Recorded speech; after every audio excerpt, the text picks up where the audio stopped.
This show is rated GJK. Extreme Exposure Warning. This show contains graphic images of Jordan's failures, constant critique of Jordan's game and legacy, graphic images of Zesty Jeffrey lies being exposed. This show may be offensive to Michael Jordan fans and Zesty Jeffries alike. Content is restricted to true basketball fans only. If you're one of these idiot fools out here and you're an adult that believes that LeBron James is somehow greater than Michael Jordan, then you are the equivalent of an adult believing in Santa Claus still. A few moments later. Michael Jordan made us believe that we could fly. What? This is what we believed when we watched Michael Jordan. This is why you wanted the Air Jordans. You thought that you could fly with the Air Jordans on. You see that? That's a stupid bitch. Michael Jordan's greatness, the Air Jordan, in the air, the creativity, the poetry in motion, you put those sneakers on and you thought that you could do what Michael Jordan was doing. You wanted to be like Mike.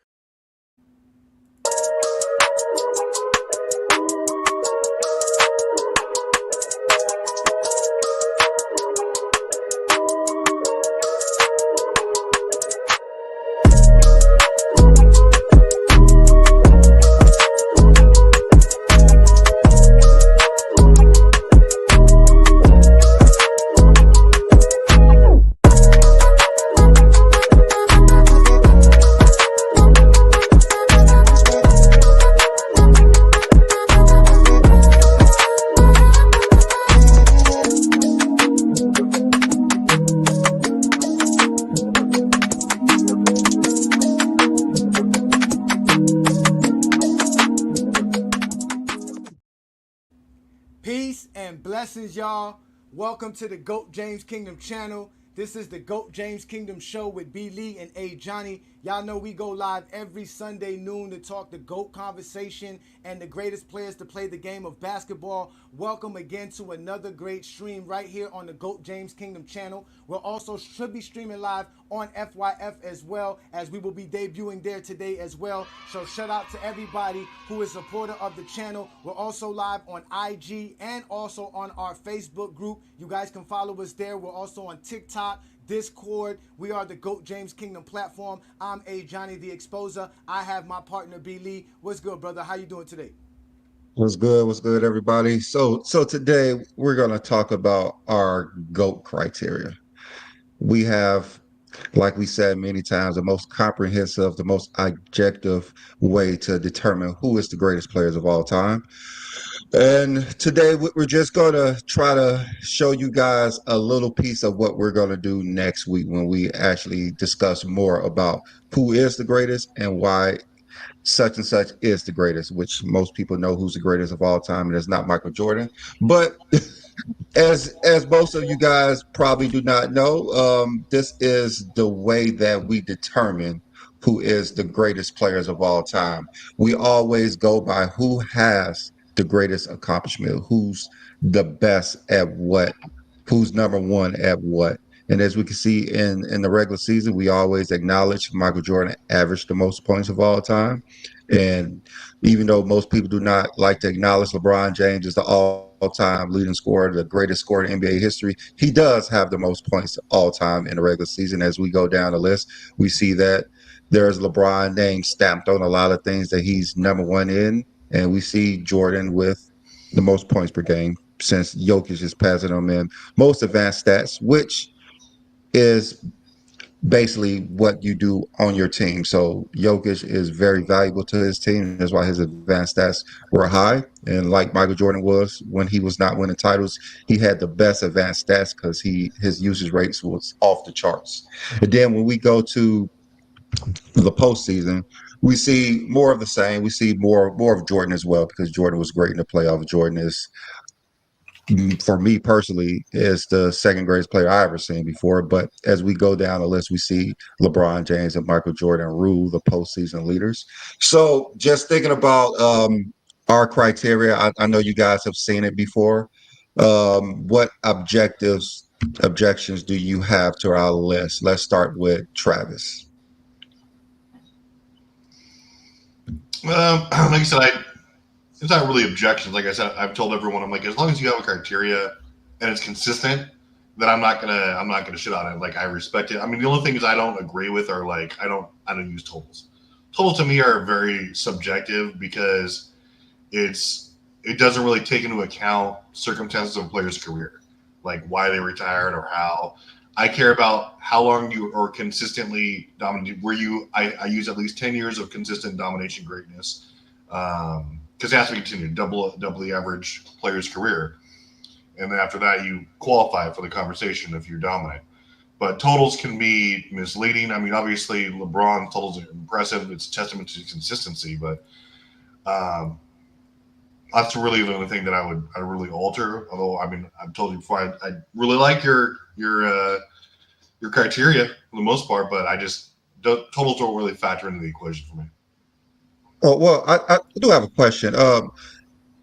Who would you say is a better offensive player, Gilbert Arenas or Tim Duncan? I mean, probably Tim Duncan offensively. I mean, he was. If you look at, I think he was more consistent at least for a 10-year period. I don't think Gilbert Arenas was dominant for more than like a 5 or 6 year stretch. I had to look it up, but Tim Duncan was a more of a team oriented guy. He didn't need to take 19, 20, 25, 20 shots a game. He was efficient. He could give you 23 and 15, like in 2002, 2003 when he was winning the MVPs.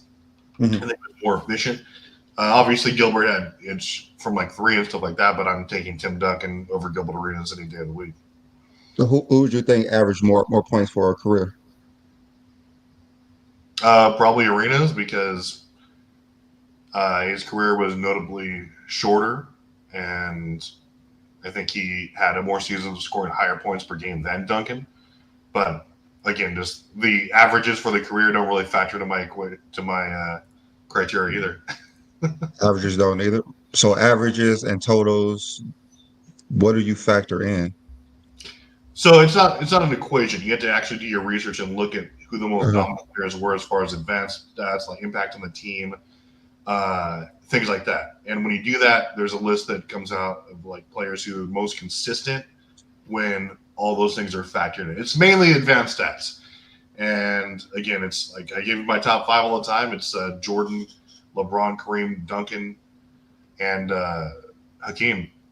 And I just think as far as the team impact goes, and as far as the advanced stats go, and if you factor in their entire resume as far as accolades and achievements, um, to me, that's really an untouchable top five. Okay, so you basically dismiss totals and averages and whatever you did on the court. Just advanced stats is basically how valuable you was to your team. That's your main thing That, when judging who's the greatest. All That's right, all you do. let's wait, but Brandon, but you uh, do know when Travis did his criteria, you know who ended up being his Jok goat, right? Jokic, yeah. All right, let's go to Craig. You didn't qualify. So You can unmute yourself, yeah, Craig. Well, hello to y'all too. Shit. Yeah, Don't worry, Flip man. indeed. Shout out to our panel. Y'all know who's down there. We got Travis, Craig, and King John in the building. I Thank you, just gentlemen. went straight into the Jordan slander. God damn. I think I said Jordan name more than LeBron's and y'all little. Hey, we don't have no problem talking about Jordan, but that's not here nor there.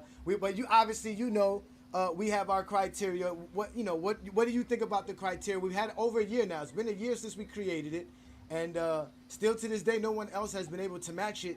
And we think we still have the best criteria. To be honest with you, again, it's not Brandon and I's personal take. It's the most yeah. objective and comprehensive criteria to date. We have taken our personal biases out of it, so it's really up to other folks to show us a criteria that can help. We've asked you to do that as well, Craig. So, what do you think of the criteria, and how do you think it's gone since the year that has passed? Have you heard anything about it from other groups and other places talking about what we did? No, and I never had a problem with the criteria. I see the criteria is gonna just favor all the good players. Like if you don't meet the criteria, then you ain't going. Facts. All right. That's Well, true. that makes sense. That makes sense. It is based on how great you are and the greatest accomplishments that are out there for sure. That is for sure. So All right. John, how do you feel about the criteria? Any objections to any of the items in there? I love the criteria. It totally takes your feelings about how you feel about anybody out of it. If I had people question me about your guys' criteria, and I asked them, like y'all said, so give me a better one. Um, they give you a criteria, you add up everything, and it gives you a list. How it comes down, they ain't got nothing to do with how you feel. It comes down to the numbers like you asked for. Um, the one thing I can disagree with Travis was talking about is he want to take the averages and totals out. Um, you don't get advanced stats without the averages and the totals from a player. Uh, Averages and totals have to matter. You don't have to make it your main goal towards what you decide is the goal, but I believe it matters. I think everything matters. I think advanced stats matters. I think averages and totals matters. I think everything matters. So to put all that stuff together and come up with a list, to me, is great. I mean, that's the way it should be done. Take your feelings out of it. And let's really talk about the game and talk about your top 10 list and come up with a criteria. And I think that matters. you know, I don't Well, think about, Travis, Travis, uh-huh. let me ask Travis a question. Where do you have Wilt Chamberlain ranked in your top 10? Again, I have Bill and Will 1A and 1B. If all the of every stat and every accolade and every advanced metric was available, there would be no touching them. They just don't. It wasn't. So they're in my own separate list of players who would be the GOAT if all that was. I don't think there's any dispute of that. They dominate my metrics. They dominate yours. I think most would know they would be 1 or 2, but in your criteria, like where do you have them ranked right now? So, like I said, I have a separate list for players who played before, like they kept track of so you don't have them ranked. You don't have them ranked the other players. And like the reason I think like I agree with John. Everything should matter, but here's the reason why totals don't tell me anything. Like the last 4 years of Kobe Bryant's career, he wasn't an impactful player. He was just there trying to get the money, and that's fine.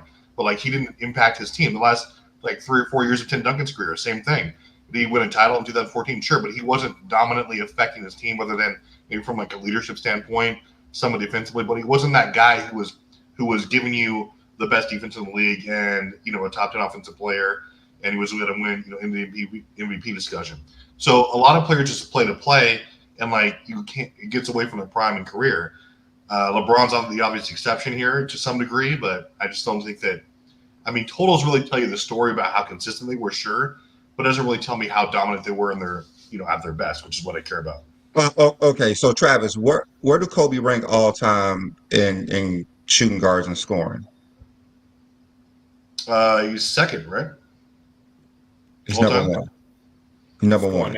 Where do he rank? Where do you rank in assists? Where do you rank in assists? I believe he's first. Rebounds. I'm not sure. I think he's number one. He's number one. Why are you saying his totals do not show his greatness when it shows that he's the greatest shooting guard? Because when you're getting ancillary, because his like I said, the last few years of his career, when you're getting ancillary numbers that don't lead to anything, especially like when you're like team with winning, you're not really dominating in any statistic or analytic. You're just there getting hollow stats, and like it's not even comparing like to the best like how it used to be. Then why do I care about it? It says if anything, it's a negative toward like when you start seeing their numbers decline. But they just keep piling up in order to tell you a story. What you're going to look at it and be like, okay, he was the best rebounding shooting guard of all time. No, he wasn't. Again, Michael Jordan was a better rebounder than him by, again, if we want to give him metrics and just per game, there was quite a few people who were better than him. But he played longer than almost anyone, and he was getting rebounds as a cherry on top. It doesn't tell me how good of a rebounder he was. It just tells me how many years he played. It's like, come on. Like, okay. How do you tell how good of a rebound Kobe was? Like 3 months ago, Travis. Where were you when I was saying this? No, I was no, good. no, I never but disagree with this is you. I mean, how this do you is the tell thing. how good of a rebound Kobe Bryant a rebound You of Kobe measure Bryant was like? you measure him Now, against all other shooting guards as far as rebounds per game, especially in this. but you just said that he played years that he wasn't producing. So how will we use Exactly. That's why averages? I don't use all his entire career. I use his best 10 or 11 years as far as if you're looking at how dominant he was. That's where the analytics come in. I don't use like They year got to 16 through remove 20. years. They got to remove Analytics years. and This, analytics, you have to remove years too. no, but this is the thing. I You have do.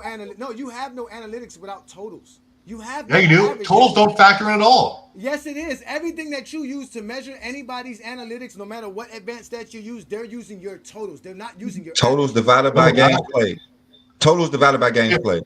No, Per but that's season, what I'm sure, saying. but it doesn't not in your Even the career though. average, even a player's average is determined by their I know. career. That's total. why So that's why I average use the without players. so any That's why I use the metrics- players' best 10 years. Oh, it doesn't matter. Any player's career, you're going to use whatever metrics you're going to use. The stats that they're going to use to determine those metrics will be the player's career totals. It'll be Kobe's 11-year totals. Whatever Kobe got for those 11 years. That I is what agree. the metrics would say. That's why those metrics would be different than his career metrics, because you only judge them by 11 years of a 20-year career. Yeah, For you that's to what I'm. for you to eliminate 9 years of Kobe Bryant's career is ridiculous. You just removed an all-defensive selection away from Kobe Bryant. Yeah, but again, that's what you have to do when you're talking about players who played drastically different career lengths. Again, the totals don't tell me anything about like how great of a scorer Kobe Bryant was or how great of a rebounder he was, other than like when you use their peaks and primes. I think 5,000, 6,000 rebounds is enough to say that this is a great rebounder as a guard. I don't know Okay, how when that you're doesn't. I don't know how that. like he was I starting don't those years know too. how it doesn't. I don't know how that doesn't. I mean, you can see a precipitous dip in his numbers.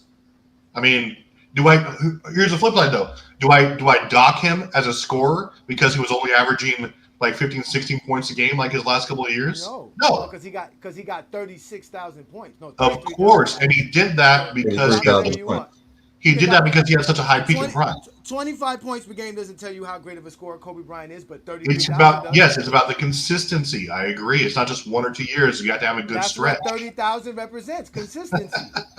That's what 30,000 represents. If you score 33,000 points, there's no way you have not been consistent. There's everything For a long period of time. to determine everything that you want to determine how great a player is within the totals, and you choose to ignore it. I mean, you just said how Tim Duncan was a better scorer than Gilbert Arenas. We have to look at what he did for his career. Gilbert Arenas played over 10 seasons. You said Gilbert Arenas played like 5 seasons. He played over 10 seasons. So by your criteria, he's a better scorer than Tim Duncan because he's more impactful for his career. Kobe Bryant averaged about 15 points a game his last 3 seasons. But again, he's a career 25-point per game guy. Why is that? It's because he was so dominant for about 12 years, 10 to 12 years. That's where you get his ending averages. Again, I don't look at him and be like, well, he really tried. Same thing with Kareem Abdul-Jabbar.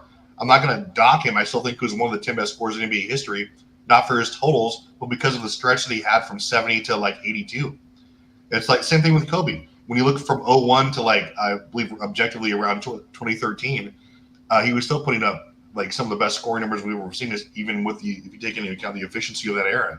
Like it's the totals are fine, great. I'm not going to say you can't use them. But if you're like, oh, it's like this guy has more than this guy, and because there's a drastic difference in playing time, and it's fine, that just disingenuous. So how are you measuring who's the greatest scorer of all time? Did you just take the 10 best years? No. So what I did was I looked at through history. There's only been 10 players who've actually led their team in scoring for at least 10 years and done so at a 50% clip or better. And that was, I believe it was. Like Shaq, Kareem, Hakeem, LeBron, Mike, Adrian Dantley, Durant, and I have Karl Malone. I think those are the 10 best scorers of all time as far as consistency, efficiency, and high points per game value. Did you have Wilt in there? No. Wilt?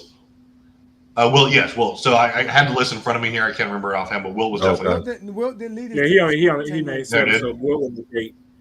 No, I don't think Wilt led his team in scoring for 10 years. He did. I don't think so either. I think He he may did. have. I think he don't. did. No, he did. He, it from he 60 just missed. He just made the cutoff. He did it from 60 to 68. He didn't do it in 69. So that's only Will 9 Chamberlain was years. on there. He only did it for 9 years. You said 10. No, I believe Will was on. I have my list somewhere here, but He did again. He did it from 1960 to 1968. That's 9 years. He did not lead the league in scoring, a team in scoring in 1969 on. When he was on the Lakers, he never Yeah, led the them in Lakers. scoring. no. So I said 10 years, right? So from 60. Okay, so he had 1, 2, 3, 4, 5, 6, 7, 8, 9, 10. Yeah, so let's see here. No, I have my list somewhere in, again, I did this, but that's my criteria for scoring there. Like, I didn't forget it or not. I didn't have it all. Yeah, it's actually 9 years, but if you average 10 years out, I believe Wilt will have the highest average. Yeah, no, and it wasn't, Will could have easily done it. He just chose to be a better team player, obviously, but still, for 10 years, he would have averaged more than anybody. Yeah, you can easily put Will on that So, list. yeah, Wilt is, if you're going by what they did on the court, it's going to be Wilt. If you're talking about scoring for 10 years. Yeah, I mean, no, those are the 10 best scores of all time, in my estimation. No. Okay. Nothing against Kobe. All right. Did you have Kobe in there? No, only because I get it. He didn't. It's the efficiency. Like, I get it. He played in like the toughest defensive era of all time, and Kobe's undoubtedly one of the best scorers. It's just that, to me, these guys rose above all that and were efficient while being volume scorers, while leading their team consistently and being that efficient. And I mean, it's hard not to put Kobe there, but I mean, if we're just being objective, those are the guys who did it. Well, I guess if you're talking about 10 years, that eliminates Wilt and Kobe, which is crazy. Kobe definitely led his team in scoring for 10 years, right? Yeah. From at least 02 or 03 to 13. It'd be 2004, correct? No, he outscored Shaq, I'm pretty sure, in 03. You sure? Or are you just saying that? I'm pretty sure. Too. I'm sure because he was in MVP talks with Tim Duncan. Wasn't Shaq hurt in 03? I could have sworn. Yeah. One of the years he was hurt and Kobe took over. Yeah, Kobe averaged 30 points per game then. Yeah. Yeah, Shaq never averaged 30 points per game. All right, so Kobe led the league from the Lakers from 03 to 2012. So that would make it 10 years. Kobe. And in 11 years if you count 2013. Is my mic better now? Y'all let me know if my mic's better. Your mic cool. Nah, they were saying my mic is low in the chat line. Shout out to everybody. Yeah. The chat said it was low. But I mean, like, it's like, right. What's your criteria for scoring? I'd love to hear it. The same thing as everything else. Your totals and averages. Average and your totals. I don't dock Kobe for his field goal percentage because of they added the zone at that time. And then you say it's the best defensive era ever. Why would he? I don't dock him for the field goal percentage at all. I never have. I mean, Jordan last 6-7 years he shot under 50%, and his last couple of titles he wasn't really as efficient as he was before. So we could see that it was getting harder to score for guards. There's less going to the rim and getting easier buckets for guards. So I don't really dock Kobe too much for it. Kobe never shot over. Yeah, Kobe never shot over 46% for it. That's true. That's true, but I mean, just look in the guards in his eras. How many guards were shooting above 45% as well? Probably not many at all. No. Kobe's the GOAT. You're right. Well, no, but this is the problem. This is why our criteria has changed everything, because what people want to do is ignore stats for their feelings. They want to use their emotions. That's how they want to get involved in this conversation. So when we want to talk basketball, if we're not talking stats, what are we talking? Well, What are we gonna be talking about? Stats have just been removed over the last 5 to 6 years. People stopped using stats. We know why, but people just, because it was always Jordan got 10 scoring titles. What is scoring titles? It's a stat. You starting to In hear their less mind, it's and not a less. scoring title. It's an award that you get for being the best scorer. That's what they relate that to. They You don't talking about understand that official? it's a number that you get to being the scoring leader. Just Meaningless. like the MVP, you don't have to have stats to have an MVP in accordance to some people, but you don't have to have stats to be Scoring titles don't a matter. scoring title leader. Allen Iverson won when he It shot makes like no sense. 30% from the field in like or whatever like in 2003. It was No, but they'll use stats, right? They'll use stats to say silly stuff like this. It's a slap in the face to all the people out there in America for LeBron James to be representing Team USA as a captain. I would never vote LeBron James as a captain of anything. LeBron James does not carry himself with any honor, any integrity, any class, and he lacks the respect, the love of the game. He never carried himself like a true captain, like a true leader. He ain't no damn leader. Actually embarrassed for us that LeBron James is representing Team USA as a captain. What the hell has LeBron James done in his career that would give him the right to be a team captain? How the hell is he the best player on the team? How is he the best player on the team? See, when you ignore stats and you don't talk the game of basketball, you can talk like that and make that the GOAT debate. Ask silly questions. He asks, what has LeBron James done for his career to be the captain of the USA team? Well, ask Stephen Curry and them that. They're the ones who voted him. This is why when you guys start saying silly things about the stats and all that other crazy stuff, we here at GOAT James Kingdom had to come up with a criteria to show y'all how LeBron's the GOAT and how their greatness could be measured with the stats. I wish I could be like this man and just say LeBron's great and not mention nothing at all about stats in basketball. That would be so easy for Brandon and I to say LeBron James is the GOAT. And never mention any stats, any accolades, just off of LeBron James' skills and everything that he's done. That's it. That's why the GOAT debate is over. That's why since then, they've been talking like this. They've been saying silly shit like this. Something else that LeBron James fans could use in their argument against Michael Jordan. No, LeBron's never been in the GOAT conversation. He's not in it. I like how you saying y'all and you keep showing the same one person. That's their leader. That's their leader, Craig. Hey, Craig, he loud too. He blocked Craig, me for. I don't even know who is that. Who is See, that? Craig, listen, Craig, you do a good job ignoring basketball fans. You watch the game, you're a basketball fan, but you do a great job ignoring the basketball world. Who's that? Who is that? He a part of Michael Jordan fans are the best. Craig, that's their sound piece on Michael Jordan fans are the casuals.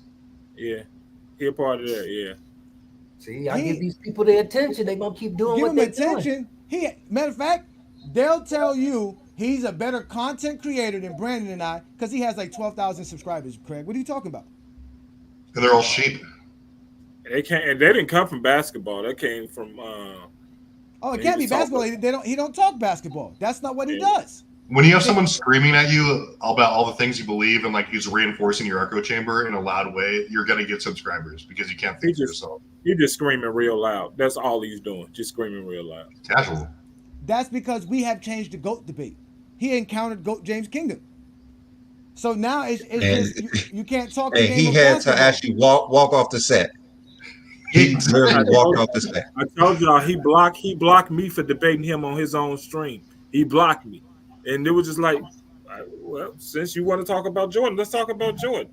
He didn't want to talk about Jordan, so he doesn't talk fact. He just does narratives and he does nostalgia and his own. Oh, he loves narratives. It's Mr. Narrative. Let's go take it. Yeah. We came on and he walked straight off the set. Yeah, terrified. Because you guys cooked him. Yeah, and all we want to do is have a GOAT debate, right? We just want to talk the game of basketball. Civilized. Have a real conversation about the game. Like, Craig, you should have saw the way he treated Gilbert Arenas. You should have saw the way he treated Gilbert Arenas. It's crazy. I don't know. Y'all just giving these weird people too much attention. That's why they're gonna keep doing what they're doing. I know how to ignore very, very well. Yeah, but again, Craig, you by yourself. Like you said, you don't take one for the team. Dear sweet Craig, we have to protect you. But this is their. I guarantee you, Craig. If this man encountered you, he would say you a fake Jordan fan because you here would say LeBron James is second greatest of all time. That's what he would say. He would start calling you all kind of names. He would do all kind of weird shit like this. I've never lied about LeBron James on this channel. Cocaine is a hell of a drug. To me, LeBron James is not a great husband. You have your wife come on the stage and call you the GOAT like that. You're not respecting your wife. Once again, and your wife is not respecting you or holding you to a standard. He's full of crap, man. LeBron James is all talk, man. He's not substance. And to me, he's not a great father or a great husband. Would you want your kids to emulate the things that LeBron James does on the court? And then we think about off the court stuff. LeBron James is a dirtbag, man. Stop it. Get some help. LeBron James treats everyone around him like crap. He treats everyone around him as if they're a tool for him to use, right? For his own benefit. He don't care about his sons, his family like that, or his wife like that. The people around him, his friends. He don't care about these people. That's where the LeBron James fans go. They're so delusional. They're so weird. They're dirtbags individuals. Remember that. They're dirtbag individuals. Man, y'all got to pick a struggle. Is it nepotism or he don't care for his family? 1 minute it's about he got his son drafted. The next minute is he don't care for his fame. Oh, my God. I'm giving these people the wrong kind of attention. No, because he is the face of the clown of the GOAT debate. He is the face of it. I mean, Clown posse. He's the extreme. And they make it personal, Craig. See, this is why the exposure had to exist. You heard what he said. If you like LeBron James, you're a dirtbag. Like, he's talking about, like, just us being basketball fans, just recognizing LeBron James's greatness. That's why I said the GOAT debate is dead. There is no GOAT debate. LeBron James is the GOAT of basketball. There is not a basketball terminology or a basketball criteria that can be created to make Michael Jordan the GOAT. It becomes a thing about who can be a better fan. And now they're mad that there's a GOAT James Kingdom because now we are fans of LeBron. And guess what? We don't look like the silly ones.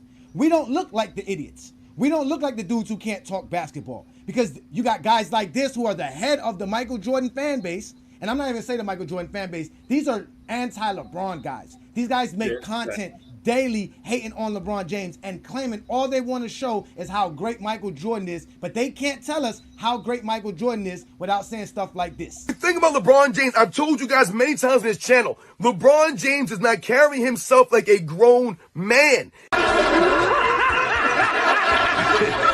So I was like, this nigga must be joking, man. I don't know where he's going with this. But he was dead serious. He does not have any class or integrity, no honor.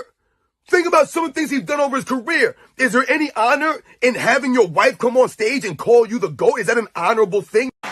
Please welcome to the stage, the GOAT, respectfully, LeBron James.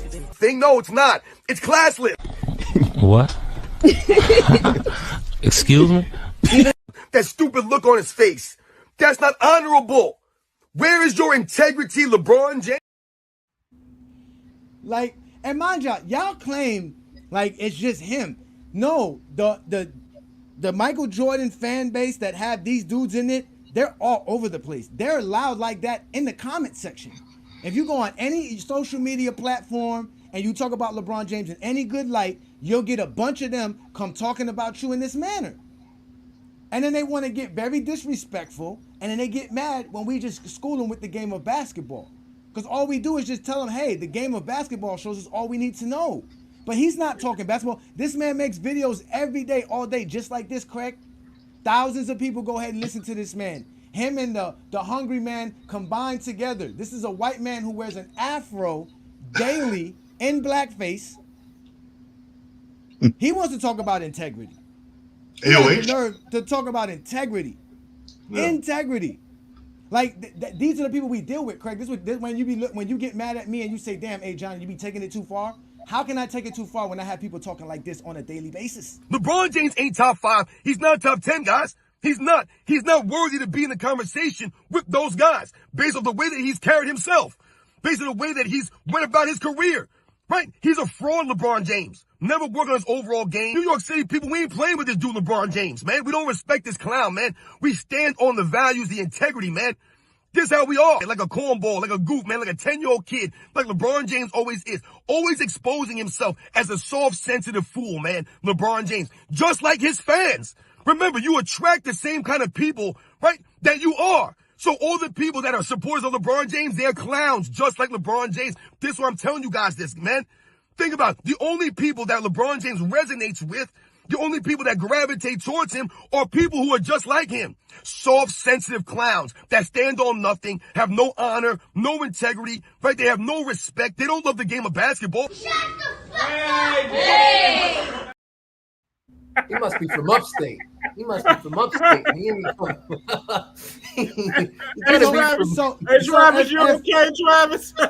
Travis is as red as my shirt right now. Travis is as red as my shirt right now. I can't even handle it, man. I can't even handle it. So wait a minute. If LeBron James fans, LeBron James, in fact, fans like him, is this the reason why they have no problem with this man running around on television doing this stuff and being posted on TV like this? Because we know that all of Michael Jordan fans are obviously they're drug addicts. We already know they're deadbeat fathers. This picture alone will get them upset. We know they're deadbeat fathers. They don't like the idea of fathers being there for their children. They don't do that. He talked about integrity. He talked about all these things that LeBron James fans doesn't have. Meanwhile, this dude he goes live every week with a guy that doesn't pay his own child support to the point that they got to take his wife taxes. I'm a Michael Jordan fan. Of course I have a closet full of J's, although my wife's taxes get taken away because of my unpaid child support. All right, no, that's crazy. Mr. Sanders, what happened? Yes, her taxes did get taken. How much? It was around $3,738. My bad. No, my bad. I was off. My bad. Hey, AB, you got me right there. My bad. I was off on that one. Let me go back.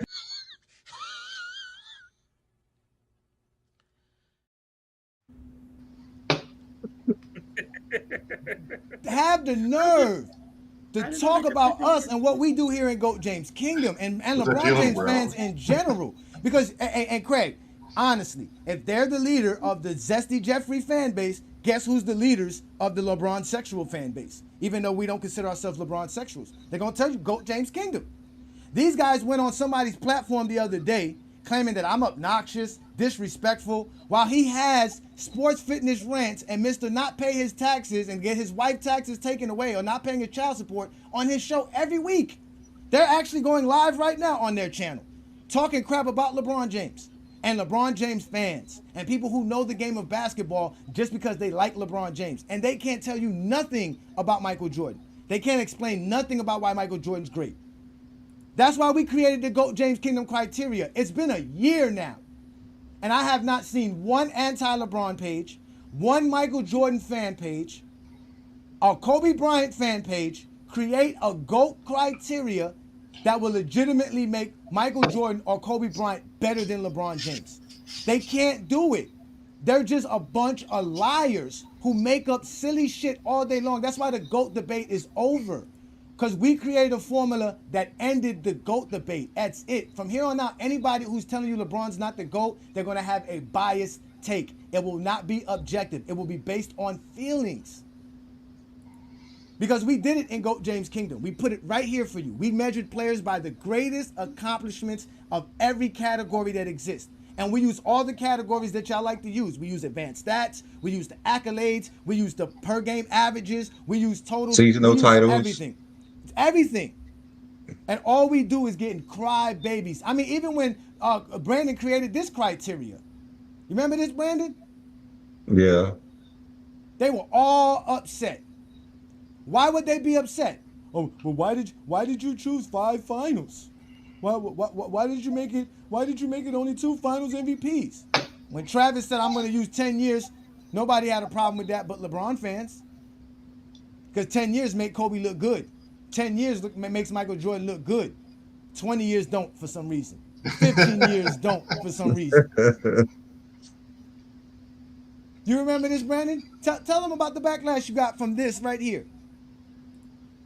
I mean, everything was off. Like, why you not using five MVPs? Why you not using six Finals MVPs? Why it has to be two Defensive Player of the Year instead of one? Why is it not six titles? Why is it 15,000 rebounds, 10,000 assists? Like LeBron don't have every category. He don't have every category, but he has the most because of what he done in his career.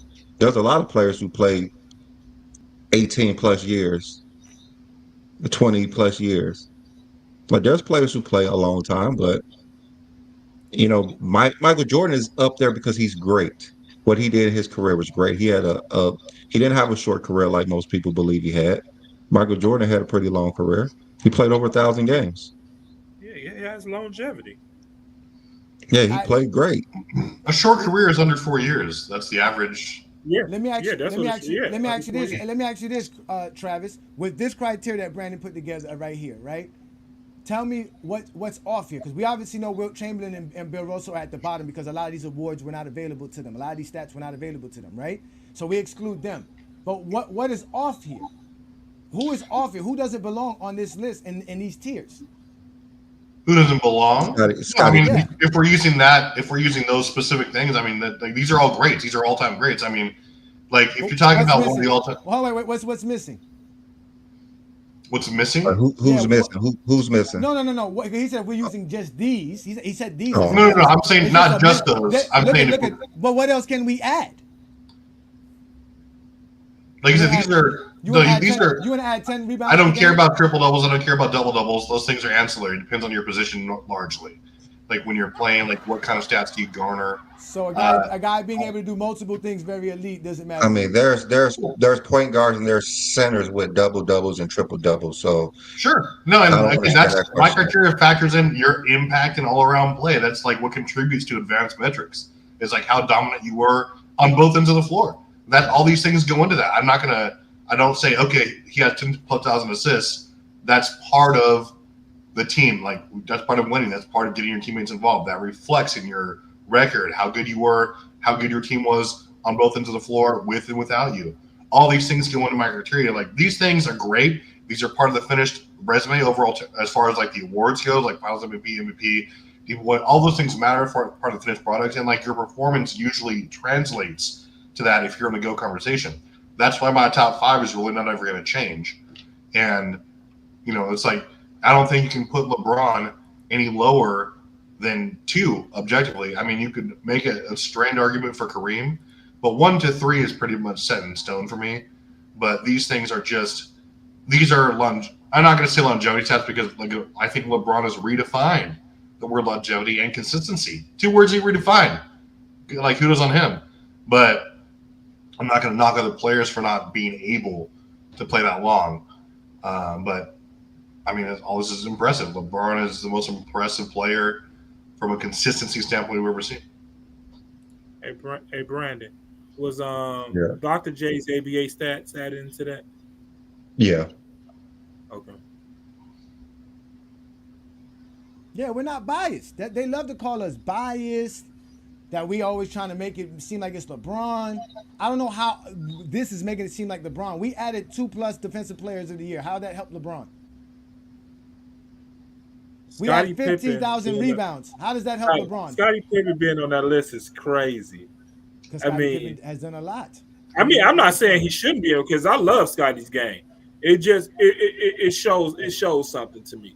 And it shows something that a lot of people don't see. I see a lot of Jordan competition is on this list too. Shows this criteria is bullshit. I see a lot of 90s plumbers on this list too. I see a lot of Jordan competition on this list.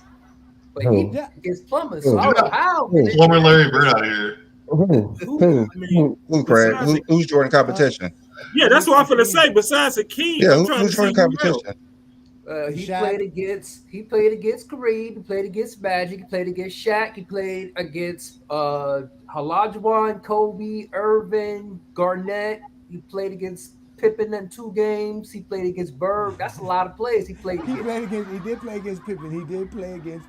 That's a lot of he said his competition. He wasn't competition to Larry Bird. Did he not play against them? Did he not play against any of those players I mentioned?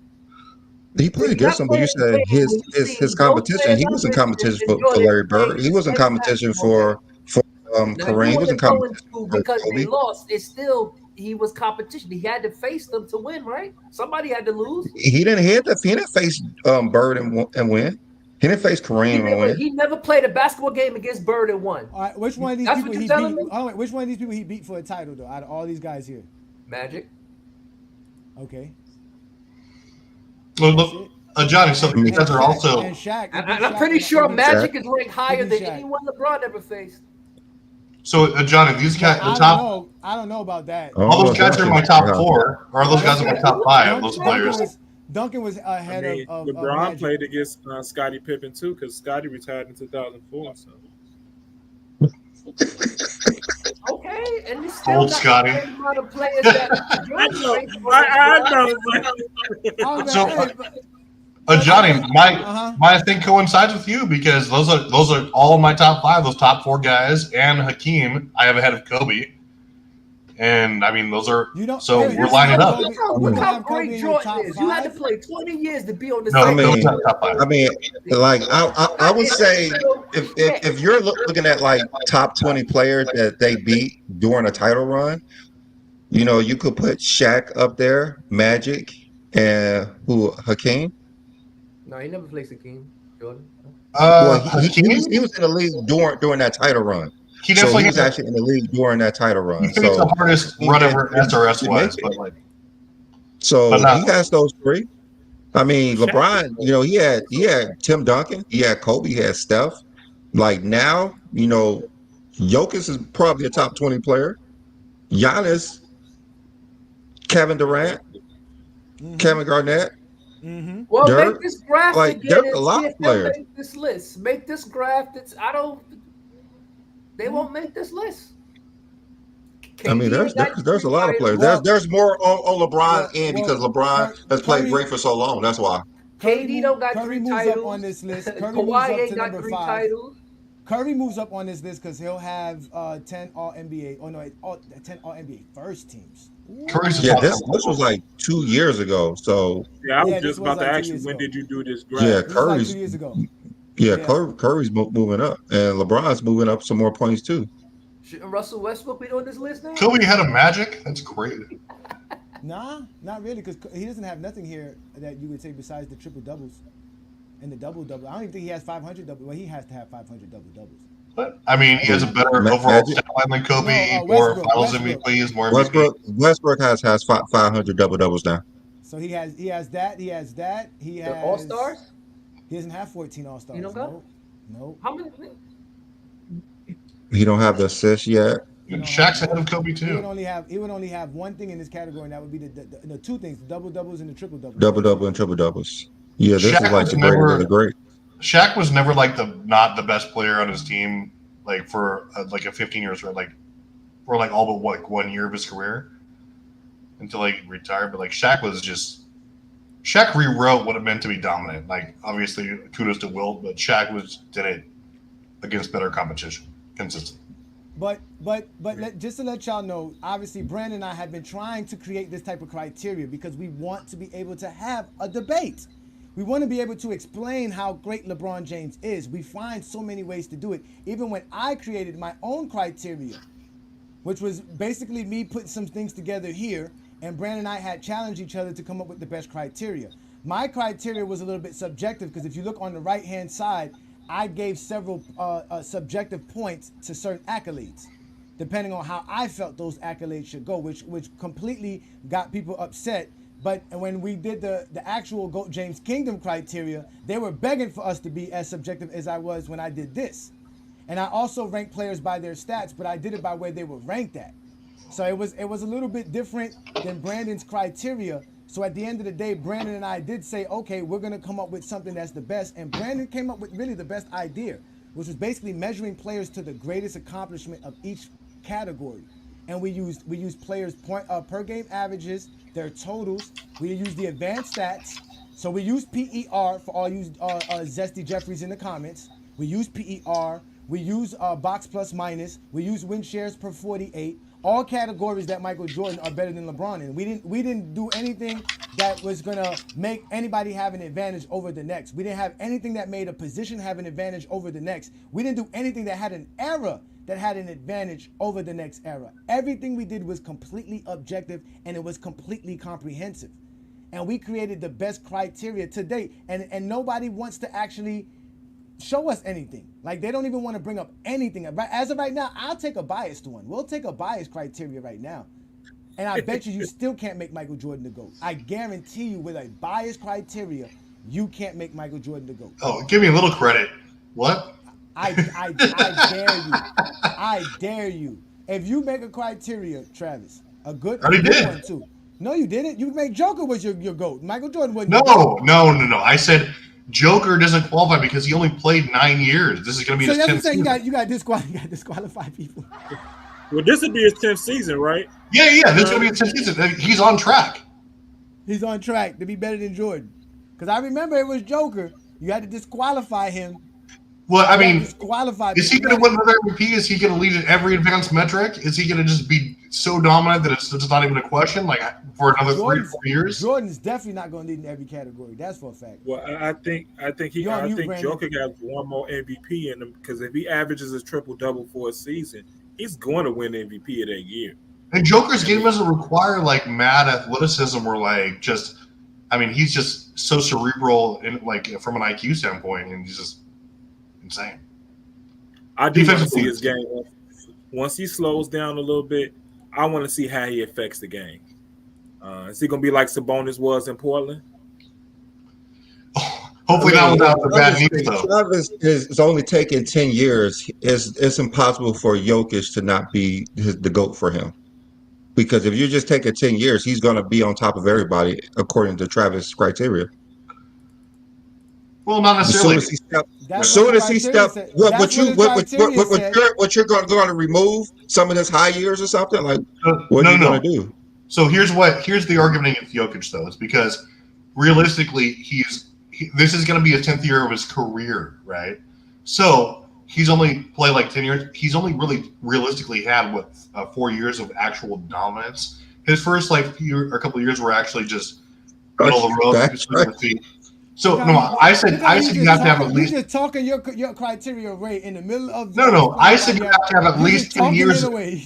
I said you have to have at least 10 years of GOAT-like dominance. That's how every one of the players on my list has. What is GOAT-like dominance? What is that? What's GOAT-like dominance, Travis? It's dominating analytically across the board, being one of the best two-way players ever, and Kobe again, accumulating the best resume. Don't got that. Kobe don't got that. I thought you said it fast. If you take soon as Jokic step 1 foot on the court this year, he's your GOAT, because that would start the clock as number 10. No matter what he do for the rest of his career, those 10 years would still have him on top. No, it wouldn't, because he needs to consider this for at least 10 years of this type of dominance. Does he have that in him? I don't think so, because he already got 10 years.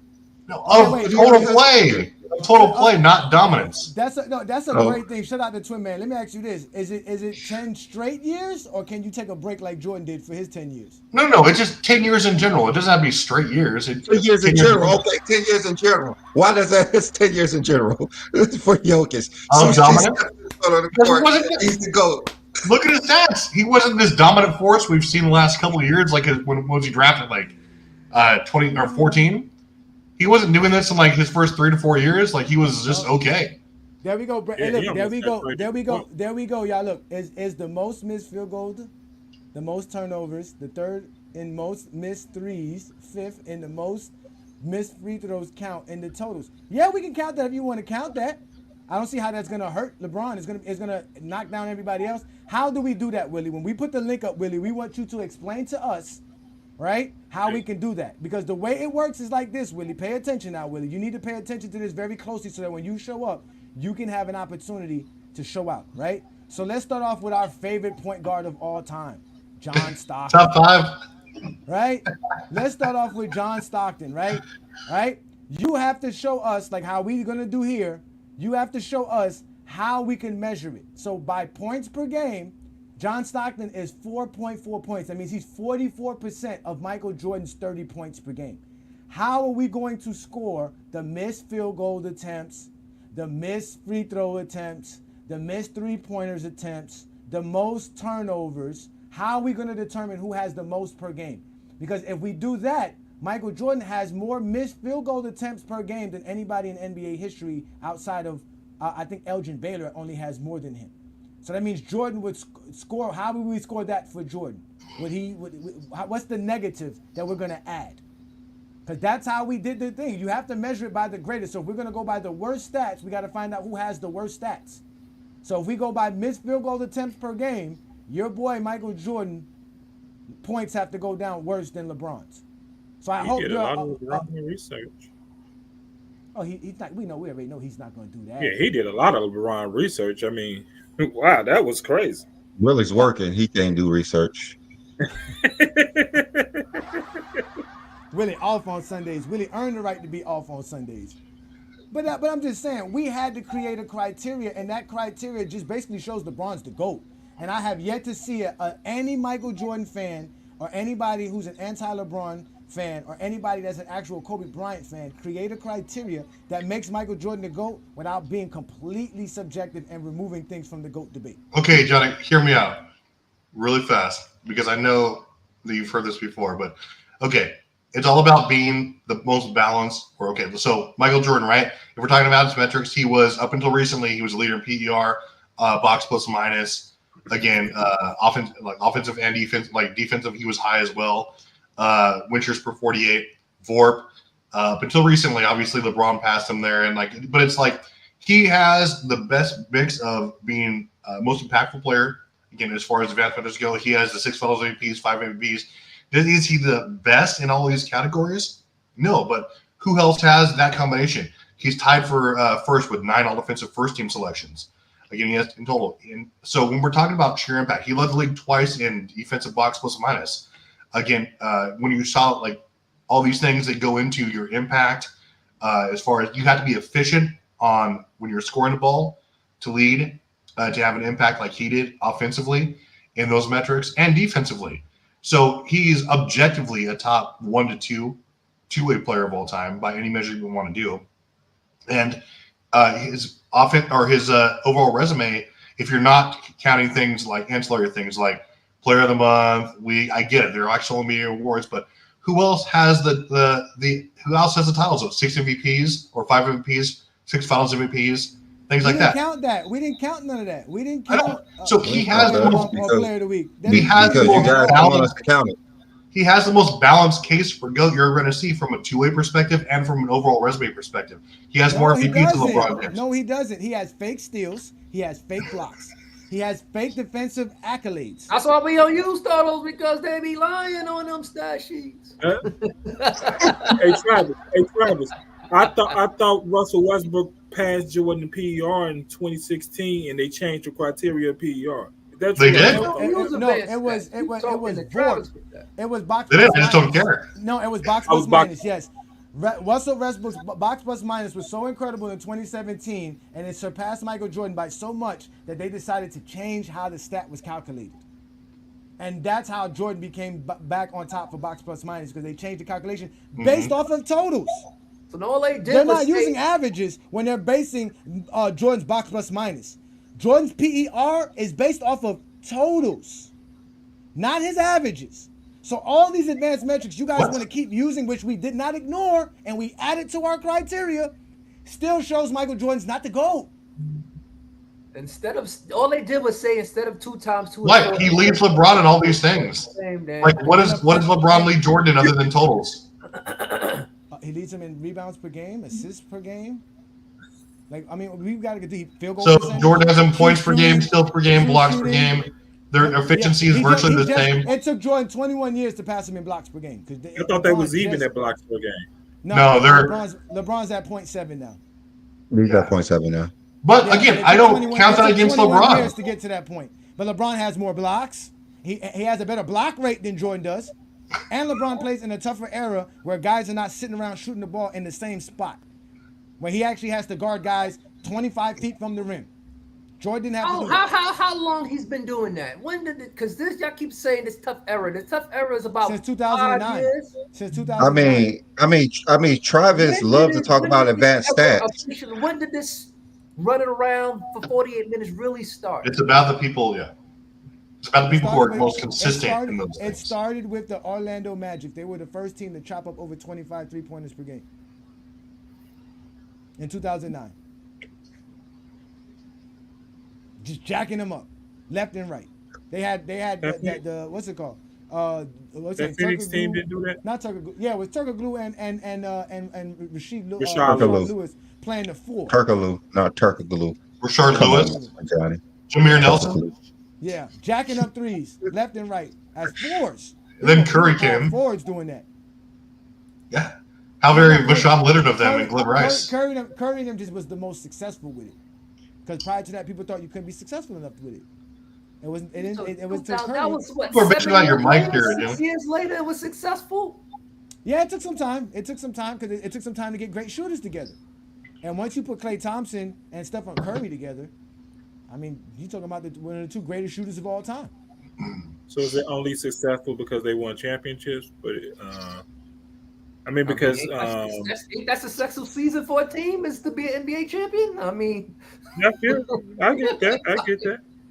I mean, no, because I remember when Phoenix used to win all them games with 7 seconds or less when they came down to court and shot.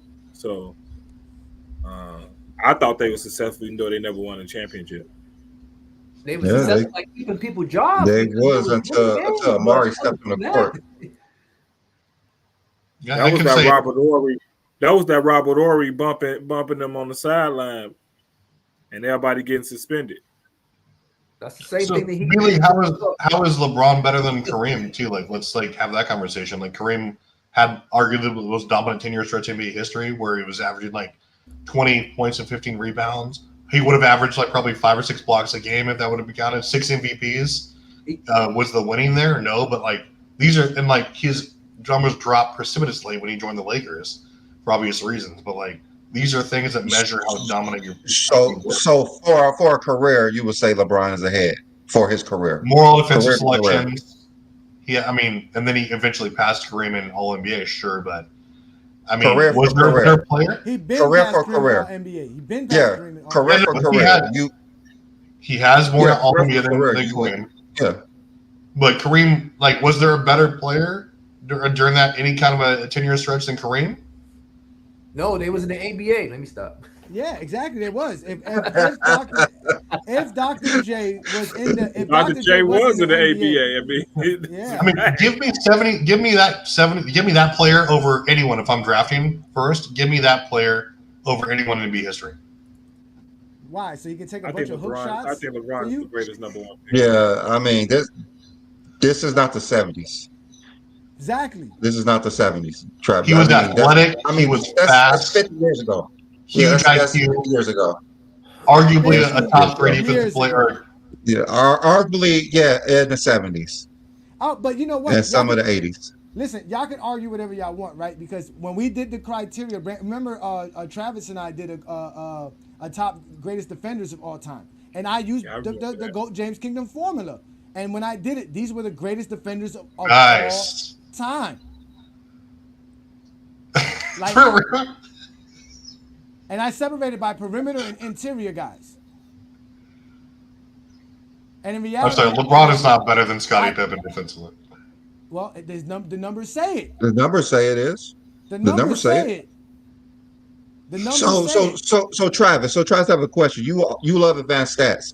Why don't you use the block, rebounds, and steal percentage in advanced stats to show who's the greatest? I do. I literally use those in my top 10 greatest defenders. I literally use those. So since defense is steals, defensive rebounds, and blocks, would that be 2-1 LeBron over Jordan, right? No. So I use Jordan has because Jordan has them in steals per game, blocks per game, steal percentage. Okay, I'm talking about the percentage for advance. He has steals. He doesn't have blocks and rebounds. He does have blocks. Or you're talking about his advanced stats. Not in advanced You metrics. you No. said advanced stats is the only thing that matters. I factored all those in. I sent him Johnny my formula. Matters. Yeah, it's all about You said what? offense. I factored in defensive win shares per season as well. I factored in those percentages that you're talking about. I factored in defensive LeBron box has the plus better minus. defensive win shares than Jordan by far. Jordan has the better defensive box plus minus. Yeah, no, for sure. And I factored in per season. Remember, you and I talked about that. And Jordan smokes LeBron there. Okay, but when we're talking about the steals, the blocks, and the rebounds, it's 2-1 LeBron with advanced stats. How can you say Jordan is a better defender if those two go to LeBron and on the steals Because go to that's only Jordan? three. That's only three metrics you're using in there. Like I used like 9. And Jordan clears everyone. Defensive rebounds, block rate, steal. Defensive rebound rates. All of these things go to LeBron. Defensive win shares go to LeBron. More blocks, more steal. Well, no, he doesn't have more steals. I have my criteria. You want me to pull it up? I'll do it. He has more steals in the postseason. I'll pull it up. Here we go. LeBron's the all-time leader in steals and defensive rebounds in the postseason. And this is how I scored it right here. If you really look at the score, LeBron only beat Jordan by 0.03, 300ths of a. Okay. So put it up. Put it on the screen. Share your screen, brother. I'll put it up. Share your screen. You gotta step up to the plate. Stand 10 toes down. I'm trying. Like I'm doing right now. How I'm showing you why LeBron James is a definitely better defender than Jordan. Because he can guard all 5 Which positions. Robinson is that? Which Robinson? He's more of a versatile Yeah, these are a lot of 90s players, yo. I'm shocked. These are a lot of plumbers. No, there's Pippen, Jordan, Robinson, Duncan, Hakeem. Garnett. Duncan is not a 90s Duncan player. is not a 90s player. Garnett is not a 90s player. Leonard, Howard, Garnett, LeBron James. So Pippen's an 80s player? Is that Ben Wallace? Is that Ben Wallace? Yeah, it's Ben Wallace. Right. Ben Wallace. So yeah. it is more from LeBron's era. Hmm? It's basically more from LeBron's era. Yeah, okay. More players that couldn't win in the Duncan, 90s. Garnett, LeBron came in the league. That's Kawhi Leonard, Can you guys see that? Howard. I can say I'm bringing it up right now. I'm gonna bring it up right now. Here we go. Let's bring it up right now. All right. So okay. This is why I hated it when I talked about. So the metrics are defensive boxes minus total defensive win shares, defensive win shares. Travis, hold on before you go. Why does it look like you're a web page coding? Like you're coding a web page or something like that? Why does it look like I literally typed all this out for you. You use Notepad instead of. I'm gonna have to make a graph for you so we can see it. I told him to help us so we can help him make a graph. This is a long time ago. this is hard to understand. Okay, but talk slowly. Yeah. I'm gonna put you on the big screen because this is useless. We can't use this. Go ahead Okay, and explain, I agree. It's tough. Explain yourself, young man. Okay, so you see the top 10 interior. That's on top. What I use for perimeters, though, the criteria was defensive box plus minus, total defensive win shares. Yes, defensive win shares per season, steals per game percentage, defensive rebounds per game, and then all defensive selections. So that is what is it? Like 7 categories there that I use for perimeter. Brandon said you didn't use block rate percentage. You didn't use. I didn't use block rate percentage because I felt like it was a lot of these guys aren't really dependent on blocks because they're all guards. They're all defensive. So you're really into your feelings, right? In life, I'm into my feelings. Yes. I mean, if we're just using blocks, steal, and defensive rebounds as a player, instead of using advanced metric that adds percentages, add values, add team stats, if we're just using what they did on the court, LeBron's a more versatile defender, and LeBron will have 2 of the 3 defensive major stats: steals, blocks, defensive rebounds. It will be LeBron James. You mean totals? Sure. Any metric where you're using basketball terminology and basketball stats is going to be LeBron James. No. I mean, these are literal basketball stats. They don't favor LeBron. LeBron's number 3. Who is a better shot blocker, LeBron or Michael Jordan? For their position, I think, and overall, Michael Jordan. Who is a better shot blocker, LeBron or Michael Jordan? Michael Jordan. Not in real life. Who is a better defensive rebounder, LeBron or Michael Jordan? LeBron. Who steals the ball better, LeBron or Michael Jordan? Michael Jordan. So it's going to be 2-1. LeBron, he's a better shot blocker. He's a better defensive rebounder. Better He's a shot more blocker. versatile defender, and Michael Jordan will have the steals. He ain't like Simple your as that. answer. He told you You was can't wrong. say versatile defenders. I don't care about that. Like versatile defender, what does that even mean? Like you're able to I mean, switch he can from guard larger guys. more positions. I That's say why version he's of the great. eye test. That's why he's great at all of them: defensive version of rebounding, the eye blocks, test. and No, steals. when you say versatile defenders, what you're saying is like you're trying to discredit these guys who are their size. I'm not trying to discredit anybody. I'm just saying LeBron has the most. He's a better shot blocker. He's a better defensive Not a rebounder. better shot blocker. How? By using stats. Okay. By his block rate. And the fact that he has to block guys. That Look at the guys on this list. No, these he guys has to are. block- I mean, people are still afraid of LeBron one-on-one down the court. If we're talking about, If we're talking about, they're still afraid of him. If we're talking about the most versatile defenders on this list, and they get nervous. If we're talking about the most versatile defenders on this list, I'm probably thinking Dennis Rodman over LeBron. Same thing with Scottie Pippen. Versatility. Again, the best defenders on this list are probably low-key Tony Allen and Scottie Pippen. Maybe Gary Payton. If we're talking IQ and cerebral. Okay, Dennis Rodman couldn't do the things LeBron has to do. This is Travis's top 10 greatest players by all time, going by interior and the perimeter players. It is. So he got Russell in there. I don't know how he don't have Wilt Chamberlain on there. He put Bill Russell in there. You should have Wilt Chamberlain. But either way, it's not that far off from what I got. I love that show. It was great. But the idea again, if he gives LeBron James credit for his block rate and his defensive rebounding, he would be ahead of Jordan and Pippen, just like I did it. That's why mine was better than his. I just feel like, how are you going to dot John Stockton because he wasn't like a great rebounder in his position? It's tough, like Tony Allen. I mean, I had John Stockton in mine too. He was 9 for me, but you put him in front of Kobe. I did.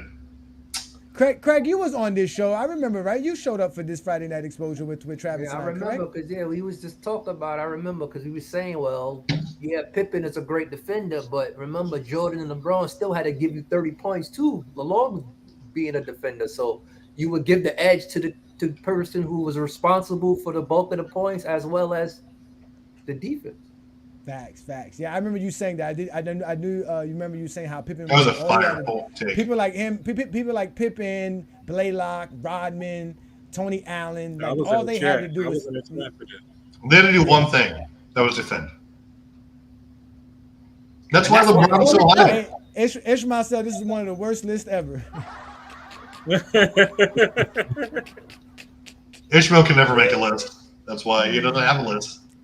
But that's what makes our GOAT James Kingdom formula so great. That's what people don't understand, is that with our formula, we can do it for any categories. As long as you know what the greatest accomplishment is for each category, you can measure it and have a true objective list. So that's even Travis. Travis knew he had to come up with an objective list. That's why his list looks similar to mine. So Brandon, you have more to help them understand why our list is so I got great. bored, just so we won't give away what we did. So I did add some players, and when we use our criteria, this is how these players rank. So if we're ranking these players in order from 1 to 5, this will be the order that they will come in using our criteria. So Stephon Marbury, Tony Parker, Gary Payton, Russell Westbrook, Jason Kidd. Jason Kidd will come out above all these players. So how do you guys feel about this order, and what would you have switched in this order? Let's start with you, Travis. What am I looking at here? This is the greatest ever? No, this is using our criteria. These players, this is how they rank as point guards. Oh, so it's okay. And this is the order that it did? Okay. Starboard? This is with our criteria. I just chose these guys to show. Okay. Exactly. Yeah. And with our criteria, Jason Kidd scored higher than Westbrook, Gary Payton, Tony Parker, and Stephon Marbury. Well, yeah, so Jason Kidd's one of the better two-way players of all time. I mean, especially defensively, and like I think So you guys would think Jason Kidd would be the top point guard of these guys, definitely. and Russell would come in second, or would No. you have Gary Payton? I'd have Tony Parker. Go ahead, Craig. Sorry. No, I was going to say the same thing. I would have Tony Parker ahead of after Jason Kidd. You would have Tony Parker after Jason Westbrook is Kidd? the most overrated player in NBA history. Oh, no, Get him out of here. I don't know. Again, Wow. That's why our criteria matters. He does have a Finals MVP. He does have. He's only No, he one of doesn't. 11. Wait, he's only one of 11 players that has 4,000 playoff points for their career. So that got to mean something. It's the playoffs. Y'all love the playoffs. He's a stat batter. He's inefficient. He doesn't contribute to winning. He gets passed around like a blunt because he's just a trash stat batter. That's all he is. I'll take every single player on that list over Westbrook any day. No, are you Especially are Tony a Westbrook hater? Oh, wait. You said, we I do thought you were 10 talking about years. Tony Parker. Westbrook is up there now. Don't sleep on Westbrook. Westbrook has 25,000 points, 8,000 assists, or 9,000 I'm assists. sleeping on Show him. some All-time respect. leader in triple doubles. I mean, I Yeah. don't know what you're talking about. Yeah, I don't know. And he has 7,000 rebounds or 8,000 rebounds too, something like that. He's up there. I just don't Would know you why rather have Marbury- 8,000 career points or 4,000 career playoff points? Which one would you rather have? Which one? I'll say that again, Craig. Would you rather have a 4,000 career assists or 4,000 career playoff points? Which one would you rather have? Well, Marlon, no, I was talking about Westbrook, 4,000 not Tony points in the Parker. playoffs. Four- That's- Oh, you're talking about 4,000. Westbrook. Oh, because I'm saying Tony Parker would be after Jason Kidd in my I love opinion. Tony Parker. Yeah, so you would have Tony Parker after Jason Kidd on this list right here, Craig? Yeah. Oh wow. So for one thing, all of the NBA so-called experts didn't even have Tony Parker top 75. So Well, they're garbage that's all too. I'm throwing there. Only thing I don't Guy- understand is why is Marbury on this list. That's the only thing. Yeah, I what? don't No, he just chose Because five he's names. last. He just chose He's five last. names. I don't. Starboard. What what does it I'm have to trying be? to say is, Stephon I didn't Marbury even is know he last was of these players. He's last of these players. That means Wait. he's not better than these four players. So No. Yeah, he just Marbury chose was names. actually a good player.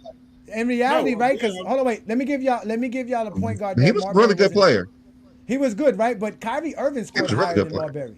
But when we put Kyrie Irving up, Kyrie Irving scored better than Marbury because he just did more in his career than Stephon Marbury did. Again, this criteria did not give anybody an advantage whether you played short years or Marbury's long. Marbury averages are higher than these players, but Westbrook. But still, the averages, just because he has a higher averages doesn't mean that he's going to be better. So you have Yeah, the highest. you got to be No, good no. across the board. You got to be No, good I like the across list the the board. way I like the list the way it is. I mean, I like Tony Parker at 4. I like Westbrook at 2, and GP at 3. I mean, I like the list. The way it is. Okay. Yeah, I think the list is pretty So good. you saying Yeah, I think- a player that was drafted in 1995 as a player is better than a player drafted in 2009, 10? What was it? Westbrook was drafted. Now, mind you, though, I'm sorry, Jason Kidd is not the greatest point guard on our list. He just ranked higher than these guys. He ranked Yeah, that's what higher I'm than saying. I these just guys. chose 5 point guards. It just Yeah, ranked them. I understood the point y'all was making. Yeah. Okay. I All didn't- right, We got more. We got more. so let me go to shooting guards. Start with you, Travis. Take your drink. Go ahead, because you know. I need more drinks. You don't make me go get my bourbon off this one. Is it Iceman? Of course, that's the let's see. Iceman. Yeah. We recognize all eras in GOAT James Kingdom. We're not going to do like we don't exclude players. So exclude them. it definitely goes Wade. I put Iceman second, Ray Allen. I think Iverson's wildly overrated, but I'd put him ahead of Reggie still. So All right, what about you, Craig?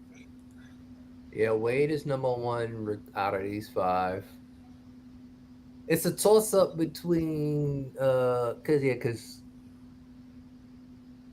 Iverson was more so he was more popular, so that's what people would say. But I would say Gervin, then Iverson, then Allen. I would just swap out Gervin for Iverson. That's all. So, wait, are y'all including Gervin's ABA years as well? It's y'all graph, right? Yeah. No, but I'm asking you for I you.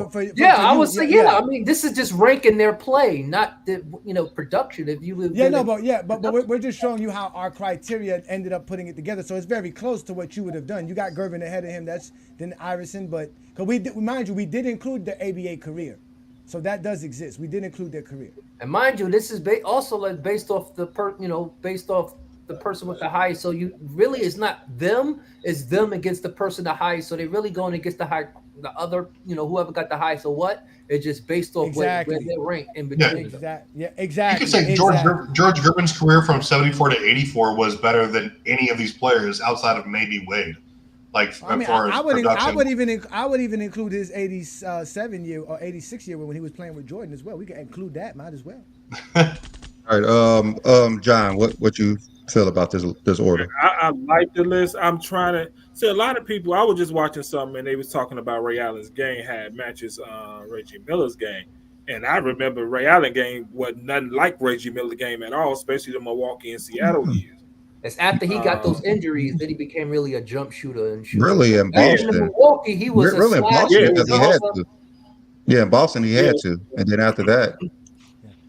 Listen, Michael Jordan is the greatest shooting guard. We don't have to put him on this list. We're just trying to show you from how our criteria is based, how these players ended up being ranking. So obviously before Dwayne Wade, the two shooting guards we have before Dwayne Wade is Kobe Bryant and Michael Jordan. Go ahead. I thought he was going to say Jerry West and Michael Jordan. I'm just trying to decide. No, because Jerry West is really a point guard. No, Jerry West is really a point guard. I think George Gervin the second, Ray Allen is third, Iverson fourth, Reggie Miller fifth. Y'all gonna get the. Oh, do you have all the positions? Set. Y'all hate. All right, so this is a small forward list. Here we go. Juicy. Juice. Squeeze the juice out of this one. Let's go. Start with you, Travis. I want to go first. I want to go first on this one. All right, go ahead, John. Drop the mic. We're moving Kawhi fifth. Let's move him to fifth. Because we got to count games played. Availability has to matter. I mean, it has to matter. It counts. It's in there. It's in there. His totals are there. Yeah, everything's in there, especially his 2 defensive player of the years and his 2 finals MVPs as well. Yeah. And 2 titles. I got Paul and Pierce 7 all NBAs and all defensive selections. Yeah, everything's in there. I got Paul Pierce at second, James Worthy third, PG fourth, and you know why I got Kawhi. So you're just penalizing Kawhi because he cannot stay healthy enough to be. Yes, I believe you. I think availability is the number one thing of anybody's career. Availability. Okay. He was available to beat your GOAT, though. He was available to lose. He was available to lose to him too. Yeah, that's true. All right, Travis. That's a rookie. That don't count. He was a rookie. All right, Travis.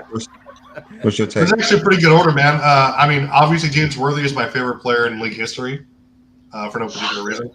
But I mean, I think this is good. I mean, I'd have the order pretty much the same, honestly. I think Kawhi, John has a great point. He's been often injured, but he's definitely, when he's on the court, he's arguably a top 10 two-way player ever. I still have Pippen over him because he was more consistent.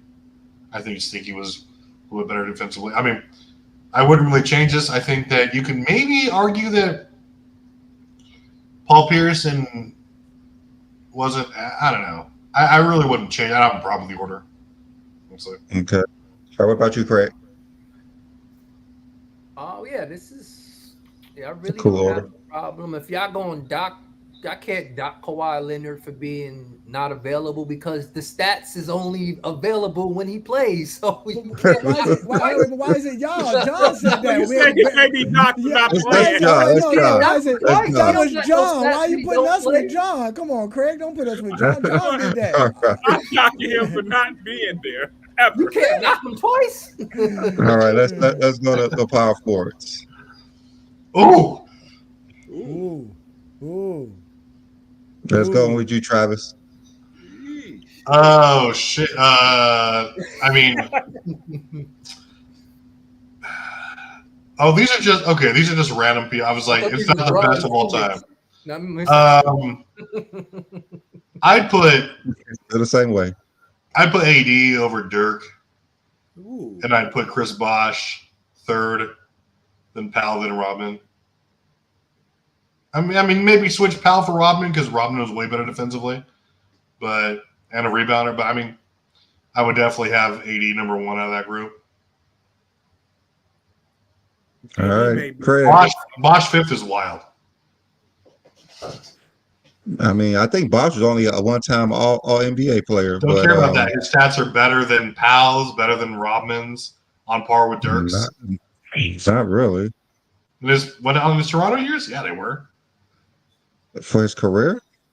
Dirk? 30,000 what are you talking about? Dirk got more points, rebounds. I'm pretty sure blocks. Prime Bosh was on par with any of these guys, except for maybe ridiculous AD. I definitely have him over Robin, but go ahead. All right, Greg. Hold on, wait. I'm sorry. Jim Brown asked about T-Mac. T-Mac was graded. He didn't make the top 50 list. And if we put him as a small forward, we wouldn't put him as a small forward. Was he? Is he? No, he's not a. Is he a small forward or a shooting guard? He was a two guard. He was a backup for He was listed as shooting guard most of his career, but he really was a small forward. Yeah. He would have been in front of Reggie Miller, if anything, if he was a shooting guard, and if he was a small forward, I don't think he was better. Who was the last small forward you had? It was Paul George. No, it was Paul George. I don't think he above those guys either. Yeah, he wasn't above Paul George neither. No, yeah. So he would have been in front of Reggie Miller, but he wouldn't have been in front of any one of these guys as a small forward. But go ahead, Craig. These power forwards, Craig. Yeah, I will swap out AD for Dirk.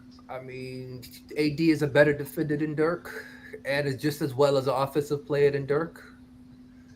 After that, like I said, Bosh, he was great for 3 years and then paid fourth man in Miami, so he didn't really play long enough to have his numbers reflect. So yeah, other than AD and Dirk, I'm fine with the list. Okay. All right, John. The only thing I disagree with is Bosh and Rodman. I mean, you can't dock and say Bosh was a number 3 guy. What number was Rodman? 4, 5, 6. I mean, Rodman was a better defender than Bosh was a better offensive player. Yeah, but remember, we are not docking nobody for nothing. We are just showing you their Bosh career was as just is. as good as an offensive player. I mean, I think the gap is the same as Bosh on offense and Rodman on defense. I would rather have Rodman defense than Bosh offense on the team. I don't think Rodman would get on the floor until I only think I would be switching is Rodman and Bosh. I think besides that, the order is great.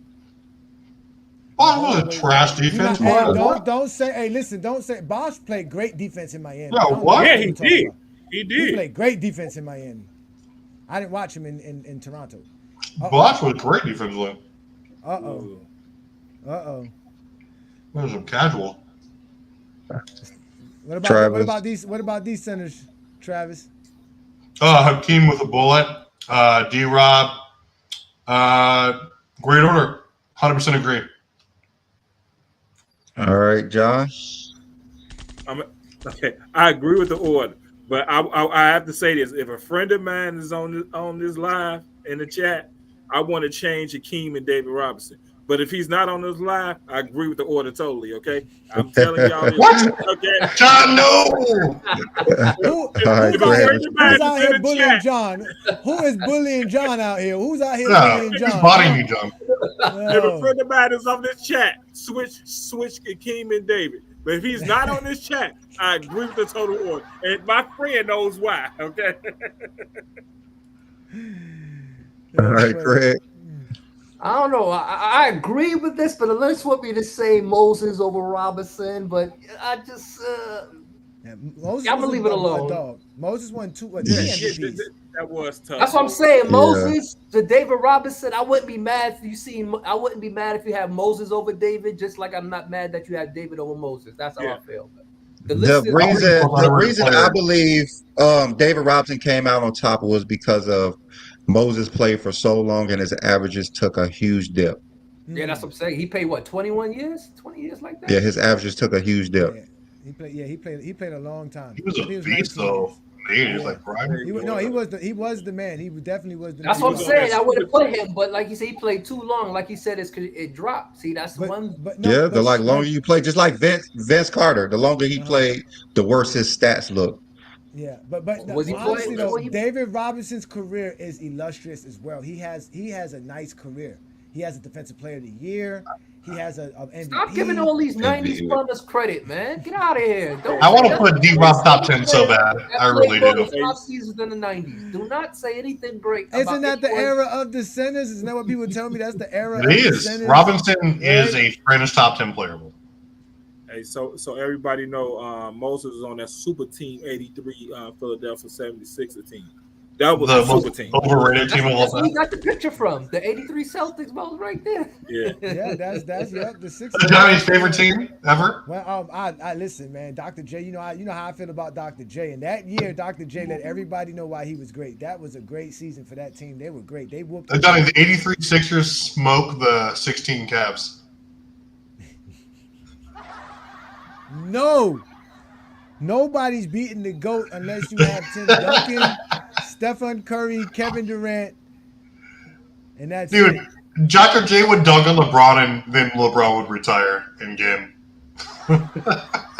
It would be nice, though. It would be nice. But again, this helped you guys understand how good our criteria is because obviously it does fall in line with what most people think. But obviously here in GOAT James Kingdom, we don't just think. We do more than think. We prove what we think. We do everything that we're supposed to do.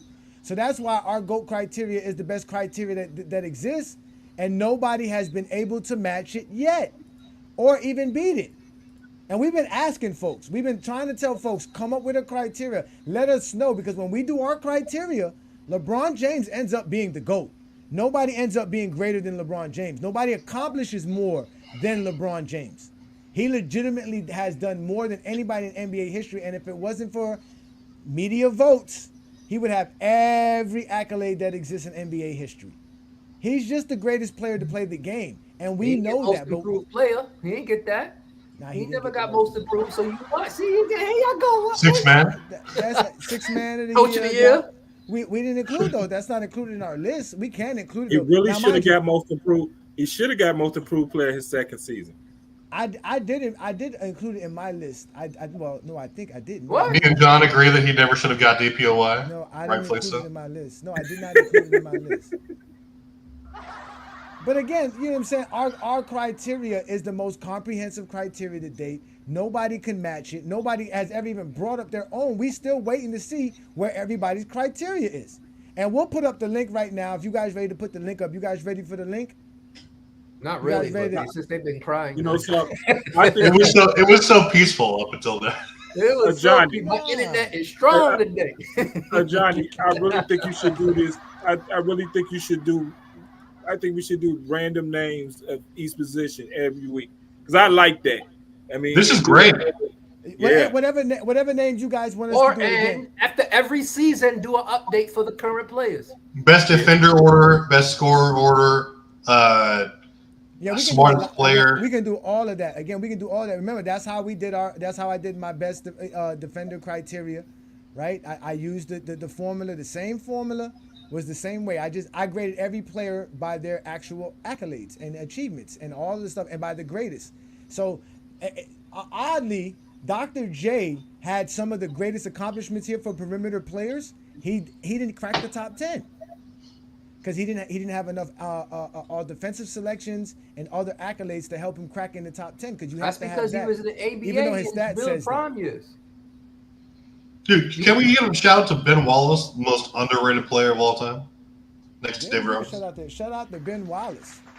which our criteria helps determine that. So we're gonna put up the link here, and we're gonna let people up one by one so y'all can ask us a question about that. I'm about to put the link here in the chat. Y'all hit that like button, huh? I don't think Ben Wallace should have been the first player from that 04 Detroit team to make the Hall. I actually think Chauncey should have been the first. He was the leader of the team. You think so? Yeah, I believe he was the leader. But I mean, that's not to diminish Ben Wallace at all, because I mean, he was doing this thing during that time. But I think Chauncey should have been the first. Just the first. I'm not saying Ben Wallace shouldn't have made it. I think Chauncey should have been the first. True that. We got Twin Man in the building. Shout out to Twin Man. Thank you for joining us. I'm gonna behave myself today. You should behave yourself. You should. Oh, that's so fun.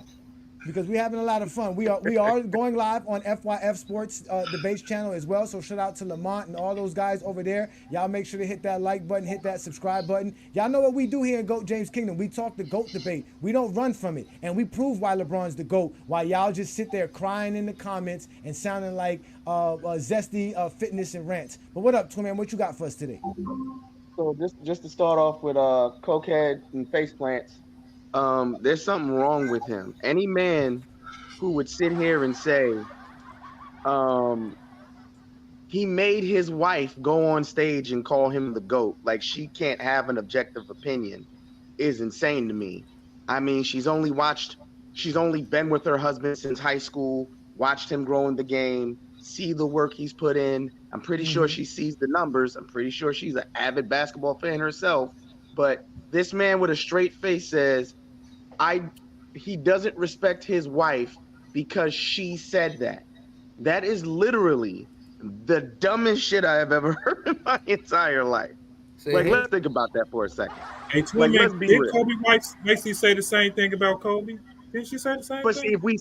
But shh. King John, there you go making sense again. There you go making sense again.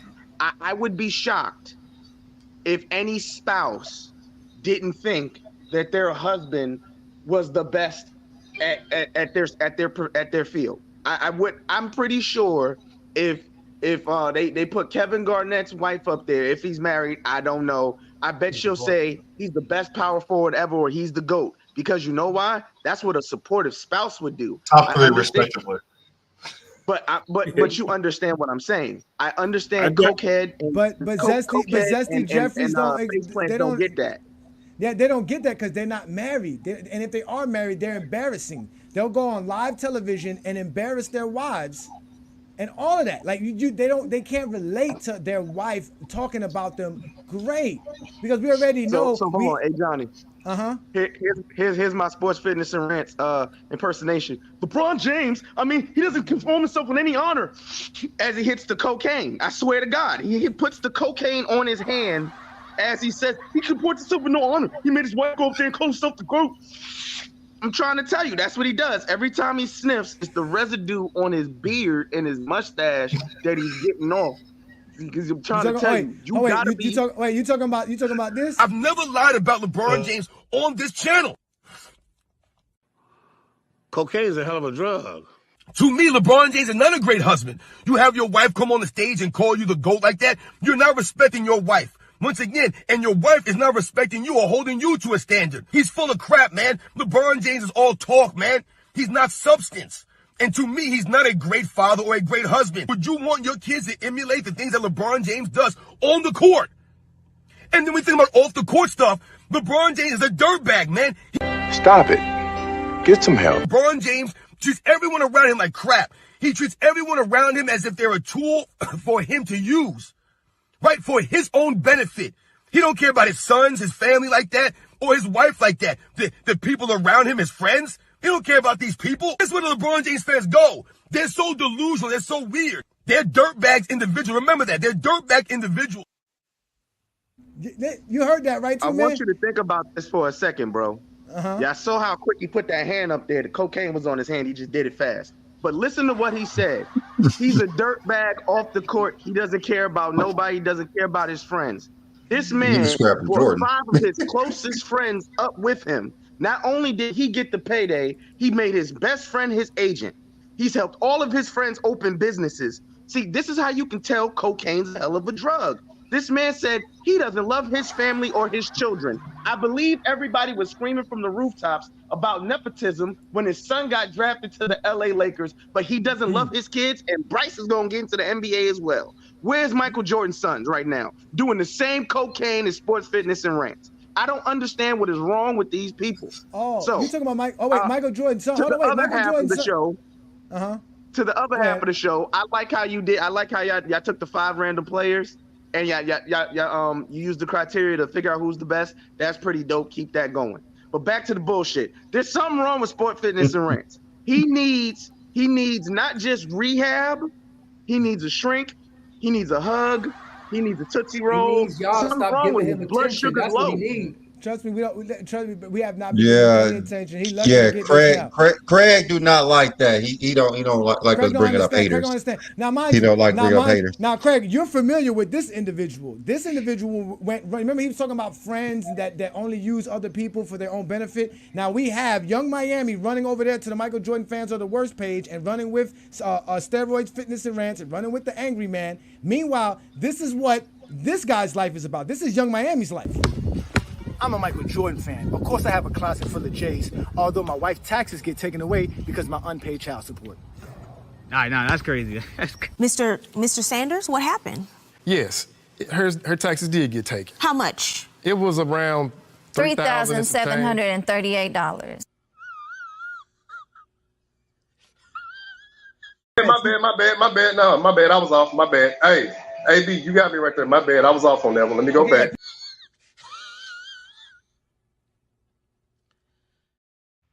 Not only, bro, listen, not only does he hang out with this person and do a show with him all the time, all they do is talk crap about LeBron James fans, and they talk about us. You know they talk about, especially me. You know they love talking about Johnny the Exposer. They have the nerve to disrespect us as fathers, as husbands. Brandon and I are fathers and husbands. We actually raise our kids. We actually love our wife. We wouldn't be on national television embarrassing our wives by saying that, hey, I paid back the taxes that they took from her, while meanwhile not having money to pay his own rent in his house, and then telling his wife it's on her to come up with the rent money afterwards. And did this on national television, y'all. This is not like, and these are the type of people that want to talk bad about LeBron James fans and say that GOAT James Kingdom is a proper propaganda thing. We work for Clutch Sports and do all this nonsense when all we do is talk the game. Like, we showing y'all how great LeBron James is, and they're mad because all we keep showing them is how great LeBron James is. Then they tell us we can't talk about Michael Jordan. How many times they told you can't talk about Michael Jordan, Brandon? Like 14.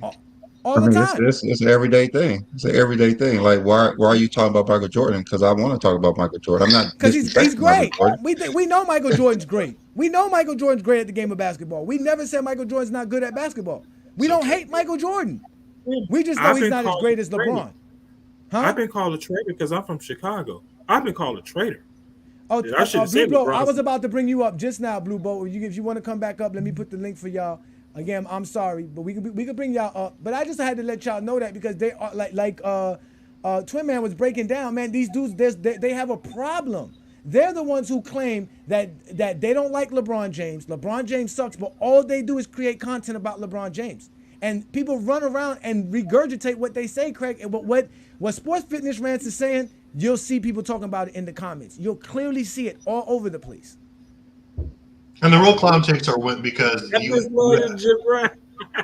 least you guys and all of us are like, no matter what you think of like Michael Jordan, at least we have him like at a ranking that's appropriate or whatever. It's not like you have these clown tanks where it's just like, oh, he's not a top 5 or not 10.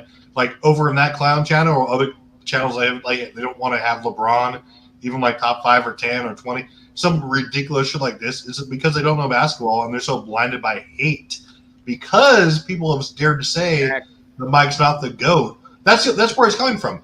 It's not that they don't like your ranking. It's that you said that someone could actually surpass, in your opinion, Michael Jordan, and that actually infuriates these people. Like, it gets in their feelings.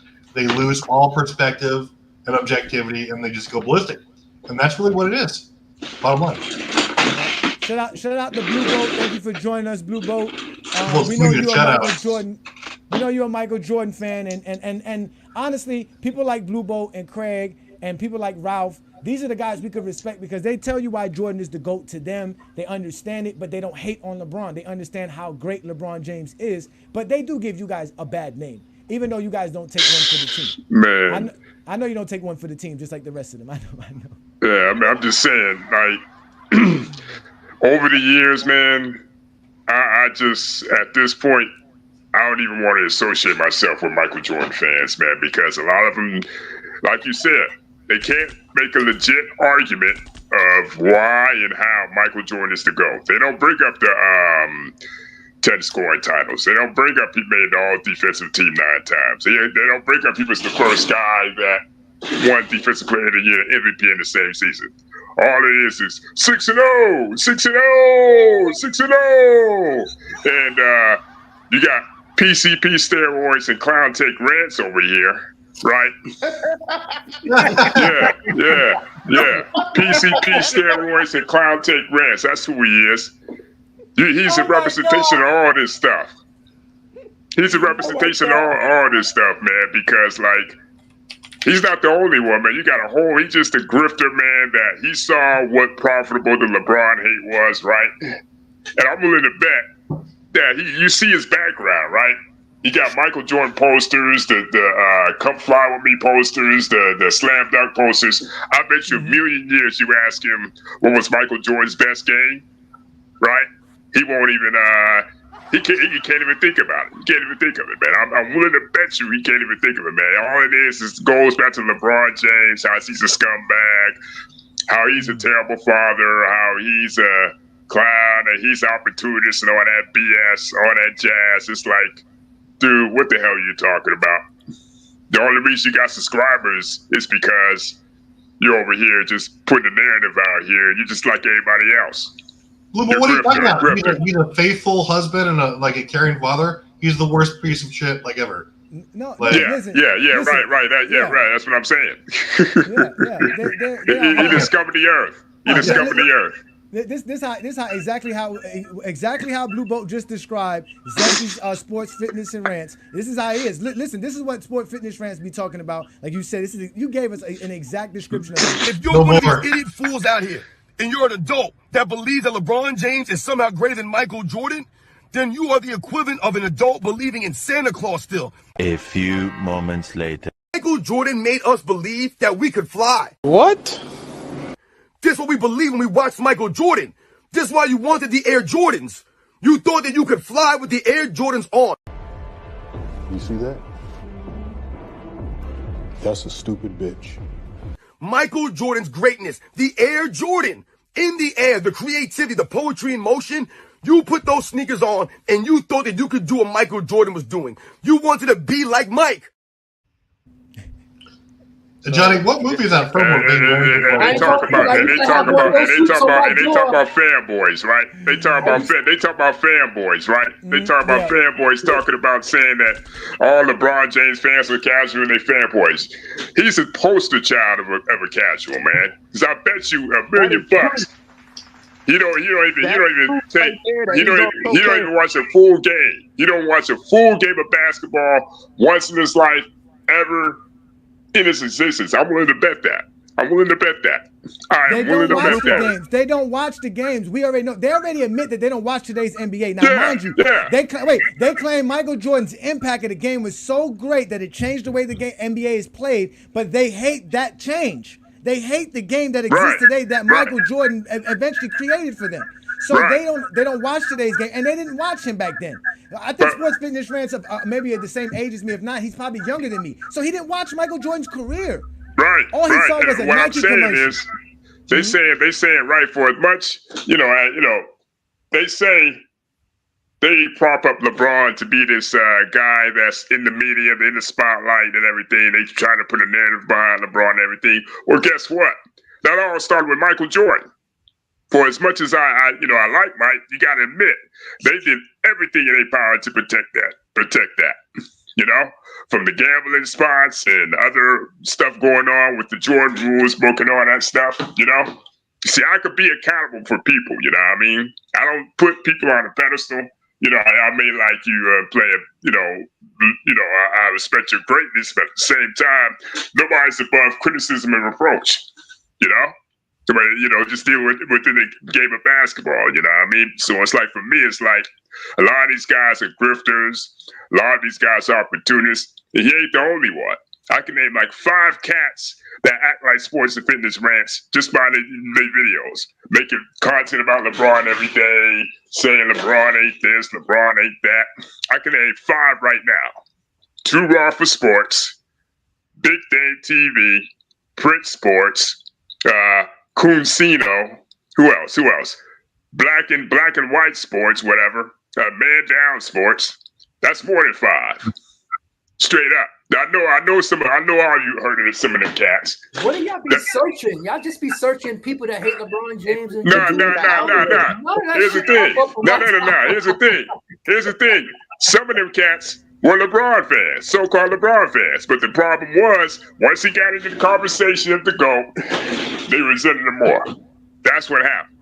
That's exactly what happened. Am I lying? They got popular after the pandemic they were as LeBron well. fans, and they found out later that they can get more subs talking negatively about LeBron. Exactly. In the beginning, they was talking Johnny. positive about LeBron. Right. And then later, they subs. Same with this Prince Sports guy. And they now have clicked up because of Brandon and I. They see what we do here in GOAT James Kingdom. They're starting to click up now. They're starting to get together. They're starting to help each other out. Again, you'll catch Mr. Zesty of Fitness and Rants on the Hungry Man channel doing stuff with the Hungry Man. You'll find Unsmart Hoops hanging out with Michael Jordan fans of the worst. You'll see all of that stuff. They're all there. That's what they're doing best now because they've realized that there's LeBron fans like Brandon and I that's out here killing the GOAT debate. We're destroying everything that they're talking about in every aspect of the game. If you see a picture like this and automatically you're going to be upset and get angry, that means you don't know the game of basketball. You don't know the game of basketball. If you think LeBron James is not great for what he just did in the Olympics, you don't know the game of basketball. That's why you got to sit here and go on your page and sound like this. It's a slap in the face to all the people out there in America for LeBron James to be representing Team USA as a captain. I would never vote LeBron James as a captain of anything. LeBron James does not carry himself with any honor, any integrity, any class, and he lacks the respect, the love of the game. He never carried himself like a true captain, like a true leader. He ain't no damn leader. Actually embarrassed for us that LeBron James is representing Team USA as a captain. What the hell has LeBron James done in his career that would give him the right to be a team captain? How the hell is he the best player on the team? How is he the best player on the team? I guarantee you he won't make no videos about how Michael Jordan's a horrible father because his son's out here doing the booger sugar. You're able to do drugs during the day and then the still one thing function, still do your job. Well, how the fuck else would you do this job? Cocaine and hookers, my friend.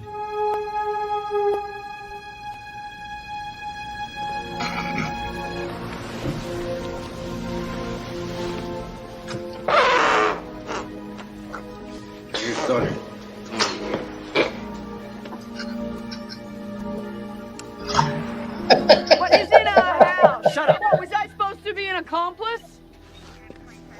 You don't think people know you're a drug dealer? Everyone knows you're a drug dealer. It's no secret. How do you think that reflects on me? Every time I go out, I'm humiliated. Go to jail. It's for your own good.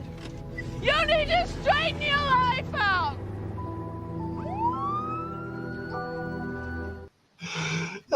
You guys are way too crazy. Oh man, that's crazy, man. And you know what? That's probably that. Part of that is true. Part of that is true, man. You know, part of that is true. Unfortunately, they can relate to that.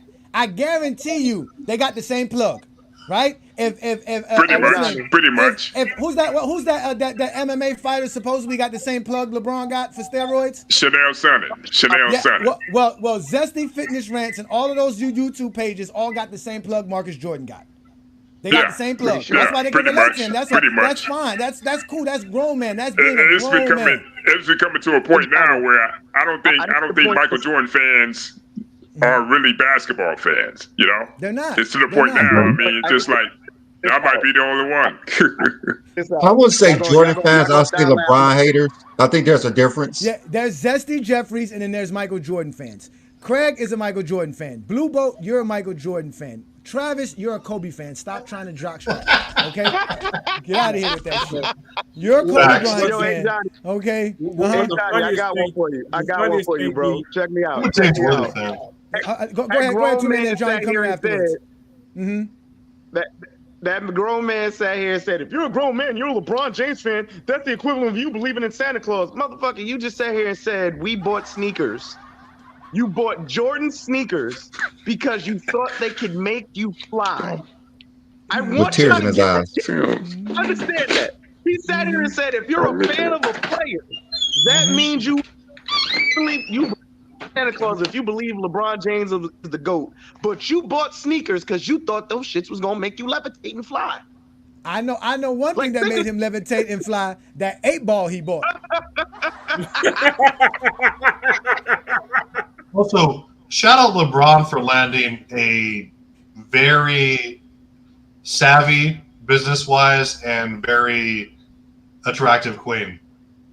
Go ahead, John. Go ahead, John. You had something to say, John. Go ahead, John. Hey, Twin Man, help me understand this.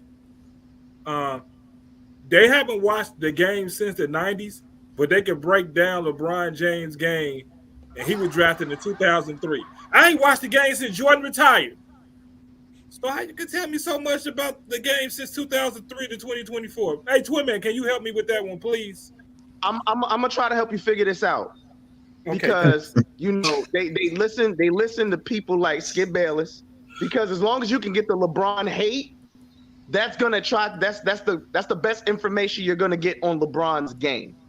Because again, you have these things like SportsCenter not top 10. LeBron was on there a couple of times doing some weird stuff. So they'll pull up those highlights immediately. You'll have the Rob Parkers of the world talking down on his game. You'll have who's that other dude? The dude on Doug Gottlieb.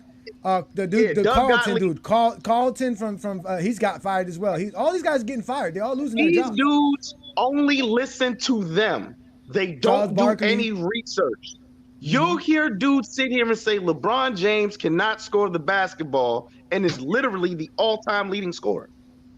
You'll hear them say LeBron James can't play defense, and he has like the most blocks in the playoffs. And he's like up there. I think he's top 15 in blocks or something like that for his career. Like it's so insane. In the playoffs, he's number 10 in the playoffs. Yeah, my bad. 10 in the playoffs. He's number 10 in the playoffs. Number one in defensive rebounds. Number one in steals. I want to ask a question to you guys before I left. I don't want to overrate him. Let me finish. I don't want to overrate. My bad. Yeah. Let's let Blue Boat get in right quick because I know Blue Boat be in and out. Go ahead, Blue Boat. What's the question you got? This seems to be. I was on a Twin Man should know about this. I was on a live stream last night. True the King, shout out to him. He had a live stream saying Kobe is not in the GOAT debate, right? Mm-hmm. You had a lot of Kobe-tards in there getting in their feelings because we presented with them they were presented with concrete facts about how Kobe's career actually went. What I want to know from y'all is there's a narrative out there where around 2009, 2010, 2011, 2012, Kobe was still the best player in the NBA. I'm talking 2010 to 2013. They had cats in there legitimately trying to say Kobe Bryant was better than LeBron James in 2010, 2011, 2012, and 2013. How funny is that, man? Like, they act like Kobe was this guy when actually Kobe actually stopped being the best player after 2009. Let's keep it 100. Am I lying about that? Am I delusional about that? Or that's just me or what? No, I mean, Brandon is a Kobe guy. So Brandon thinks Kobe's great, but he didn't have Kobe ahead of LeBron at that stage, right? No, right? He wasn't better than LeBron then, right, Brandon? Well, in 2010, no.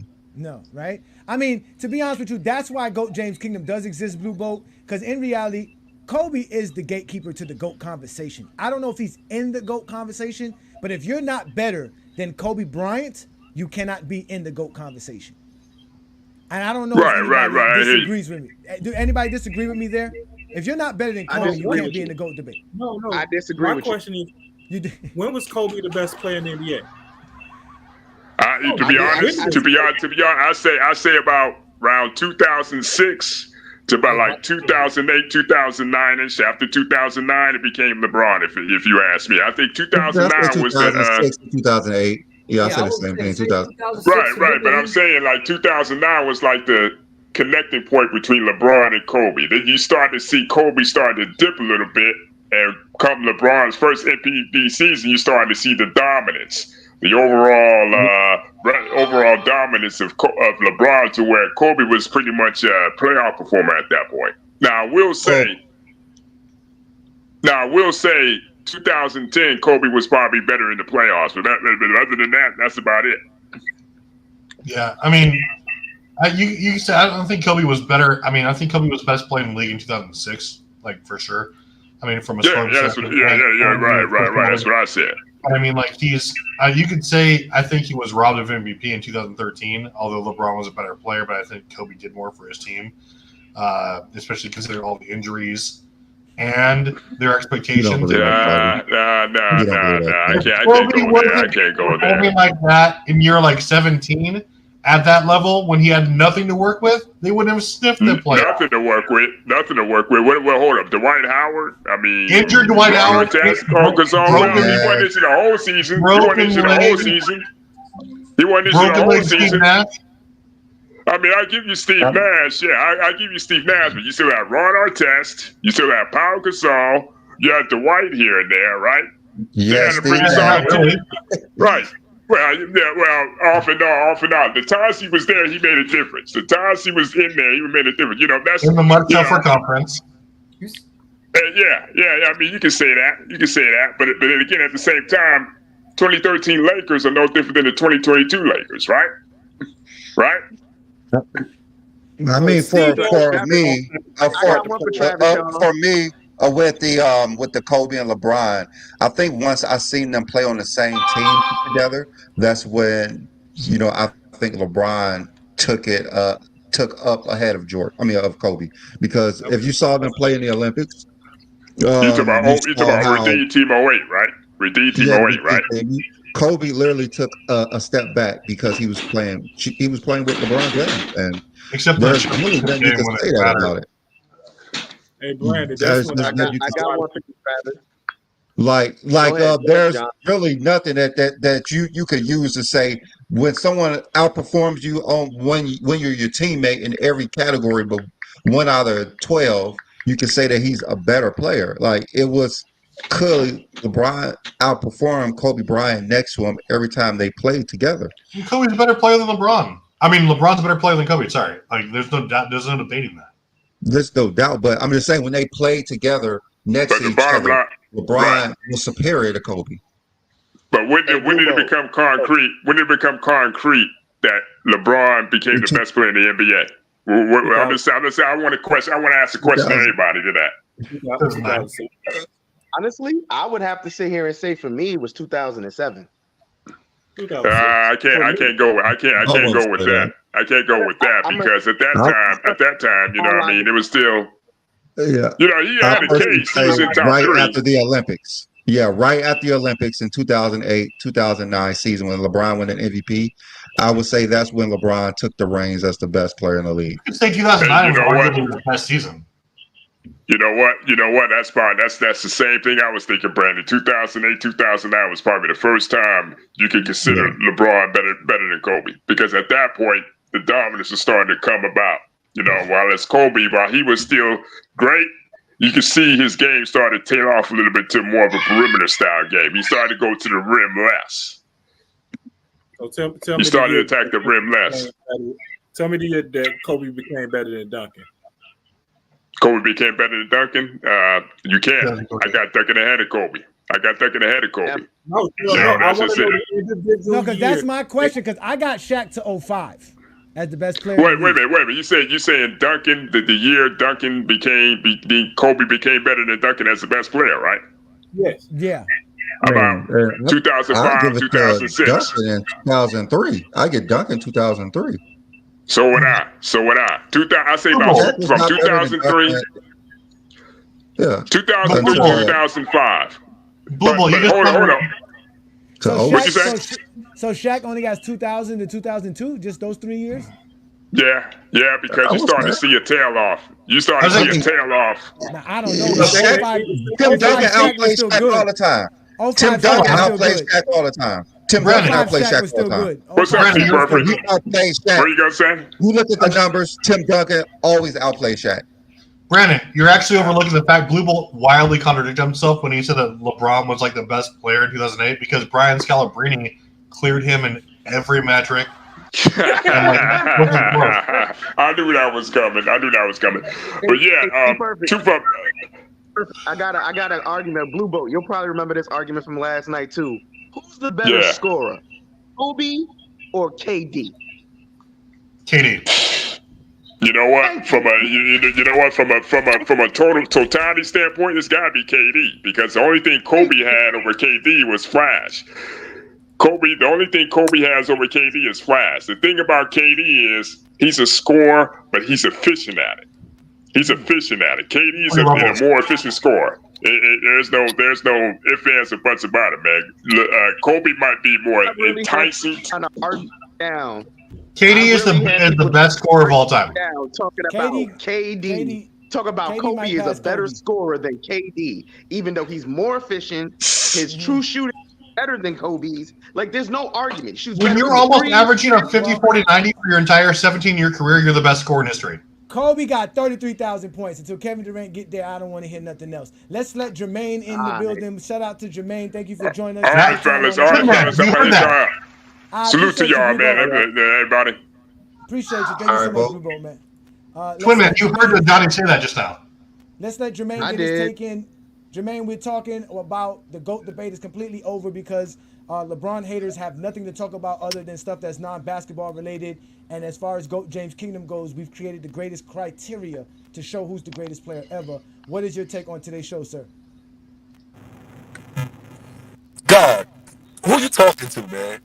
Talking to Jermaine. No, you're not. No, you're not. This is what I'm talking about. Hey, Zesty. Hey, fam. This is why the Zesties are necessary. What's up, fam? Oh, shout out to Chilltown. What's good, bro? What's up, man? This is why the Zesties are necessary. I got 2 quick questions for you, and I'm going to leave you to it. Now, does winning matter when we're talking about the best player in the game? Yes, winning does matter. No. So, that's a yes or no question. Yes, it matters.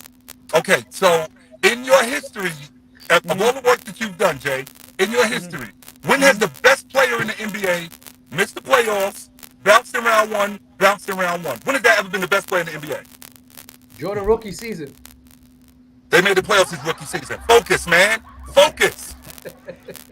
I know Jordan got knocked out of the first round 3 years in a row. And he was never considered the best player in the game. It was Bird and Magic. I don't know about that.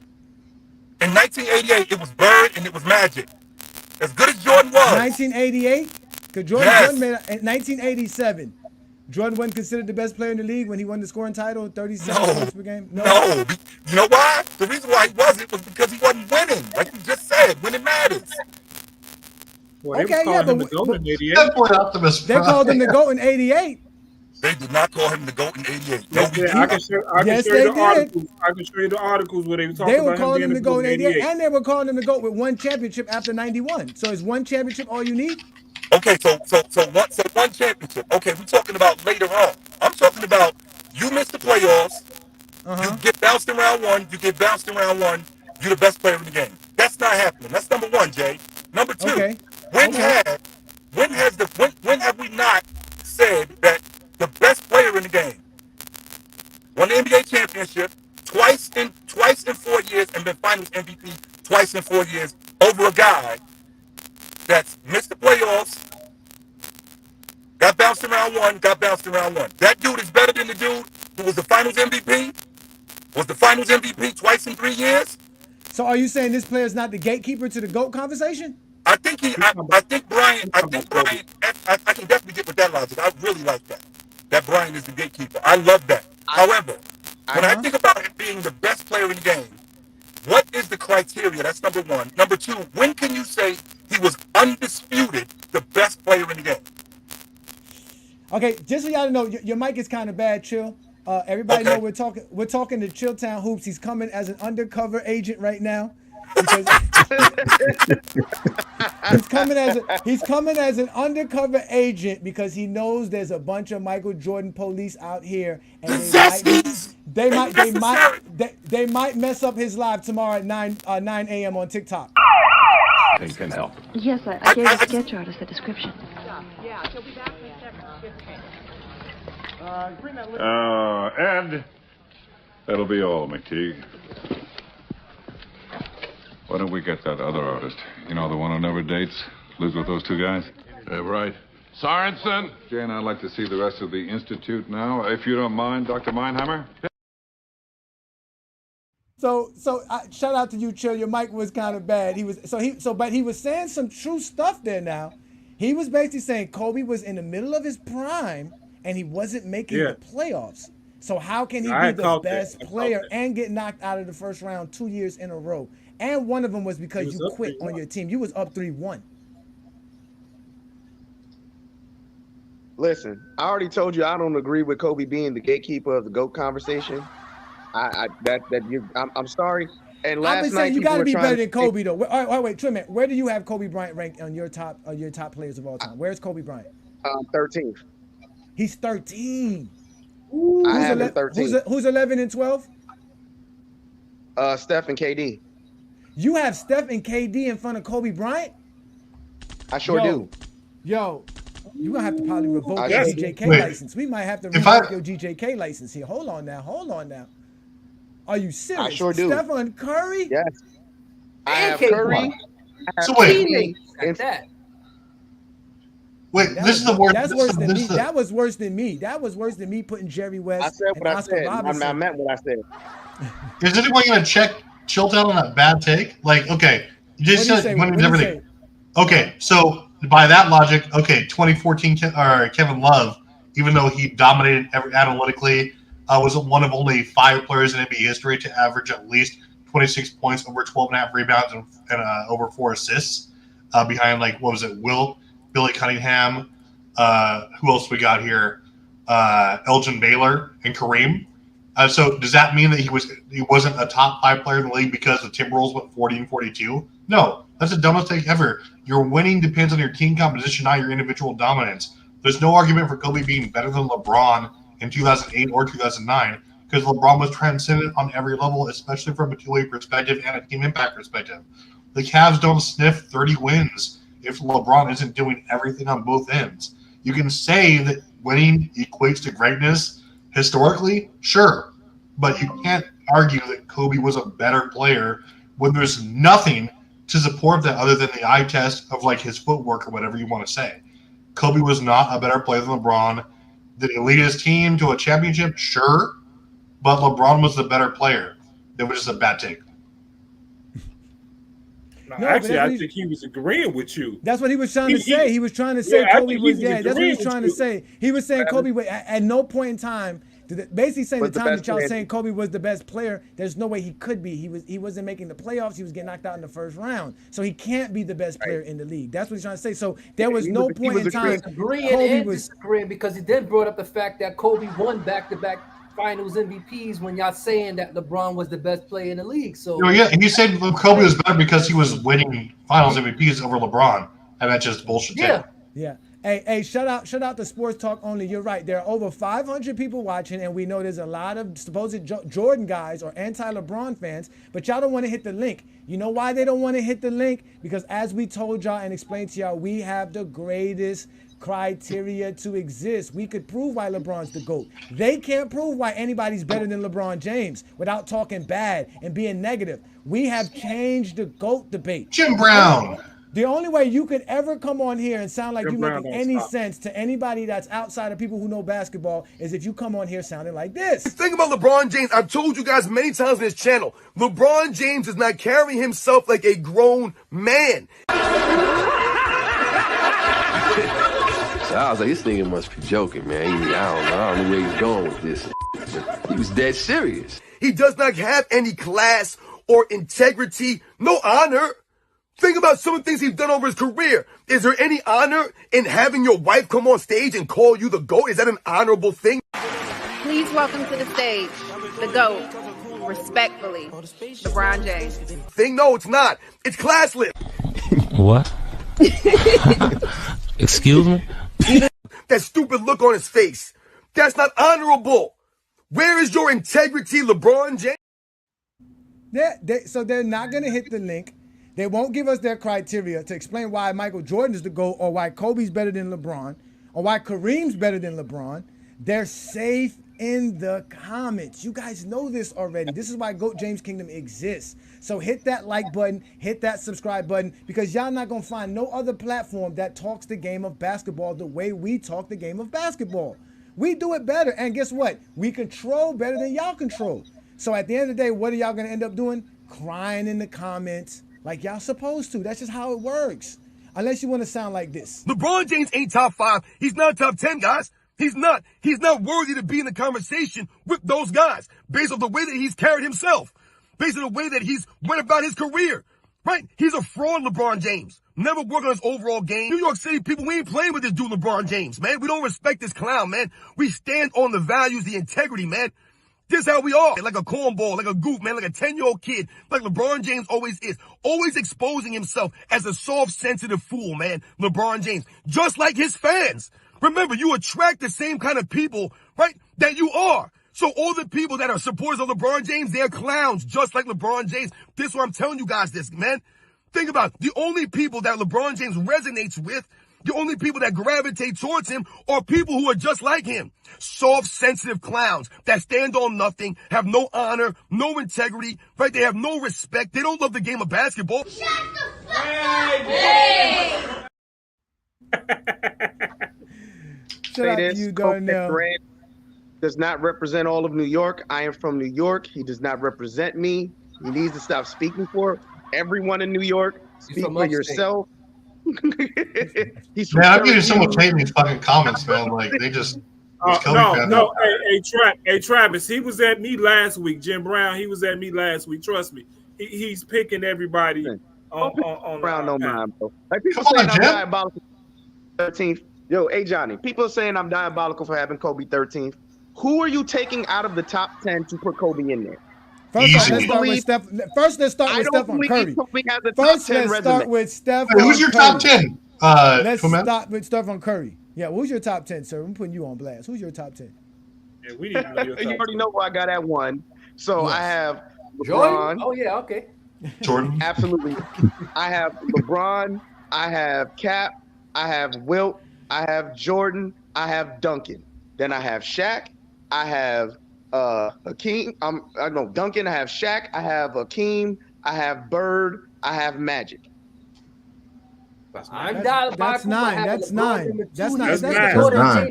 That's 9. You're missing somebody. I missed.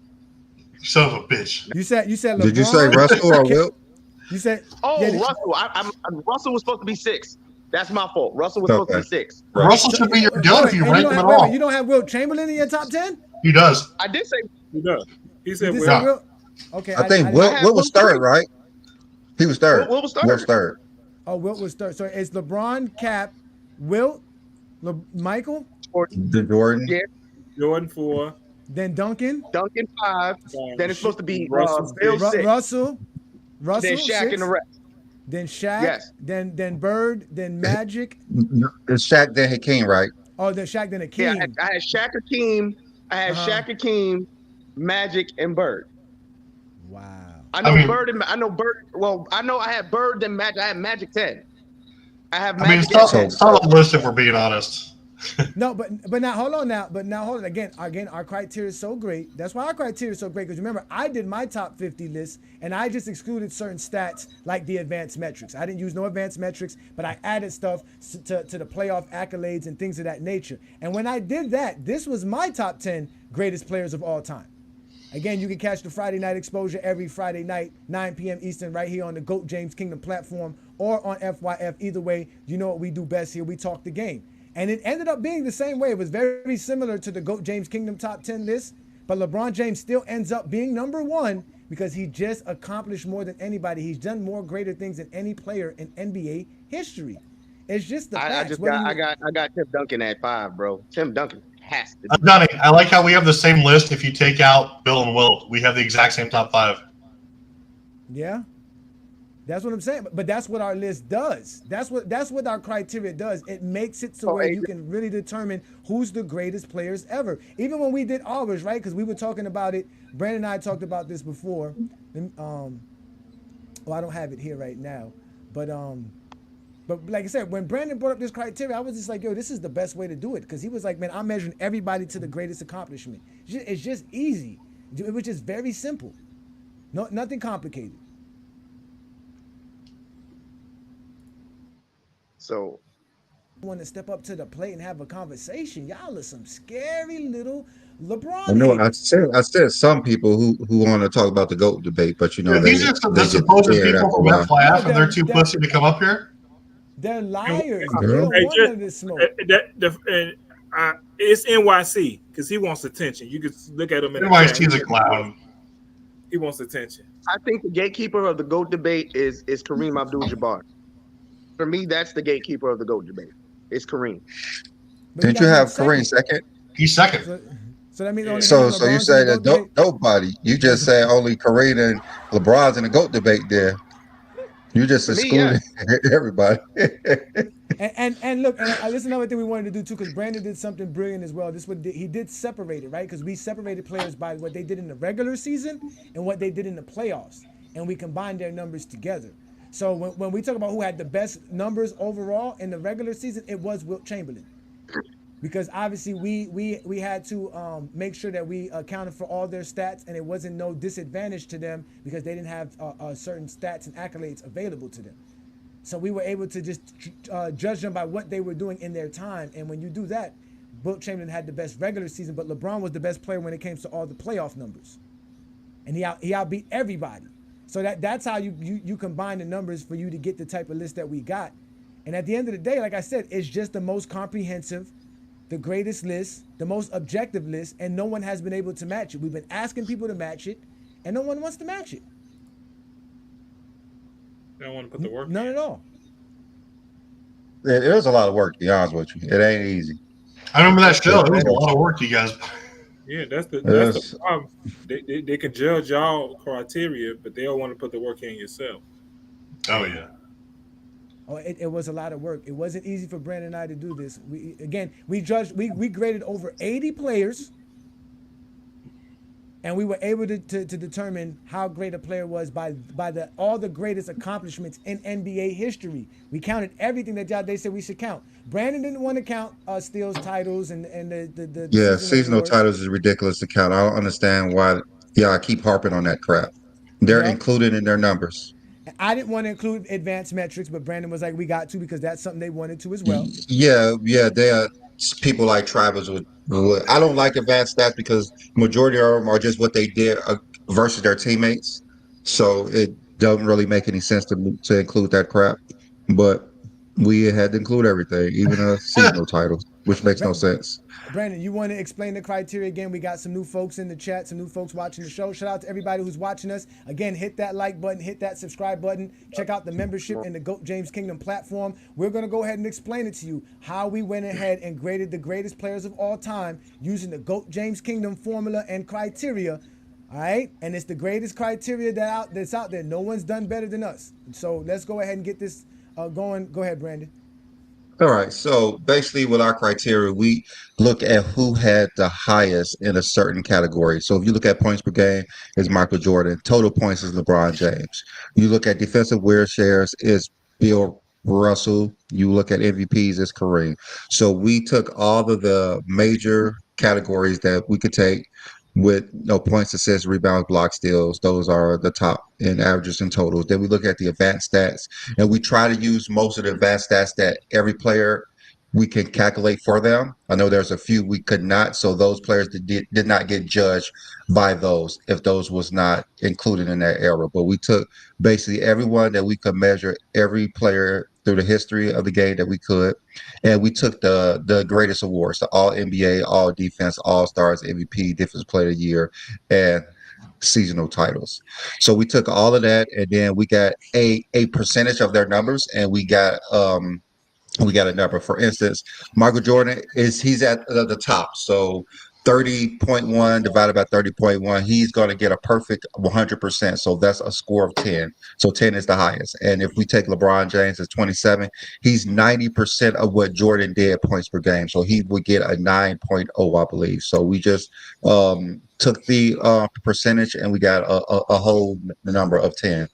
For instance, LeBron blocks is about almost 25% of Hakeem Olajuwon, so he would get a 2.5 for blocks. So we would add all the averages, all the totals, all the events, and all the awards, and we would come out with a number. So we would average whatever they got in the averages. We get a whole number.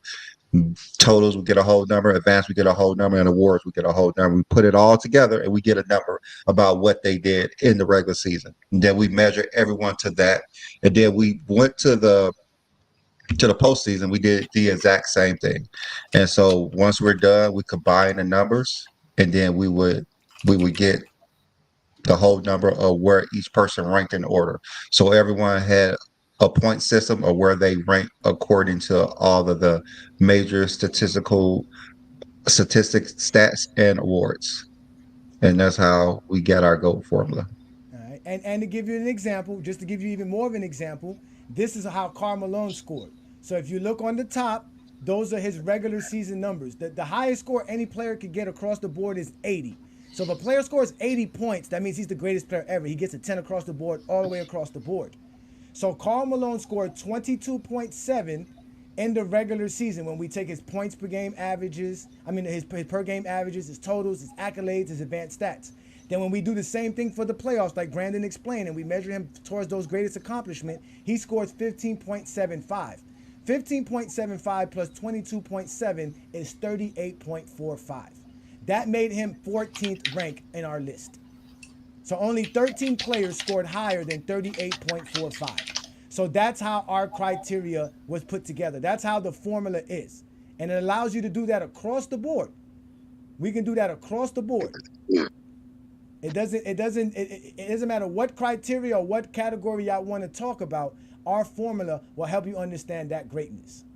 Even for you here who asked here, Mr. Stop Flossing TV, about the 6-0, if we wanted to include 6-0, we would have to make John Havlicek's 8-0 the best, and we would measure everybody towards that. He probably like, who?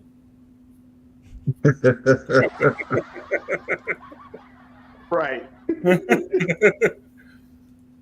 And like, I've never heard anyone doing better than 6-0. I mean, that's what they told me on ESPN. That Jordan. So does that mean that's Scottie what they told me on Facebook? So that means Scottie Pippen's the GOAT because he's 6-0. No. Scottie Pippen don't count. He didn't mean nothing to the Bulls. Well, Mr. Stop Flossing TV, you are more than welcome to tell us what your eyes saw, because we can't see what your eyes have seen.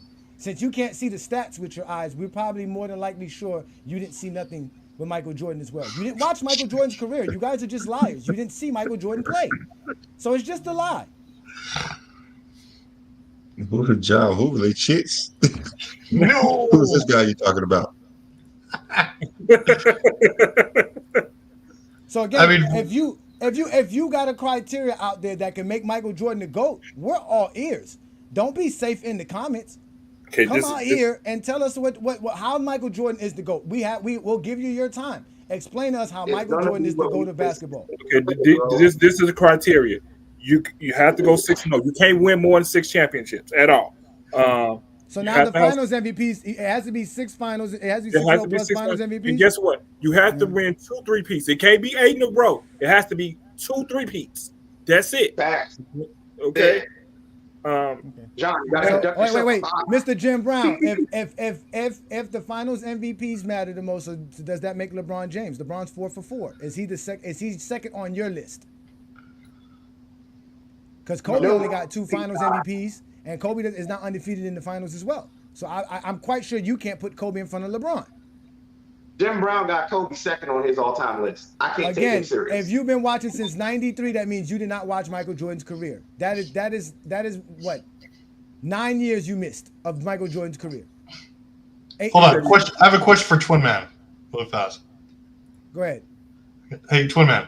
So this is just hypothetical, and like let's put our thinking hats on here, okay?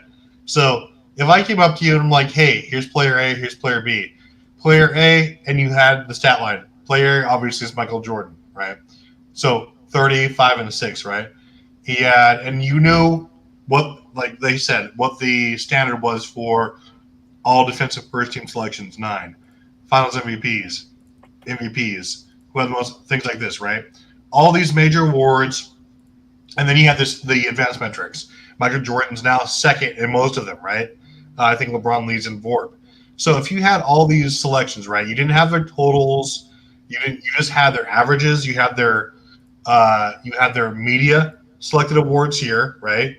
Their major ones, which are MVPs, Finals MVPs, DPO white count, their actual yearly titles or whatever it was, like steal titles, scoring titles, assist titles, all this rebounding titles, whatever they have here. For all NBA selections, sure. First team selections, sure. Defensively, things like that. Who would you take? Would you still be taking LeBron over Michael Jordan? You have to omit a lot of stuff, though. Do you see what I'm saying there, though, Travis? What am I omitting besides totals? If I'm going by the specific thing you just said, it's Jordan. It has to be Jordan. But if you're taking totals into account, Not doing that. Again, the totals are bullshit. Again, if you're not doing that, it's going. Actually, no, it wouldn't be Jordan. Will Chamberlain. Yeah, I was gonna say it'd be Will Chamberlain. No, fuck Will Chamberlain. No. So this is the thing that Jordan fans do. They try to make a criteria specific to Jordan, but when you look 2 to 10 down the list, it doesn't make any sense. It doesn't even make Jordan the GOAT. When they try to do it doesn't make any sense. Remember, Brandon, the criteria they create is to make Jordan better than LeBron, and by doing that, it makes Jordan not the GOAT. And it makes the list look ridiculous. Like having Joker as the GOAT. I don't know if you guys remember when like Dart tried to make his list to put Jordan on top, and then when he went down the list, it looked kind of stupid. So well, yeah, because his list is retarded. Formula that somehow beats PER, where I don't know. I have somewhat of an idea of these guys, but I think it's comical that their basis of a claim that LeBron James is the GOAT is off of a mathematical formula that they produced. My turn! It is. You told me it was my turn. You can talk all that you want to, yell and scream. You lost. It is my turn. You lost the game. It's my turn. I've been gone for the last 2 weeks stewing over the most objective formula to prove that Michael Jordan is in fact the GOAT. This formula is based on all objective awards that are or were available to anyone that played in the NBA for its entire history. NBA championships won, scoring titles won, and assist titles won. Why?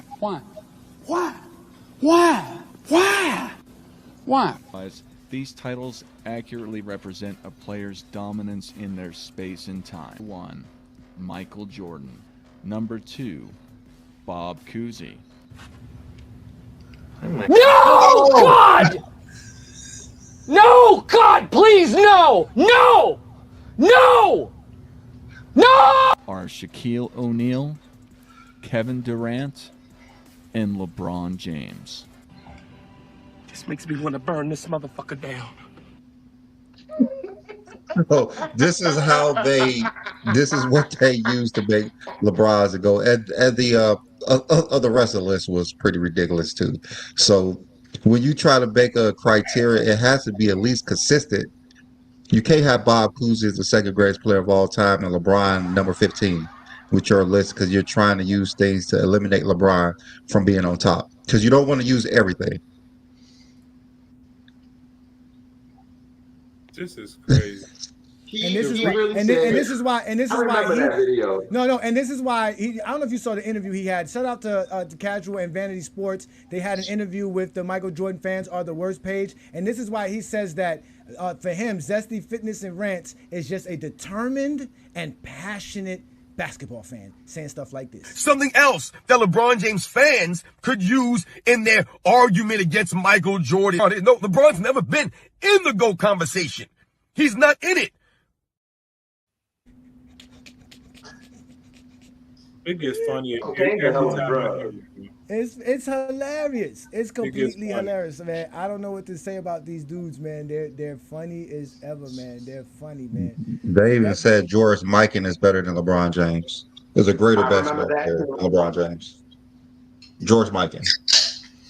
Yeah, like, bro, do you know the lengths you got to go to make George Mikan better than LeBron James? He went through a lot. It's on YouTube. You can see it now. I mean, at first you couldn't see it. Now you can really see it. I literally debated that. Literally. Yeah.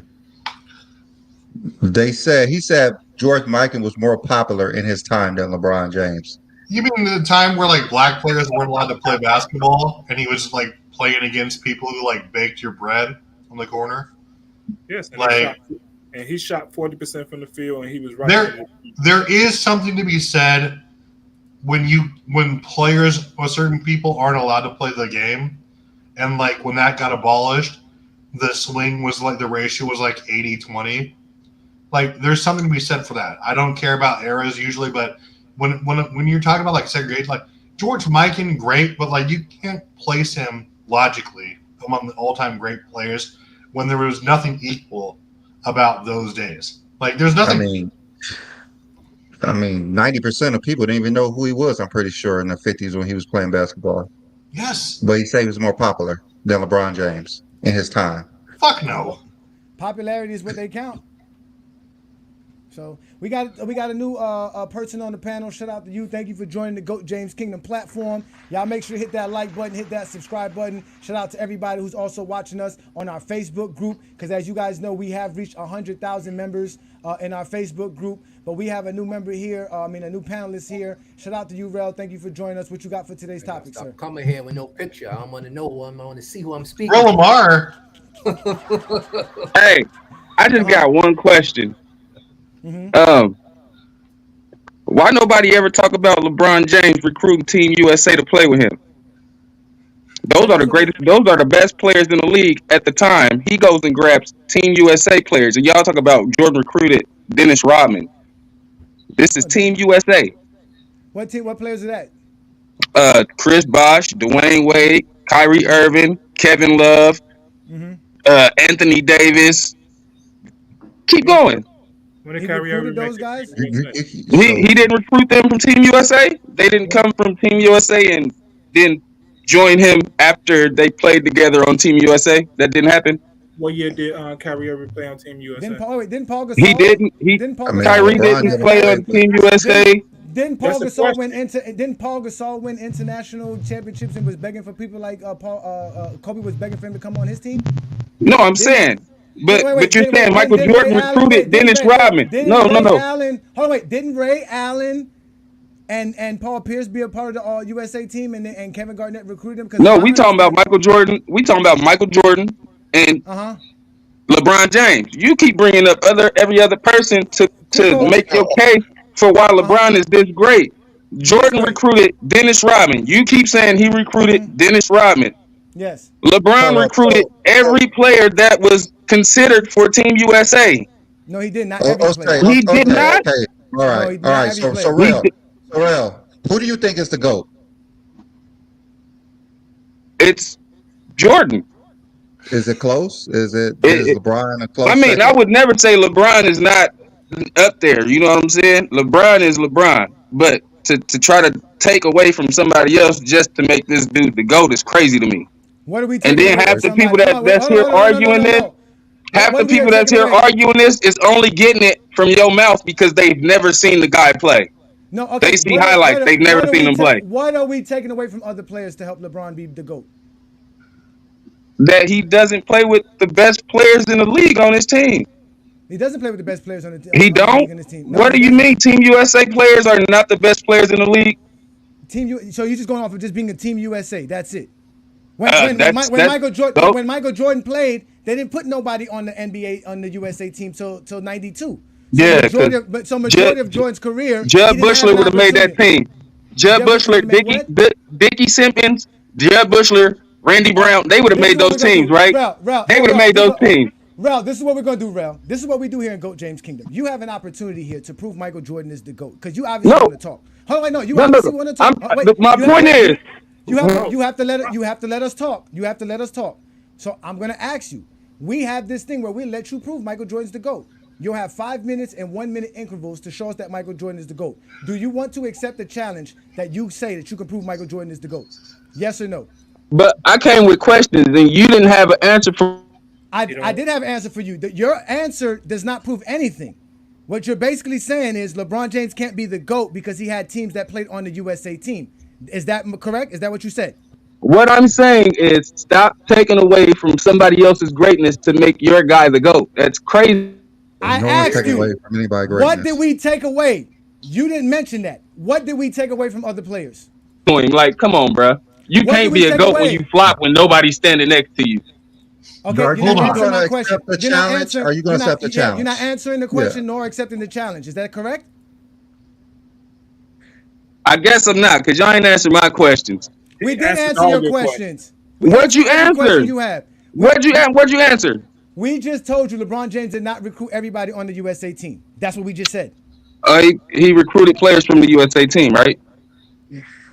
He had players that were teammates that were on the USA team. No, he team. recruited. They didn't play with him until after they played on that team together, right? How can he recruit right? them? Wait. You play a whole summer with somebody. You can't recruit them? Okay, answer my question. What player name the first player he recruited that was on the USA team? Dwayne Wade, Chris Bosh. Dwayne Wade and Chris Bosh went to the Miami Heat. Why didn't they go to Cleveland if he was recruiting them? Because Dwayne Wade was more established in what's the name, and they had a better organization. Huh? So LeBron James didn't recruit them. The Miami Heat signed those 3 stars, correct? Recruited them to go play with them. Like so again, so I asked you. I'm gonna ask you a very simple question. Why couldn't he recruit them to the Cleveland Cavaliers if he's the one doing the recruiting, if he's making the decisions? Because he was done with Dan Gilbert at the time. No, he wasn't. No, yes, he was. He was trying to get them to go to Cleveland. Hey, he was. Lamar, can I ask you a quick question? Oh, wait. Matter of fact, okay, no. Don't ask him nothing. I'm going to ask you this, Rel. Why didn't Dan Gilbert sign Dwayne Wade and Chris Bosh then? He did later on. Why didn't they? Why? Because they wanted to go to Miami. No, so that means LeBron James didn't recruit, correct? That means Pat Riley convinced them to go to Miami, not LeBron James, correct? So he joined forces with the greatest, and then after that, he decided to recruit. So what's the difference? What's the point? You just delaying the inevitable. No. You said he recruited USA team players. I just point out the first 2 players you named, he did not recruit. Now, after Chris Bosh and Dwayne Wade, which he did not recruit, what are the other USA team players that he recruited? Brown was on. Don't mean they didn't recruit each other. They decided to play with each other. And how can you recruit somebody if they have the decision to go wherever they want to go? Hey, let's go play with this team together. Let's go over here. We could become the greatest thing ever. Win 3, 4, 5 championships, which y'all didn't do. But go ahead. Again, I asked you. Go ahead. I'm asking you again. That he didn't recruit Dwayne Wade. He didn't recruit, obviously, Chris Bosh because he had nothing to do with the Miami Heat. So, what other players? What other USA teams? Crazy that you saying because they went to Miami that they didn't conjure up a thing. They didn't conjure up something to play with the greatest players. No, he didn't conjure. Because Dwayne Wade said that the night of the decision, he still didn't know where LeBron James was going to go. And it was Pat Riley who convinced LeBron James to come to Miami. So it had nothing to do with Dwayne Wade or Chris Bosh. I know you can't believe everything that man say. Why should I believe what you say? Why should I believe what you say? I know you can't believe everything that man say. I can't believe nothing you say because you're making things up. You sound crazy. That's crazy. No, you sound crazy. He had a whole decision and didn't know where he was going. Get the fuck out of here, my guy. Hold wait. You didn't see that Dwayne Wade had a decision party and he was sitting there saying, "I'm nervous because I don't know what's going to happen" while he was doing the party? You didn't see it? That's what happened. That's what happened. Did you or did you not see that? I mean, it was good for media. Hey, Rel, can I ask you a quick question? Go ahead, Travis. So, Rel, really quick. I don't know why you're doing that. So, Rel, this is just off the top. First of all, I love your avatar. I assume that's like a high quality nugs right there. But also, can you tell me the 3 players in NBA history who have actually played alongside a teammate who's been voted top 5 in MVP voting at least 5 times?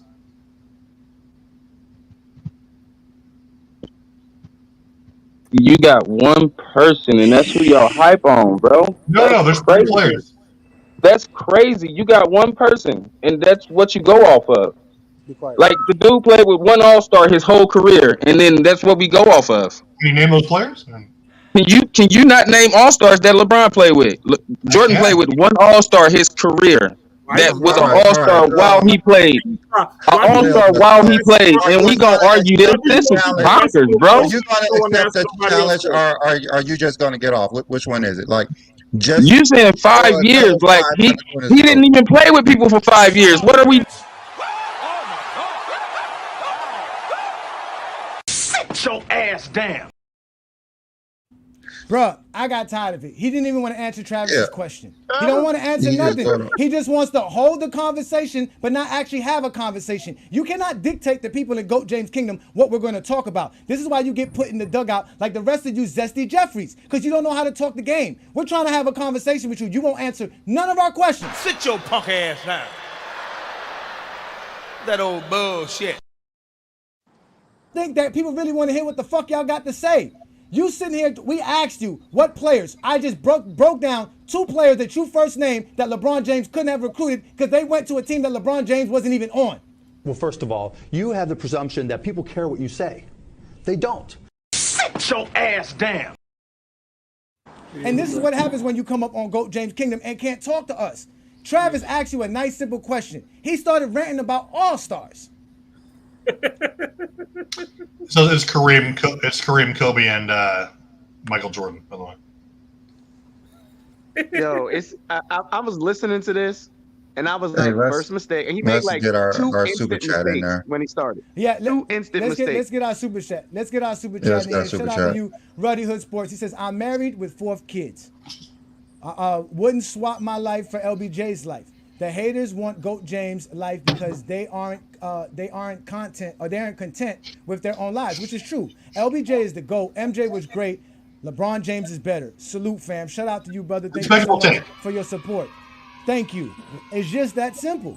Hey, It's Travis, just that that simple. was a great question too. I want you to know, Travis, He that was can't a answer great none question. of those questions. We're gonna let Aaron get in. Shout Nobody out to you, answers Aaron. What you got for us on today's topic?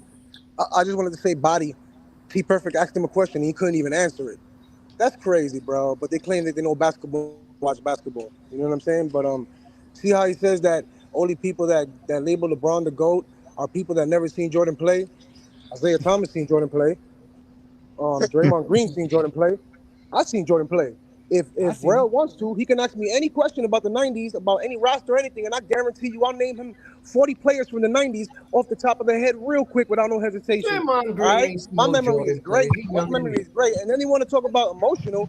Meanwhile, this dude's getting super emotional. And Wait, this is you, dude. This is you. I'm your father, bro. I won't even talk. Man, dude, yo, check this out. Tell your 2 dads. I'm your dad. Stop sneaking in your room at night, bro. Stop sneaking in your room. I'm at your night. dad. You're too old to play tea time, bro. You're too old to play tea time. All that slurping has fucked up your knee pads, bro. Fuck out of here. What you talking about, bro? What you talking about, bro? Rel, Over here. you are we- Rel, ain't you even are talking allowed about to come basketball. up. Yo, my and nigga. If you want to talk shit, my nigga, I'll send you my fucking address like I did, and you can pull up real easy. Nah, we can ain't finish gotta do that, conversation. Aaron. All right, Aaron. relax. Aaron, it's cool, Aaron, relax. Aaron, it's cool, Aaron, but it's relax. cool, Aaron, fam. relax. Listen, It's cool, fam. Listen, Rel, we are giving you the opportunity to prove Michael Jordan's the GOAT. No one will cut you off. We'll actually let you sit up. We'll move everybody to the background. Do you want to accept that challenge or not? Because you're not going to come up here being disrespectful and making up lies on GOAT James Kingdom. If you want to talk about all-star selections, why don't you mention why LeBron James has more all-stars than Jordan that makes him better than Michael Jordan? Since his teammates' all-star selection makes him better than LeBron James' teammates. You don't want to do that. So do you want to accept the challenge or not? Are you going to sit here and prove and prove us wrong that Jordan's the GOAT over LeBron or anybody else? Let's get it. You want to do Because it? the one question the one nigga asked, the 5-year question, who has LeBron been on a team with for 5 years? Name them. So you didn't even hear the question, because if that's just your response, you didn't hear the question. Name What was the question? Name the super team. No, Draw hey, the no, face. it's done. He's going to It's do. Listen, done. y'all. We are about He's to do. gonna do the exposing GOAT James Kingdom. Yes, ladies and He's gentlemen, we're he's about to about do to expose Exposing him. GJK. Welcome to the GOAT James Kingdom platform, as we will have Rel Lamont. We're going to put all you gentlemen in the background right quick so that he can speak for himself, and he's going to explain to us why Michael Jordan is the GOAT of basketball. So, Rel, you got a minute for your first round. Go ahead and explain why Michael Jordan's the GOAT. When you start, your minute begins. Jason Terry, JJ Barea. I'm done. He said he's done. 6 losses. Nobody remembers the number 2 team, bro. So y'all just going off stats and all that shit. You can't lose 6 times and be the greatest. That's just, it's absurd, dog. Jordan was never the number 1 scorer of no time to be the greatest. LeBron had the past stats. This nigga's in the league with triple-double averages on his watch. People with more rings on his watch while he was the king. But yeah, he's the king. The fainting goat. You got it. I'm done. All right. So we asked you to explain why Michael Jordan is a GOAT and not why you don't like LeBron. So that first round I is never said I based don't on like F. LeBron. Never in my That's life have I zero. said I You did didn't like not explain LeBron. one reason why Michael Jordan is the GOAT. So I that don't not first like LeBron round, though. that first round We was let you garbage. talk. You can't So we overtalk let us. you talk. So we're going to go to the second round because you didn't say one thing why Michael Jordan was the GOAT. So you get a damn F for that first round. All right, second round about to start. Go ahead. Your round starts when you start speaking. I never said I wasn't a LeBron fan. I just said he ain't the GOAT. You can't have a losing record and be the GOAT. That's why he's not the GOAT. Because he has a losing record in stat pads. Go ahead. You got it. And he creates super teams to lose to super teams. So go ahead. That too.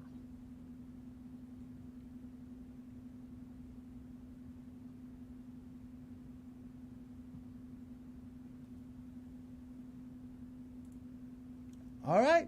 Right. That's round number 2. Second round, you did not explain why Michael Jordan was the greatest player of all time. So that's 2 rounds that you can't even make one argument for Michael Jordan being the GOAT.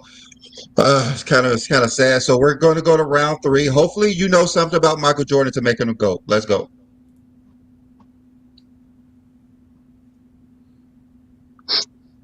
Oh, he didn't have none of the greatest teammates but Scottie Pippen. But y'all keep going because Scottie Pippen played a full career.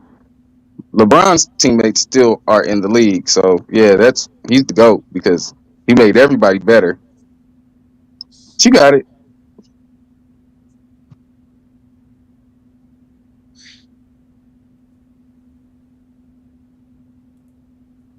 Wow. Wow. So that's 3 rounds. And you said Michael Jordan is a GOAT because Scottie Pippen was his teammate. I'm completely lost. I'm fucking lost. Michael, 3 minutes straight. The only thing you said is his teammate was Scottie Pippen, and that's why Michael Jordan's a GOAT. All right, Mm-hmm. we're gonna go to round 4.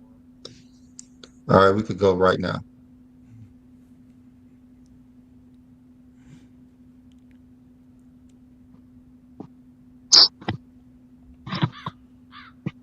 I'm not a stan. You niggas are, and that's just what it is. This is GOAT James Nation. I don't have a GOAT nothing nation. I just know I watched the greatest player at the greatest time, and that's what I know. I've seen both of their careers, but yeah, you got it.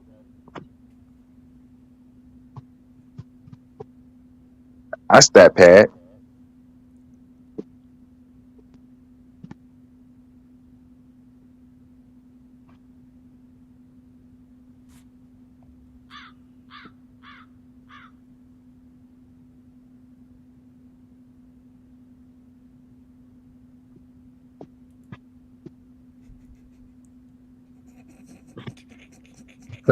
All right. This is one of the few times someone has actually went 5 rounds, but this is the least words That was ever four. That for wasn't five even five. rounds. That was That's I four. know we got one more, so this is Oh, gonna you be got his one fifth more. Nah, round. nigga, So because I let's came go for a now. conversation. Now, I came for We're a not having a conversation. conversation. Let's start right We are now. having a Nah, y'all conversation. asking me to explain why this man is the GOAT. Like, because he's the GOAT, nigga. When did he have to have the most points to be the GOAT? When did that start?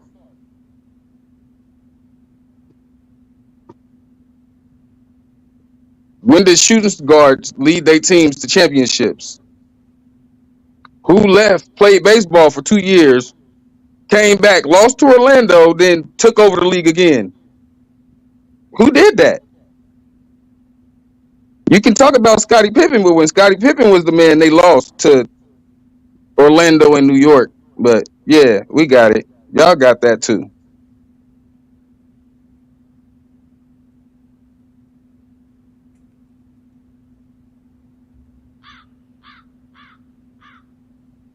When he was the man, nobody took him down.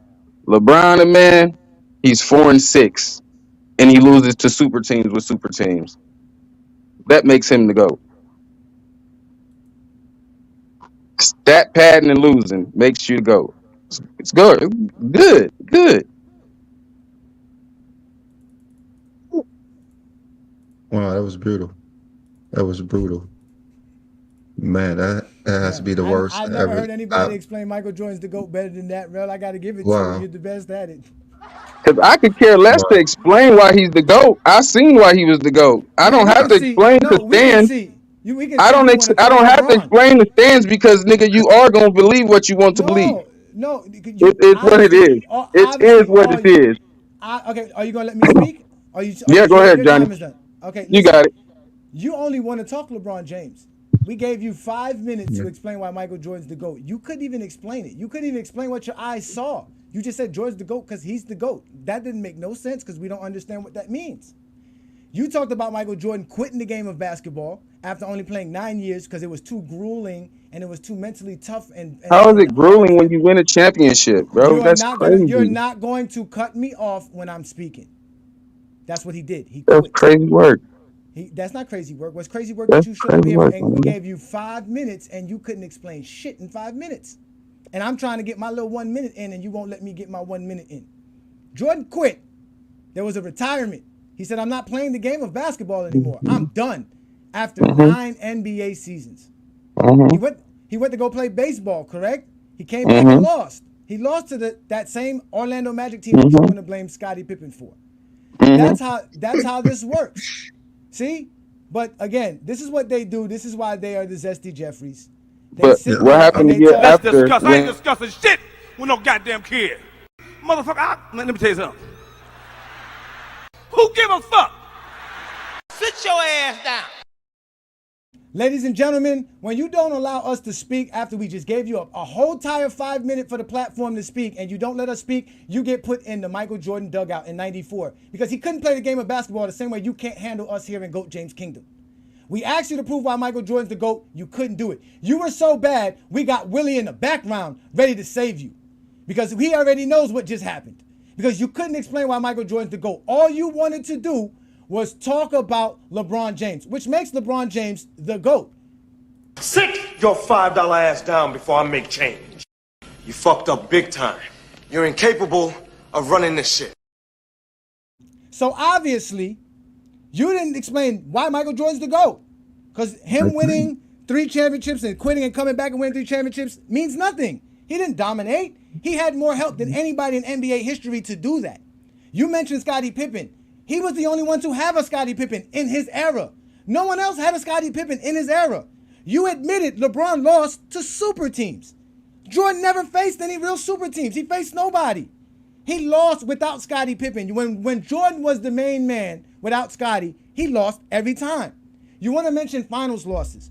So you want to give credit to a player who couldn't make the finals while knocking a player for winning their conference, all because they didn't win the NBA championships.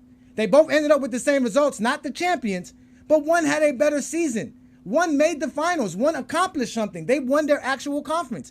Little do you know, there's an actual hat, shirt, banner, confetti, presentation trophy for winning your conference. LeBron's done that better than Jordan. If you're going to say Michael Jordan is the GOAT because of winning, that means you didn't watch basketball. But at the end of the day, we know the truth. You saw LeBron play more than you saw Jordan play. So LeBron is really your GOAT. And you came on GOAT James Kingdom to actually be proven that. Now you are officially a LeBron James fan now, Rel. You are a fan just like us. We have proven to you LeBron James is better than Michael Jordan. He's a better winner than Michael Jordan. You're not going to say guys who won more championships than Jordan's a better winner than Jordan. So why can't we say LeBron James is better with 2 less championships? Jordan couldn't win nothing. He had a good 6-year stretch. That's fine. That's great. But that's not enough to be the GOAT. Definitely not enough to beat what LeBron James did. You came up here and lied about USA teammates. And you couldn't prove none of that shit. And this is why GOAT James Kingdom exists. You have no criteria to say why Jordan's the GOAT other than the fact that you said you saw him play when you admitted you only started watching the NBA in 93. And we're going to say that you saying that because you probably was, 10 or 12 years old then? If that. You wasn't watching the games. You didn't watch Michael Jordan play. And you came up here on GOAT James Kingdom, and you have now officially been exposed by the exposer because you can't explain why Michael Jordan's the GOAT, but all you can do is explain why you don't like LeBron James. So we'll bring back up our normal panelists, and we'll have a conversation here. So I got put in the backstage. I got put in the backstage for that bullshit. Yeah, you kind of did. But I got put in the backstage for that bullshit. You kind of Well, we also got Willie. Willie in the back. We got Willie.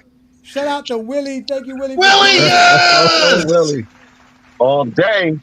Every day. That soul patch is rocking, bro. I love it. Willie, can you save Mr. Rel here, please? Because he needs to be saved. I don't know.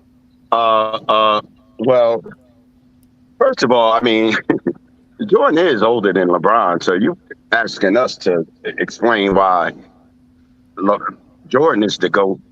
I mean, you should be explaining why LeBron is the GOAT. I mean, because you come from an angle. You come from okay. All right. This is why Jordan is the GOAT. Because hold on. Wait. I'm gonna tell you right now. Are you wanting to go to your 5 minutes again, just like last time? No. Let me talk. This is why Jordan is the GOAT. Jordan losing is what made him the GOAT. Jordan losing early to Bird. Jordan losing early to Detroit. And then winning 6 championships made him the goddamn GOAT. Now what? Ain't no way. Now what? LeBron losing. Now what? What a joke, bro. You say Jordan's losing makes him. Can I go first? Can I go first, please? I don't know how to do this. Please? Oh yeah. I got a twin man here. Now I'm a body. Can I go first? Go. Only thing we hear is one Jordan fan after another come up here and talk about how losing is so bad. Now all of a sudden, losing early in his career made him the GOAT. Yeah, cause losing. Yeah. Yo. Losing in your 9th season.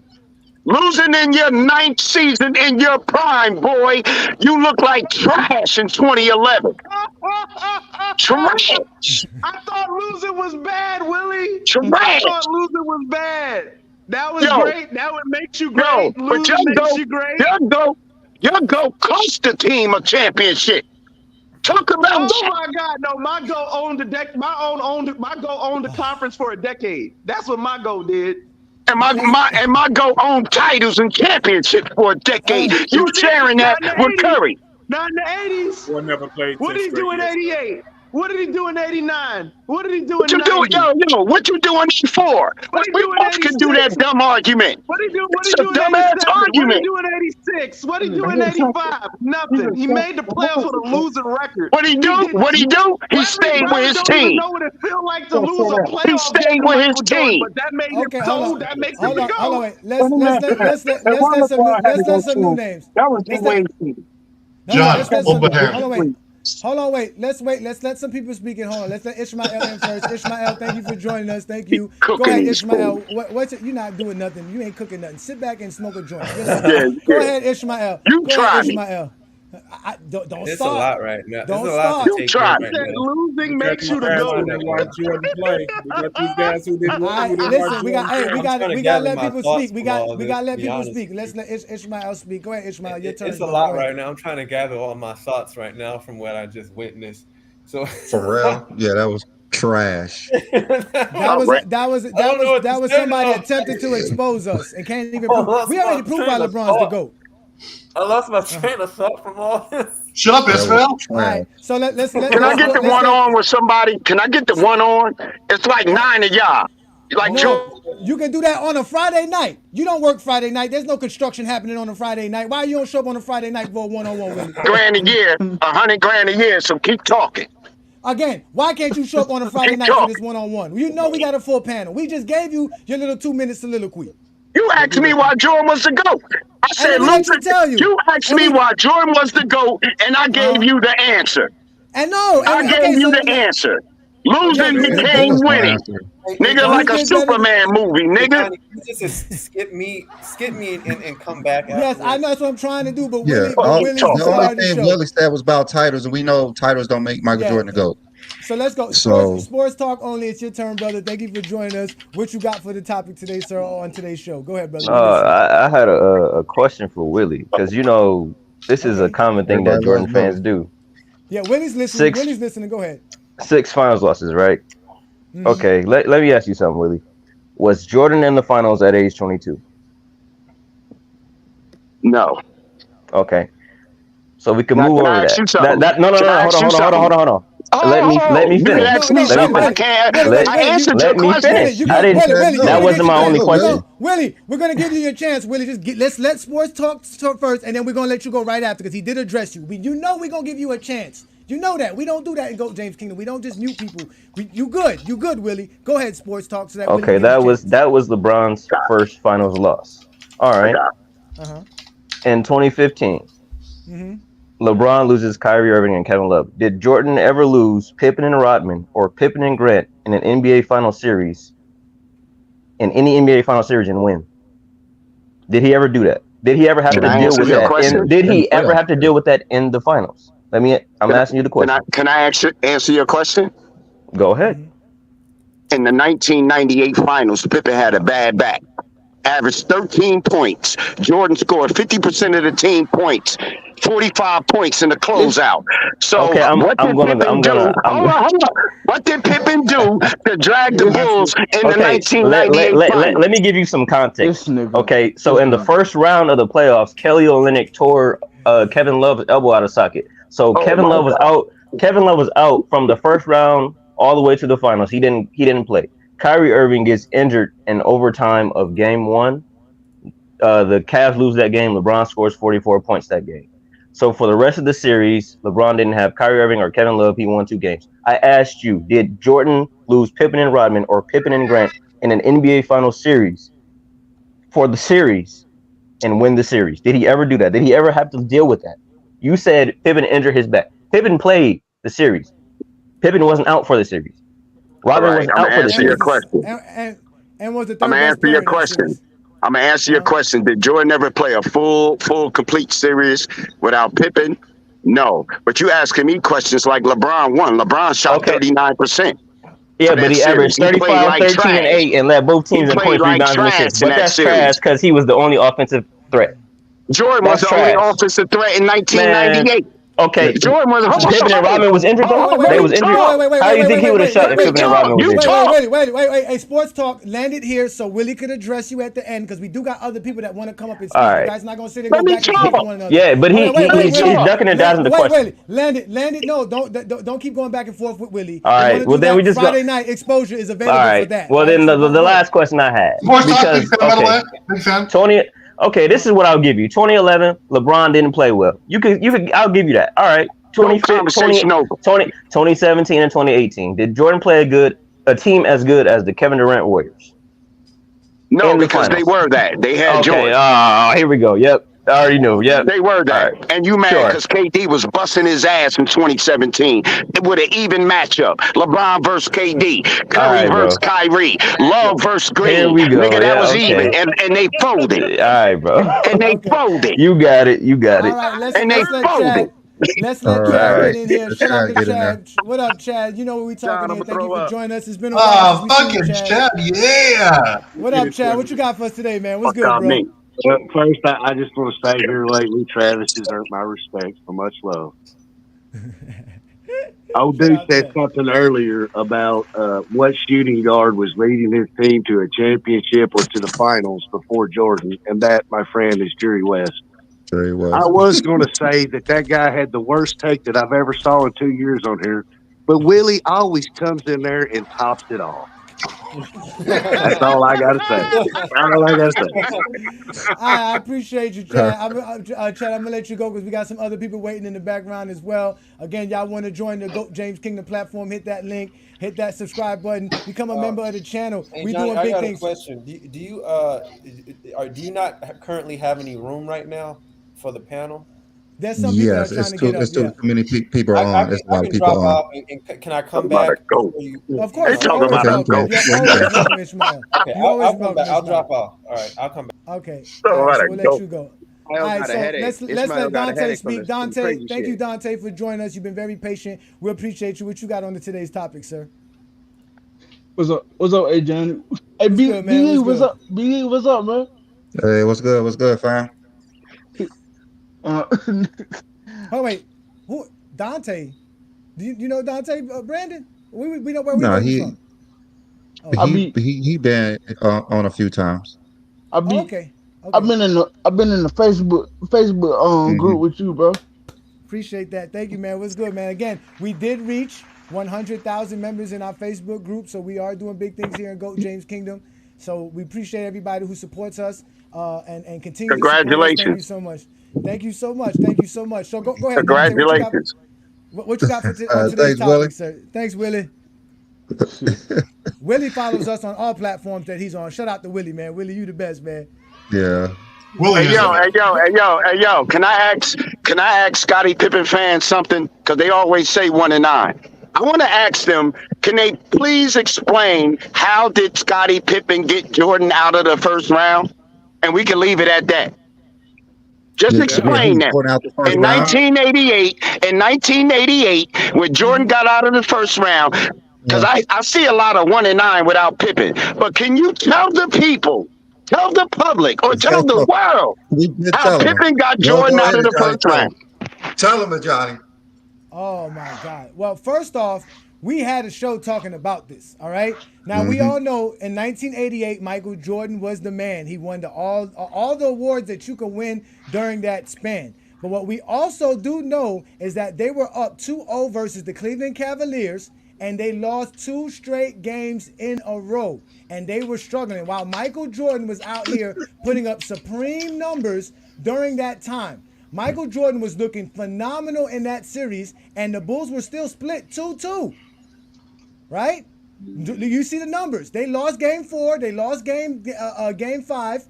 I mean game 3 and 4. Damn! Look at them numbers from the gut. I know. Right? So it looks like Michael Jordan is the reason why the Chicago Bulls win. But if it wasn't for Scottie Pippen in game 5, the Bulls would have lost that series. Because Scottie Pippen ended up being the player. So wait, Johnny, you're saying Jordan led his team in points, assists, rebound, or points, assists, blocks, and steals, and field goal percentage, and they won because of that? Scottie Pippen was the reason why the Chicago Bulls won that game 5 in Cleveland in 1988, which was Michael Jordan's first playoff series win. If Scottie Pippen doesn't do what he does in that game, the Bulls lose because Michael Jordan still had 39 points and was scoring, and the Bulls were down that entire game. That's facts, but also Jordan had the best series of all time.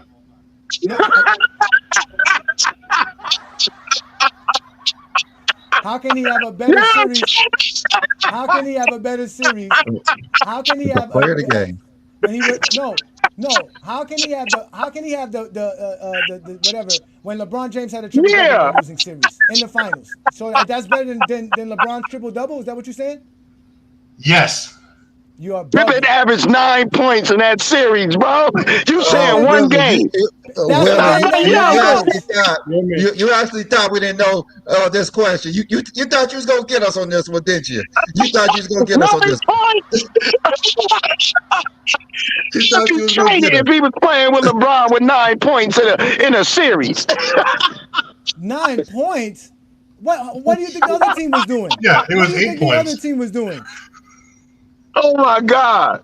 That's what they act like he was dropping 41 like Kyrie in 2016. You know what I'm saying? They act like he was getting carried by Shaq. What the fuck are you talking about? It's crazy because like he was, you know what I'm saying? Or he was dropping 25 like D Wade in 2011. You know what I'm saying? No. He just said y'all talked about one game for him to turn around and do the same thing. For a series. Exactly. You just talked about really did the same thing, bro. I know. 91 Jordan had that greatest series of all time. Sorry. Talking about. But then he gonna say Scotty saved it, right? Scotty saved that 88 series. But when Scotty went out with the migraine, what happened? Did he save that? That's why Jordan couldn't win, because they didn't have Scotty. Did he save that? Jordan didn't win. So that's why Jordan didn't win. Why did he save that? Why couldn't he win a game 7? Why couldn't he win that game 7? So explain to your audience how Jordan won in 1998. We just asked you a question. Scottie Pippen. You're going to answer a question. Scotty played in 98. Answer the question. Explain what Pippen did to get them over the hump. Willie. They can't do that. Wait. After because we have to let Dante speak, because Willie, you hogging the speech. This is what your boy was doing his first playoff series in that game 5. 9 rebounds for Charles Oakley, and Jordan overthrows Pippen, who winds up 4 rows into the press sector. Price missed, and Williams has the shot blocked. Jordan got that one. And Pippen can't hold on. So 2 fast break opportunities by the Bulls goes by the boards. And it's 72-68. You've got to admire the Cavaliers. They're poised. 18-point lead cut to 1. Chicago tied it up, and then Cleveland scored 4 in a row to keep their lead and get the ball back on a turnover. That's the 3rd turnover for Jordan in a row. Williams hits 12 on the shot clock. Jordan has it knocked away by Harper. Watch him pull up for the 3. Price with Paxson in his face hits the 3-point shot, and it's 104-101. 33 seconds to go. Price hit it with Paxson in his face. Yeah. Wait. Willie, I'm not done, Willie, because while they were talking about Jordan doing that, almost coughing up the game, Scottie Pippen was saying that. CBS Sports welcomes you again to the exciting 1988 NBA playoffs. After 3 periods of play, in which the winner will move on and the loser goes home. The deciding game of this first round, the Chicago Bulls outscore the Cavaliers 10-1 to take their first lead, and they did it with Michael Jordan on the bench. They have rallied from 18. Mike Sanders goes in and scores, and it's a 1-point game. We have talked about Cleveland. Michael Jordan hit only 2 of his first 6 from the field midway through the second period. Since then, 9 of 12 and 33 points. But Scottie Pippen has been the other man for the Bulls this afternoon. Well, right now, he is the man, the way he's performed in this second half for the Chicago team. 96-92 Chicago, under 4 minutes. So you heard that. That came out of the people who was watching the game, because you wasn't watching it. So let's let Dante speak. Go ahead, Dante. Willie did interrupt you. Go ahead, get your take in. We got Ralph in the building. Shout out to Ralph. We're going to let you in, Ralph, here shortly. Go ahead, Dante. What's going on? What's good, bro? What's good? Go ahead, Dante. Oh, Ralph. Go ahead, Dante. It's your matter of fact. Listen. When I put somebody on the big screen, y'all got to be quiet, please. Go ahead, Dante. Man, I don't got really much to say, man. I'm just letting Willie bury himself, man. That nigga a clown, bro.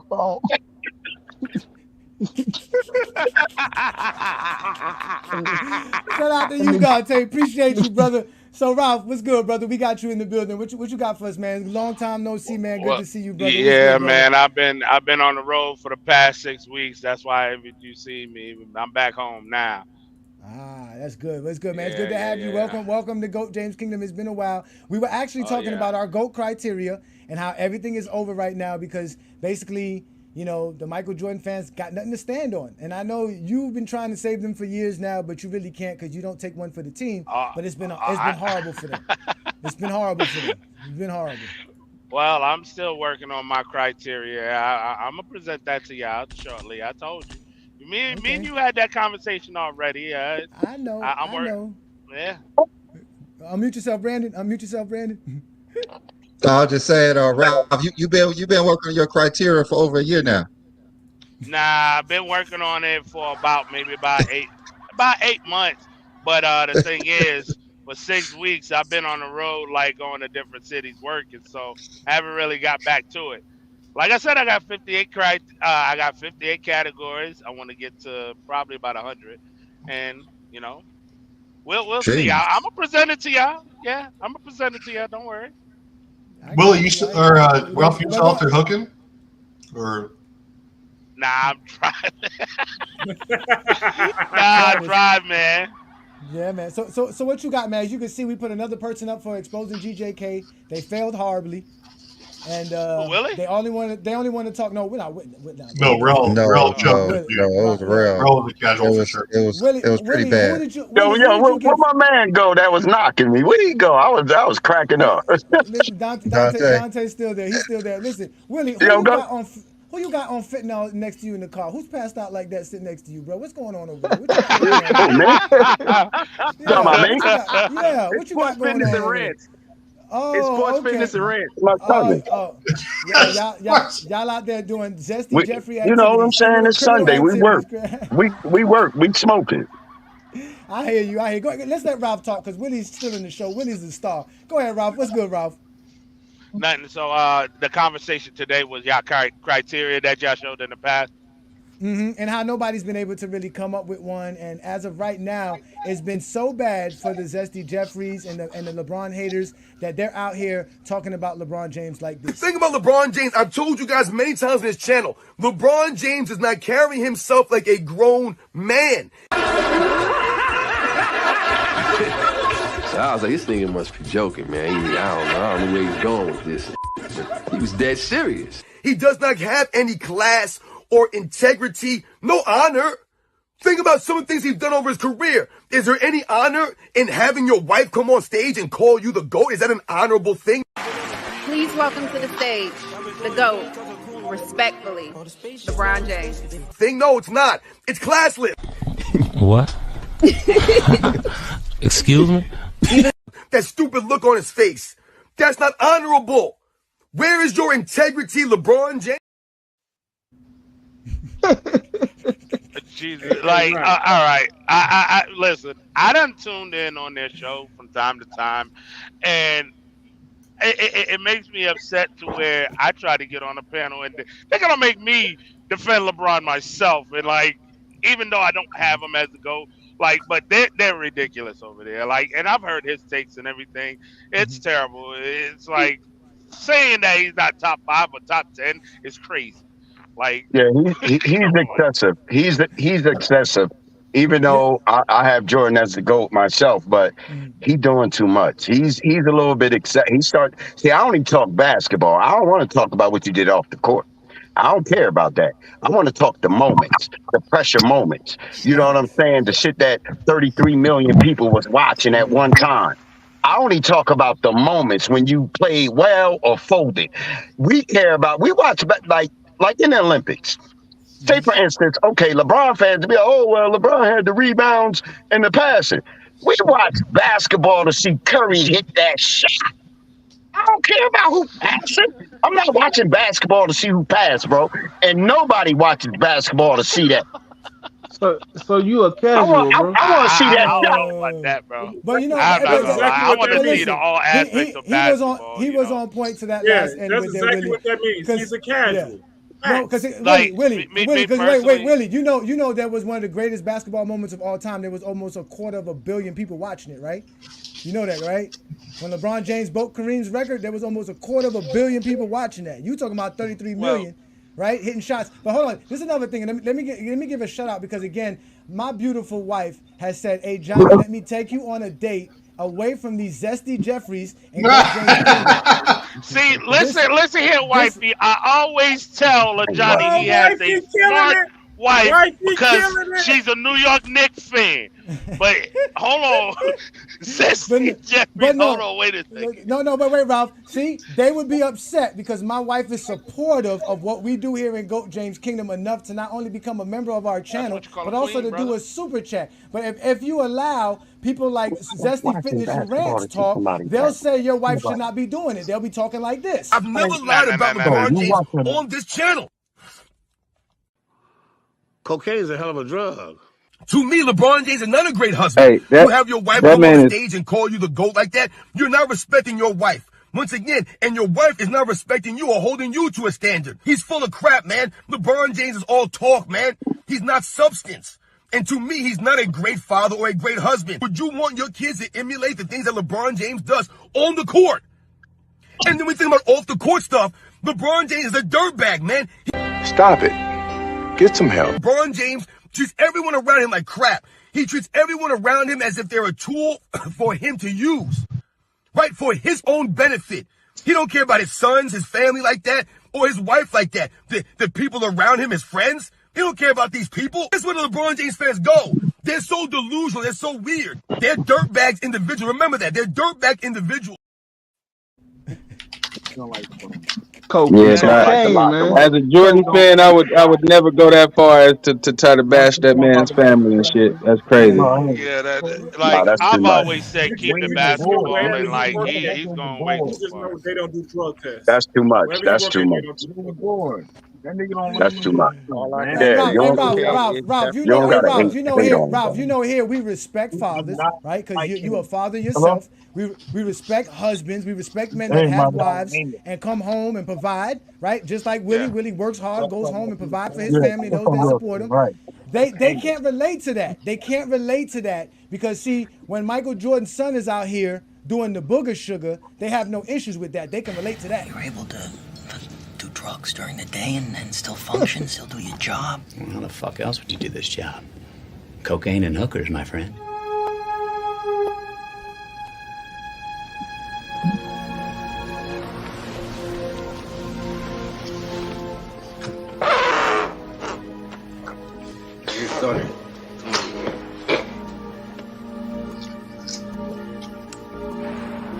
But he's in our house. Shut up. What, was I supposed to be an accomplice? You don't think people know you're a drug dealer? Everyone knows you're a drug dealer. It's no secret. How do you think that reflects on me? Every time I go out, I'm humiliated. So you go to jail. It's for your own good.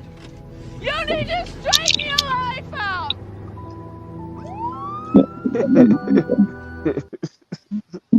That man, Sam, 40 years old. They ain't got shit to do with basketball either.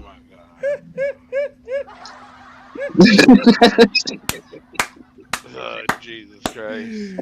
Listen, that man 50 years old snorting cocaine. Yeah, listen. When you can't talk the game of basketball, these are the things you have to resort to. These are the things you have to resort to when it comes to where you can't say stats. We can't talk the accolades. We can't talk. That's why I respect Willie. Willie said about the moments. Willie said it's about the moments. That's not the moment. But it's funny how you brought up Pippen playing one good game in 1988, but you didn't bring up that one good game Boobie Gibson had in 2007 when LeBron shot 27%. Wait a minute, you asked us. You ain't bring up that moment. You asked us to bring up the moment that Boobie Gibson carried saved Jordan. I gave it to you. I got other ones too. There's other ones. Bring them, and I could bring you 1,000 of them. You want to talk about the finals? You want to talk about the finals game? What are you talking about? Finals game what are you talking about? Don't even bring nothing up, bro. Oh my God, you are. This guy is the best. Boobie Gibson carried them boys. LeBron shot 27%. Game 6 to go to the finals. Hold on. Can I get a? Got it. So what he's doing is he getting real loud. He acting like Sport Brand isn't. He's acting like him right now. I'm having a good time, bro. He's hilarious. He's like hilarious right now. He's literally acting like him right now. Hold on. See, the thing is this. No, see, you acting like I'm talking basketball. I'm talking basketball, and you talking about me. We see you. You really I'm talking basketball. I'm talking basketball. I'm just making sure. I'm just making I'm sure. talking basketball. I didn't say LeBron's son got caught smoking weed on the internet at 16. I'm talking basketball. You won't allow nobody else to speak, and you just laugh and laugh while others speaking. You have to stop at some point.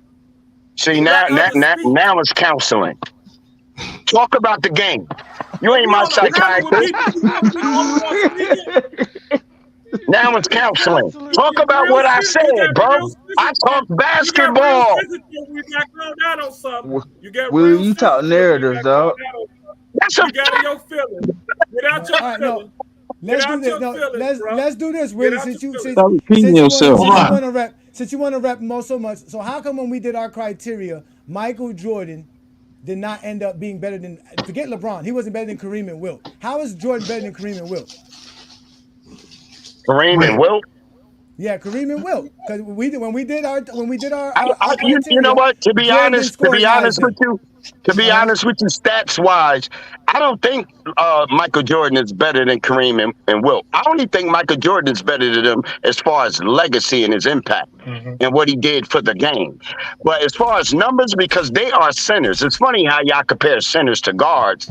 It's funny how y'all just act like a center don't shoot a higher percentage than a guard. But that's y'all show and it's y'all criteria. That's the weirdest thing I ever heard. I compare guards to guards, forwards to forwards, centers to centers, power forwards to power forwards. That's my criteria. So when you want to LeBron to everybody. All right, no. So let's do this. So who's your greatest point guard? Since you said that, let's start there. Who's your favorite, best point guard? Who's that? Magic Johnson. Okay, and Michael Jordan's your greatest shooting guard. So who's your greatest small forward? LeBron James. Okay, and who's your greatest power forward? That's hard. That's one of the hard ones. That's not a you only saying Duncan because of the accolades, because Malone busts his ass through stats. So I don't want to hear that. And winning that's a hard one. Hold on. No, it's not. He didn't win with his stats, bro. Let me get this. Duncan in stats? Hold on. Carmelo has better stats than Duncan?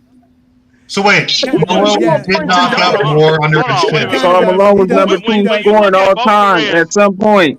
Go ahead, Ralph. Let Ralph in. When you look at both careers with Duncan and Malone, like you look at Duncan with his winning aspect, the MVPs, yes, the All NBA's All Defensive, and on top of that, not missing the playoffs in the whole 19-year career, and then the first 10 years of his career. When you look at, he's top 5 in MVP, and I believe 9 of the 10 years. And then on top of that, he's top 5 in MVP and deploy within those years as well. You can't, Carmelo, you can say he was top 5 in MVP a lot of those years, but not MVP and deploy in the certain years. And then when you look at, he has, I believe he's second in all defensive win shares all time, I believe. And like the defensive metrics, it's not even a close comparison. Ralph, also you're forgetting the fact that Malone was like number 1 in knocking up like 13-year-old girls like during that period. So that's scandalous. Undefeated. Well, when we did our criteria, Tim Duncan did score higher than Karl Malone. Tim Duncan was 6th all-time on our list. So again, we did do Karl Malone as well. Karl Malone ended up being 14th on our list. So you can see Karl Malone scored 38.45, and obviously you can see Tim Duncan scored 47.02. So and again, the things that's holding Karl Malone back is the fact that he doesn't have championships. We obviously know Tim Duncan has 5 championships, so that kind of changes the meter there. Which I find funny that Willie wants to try to put Karl Malone in front of Tim Duncan with the idea of winning and moments and. Because what Hey, Karl Johnny. Malone, what Karl Malone moment do we have? Yeah, I'm listening, Rel. Go ahead. Hey, but with the numbers, Mm-hmm. Karl Malone and John Stockton would be the best point guard and power forward. Hey, So Rel, those numbers don't count. You don't get to say shit. You got Hey, 5 I can minutes say to whatever I feel like saying, sir. You can't tell me nothing. I'm a 45-year-old man, son. Hey, I'm a 45-year-old man, son. Rel, you were I'm embarrassed. sorry. You can do whatever you want to do. Talk to yourself. I don't need to talk to you. Go talk to your wife. Go talk to your dog. Stop So why talking you to out me. here? And I You can got talk when asked I why feel like Michael it. Jordan was GOAT, I and you can said talk when nothing I for 5 feel like minutes. talking. As long as he allows me on the panel and I Yeah, but you are not going to disrespect our panelists. Travis is a part of our panelists. Thank you. He gets a chance to eat you alive because he's trying to rep for Michael Jordan every week, right? And here it is, you showed up and we gave you an opportunity, and you had Travis as red as my shirt because you couldn't explain why Michael Jordan was the GOAT. It's not his fault. So you're not going to disrespect Travis. Travis is a part of the program, brother. You got to Rel, respect. you couldn't even explain why Michael Jordan. We respect your take. It's just a horrible take, brother. It's just a horrible take. It was a non-existent take. You said Michael Jordan.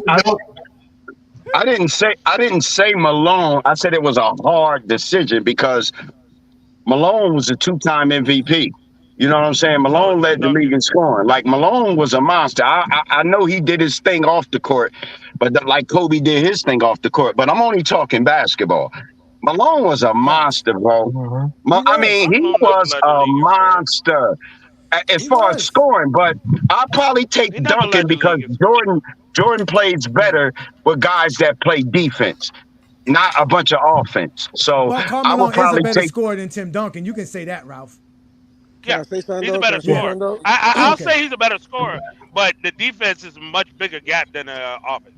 Yeah, he's a better. Yeah, no, Tim Duncan is one of the greatest defenders of all time. So Malone yeah, defense is great as well, so he was no slouch on defense. His numbers prove it. I'm not saying he wasn't a bad defender, but when we compare Tim Duncan and Karl Malone, it's a bigger gap than the offense because we're not going to act like that Tim Duncan couldn't score the ball as well. Duncan Because he had controlled the several game way years better where he than was Malone top too. 5 in scoring, and he was like top 5 in defense in several of those years. That's the reason why he got back-to-back MVPs in 02 and 03. So here's a trash take from Canelo. High guard Malone was a trash take. No, that's not true. Hey Ralph, you said Tim Duncan was Ralph. You said Tim Duncan was DPOY. What year? No, I say he was top 5 in DPOY. Oh, okay.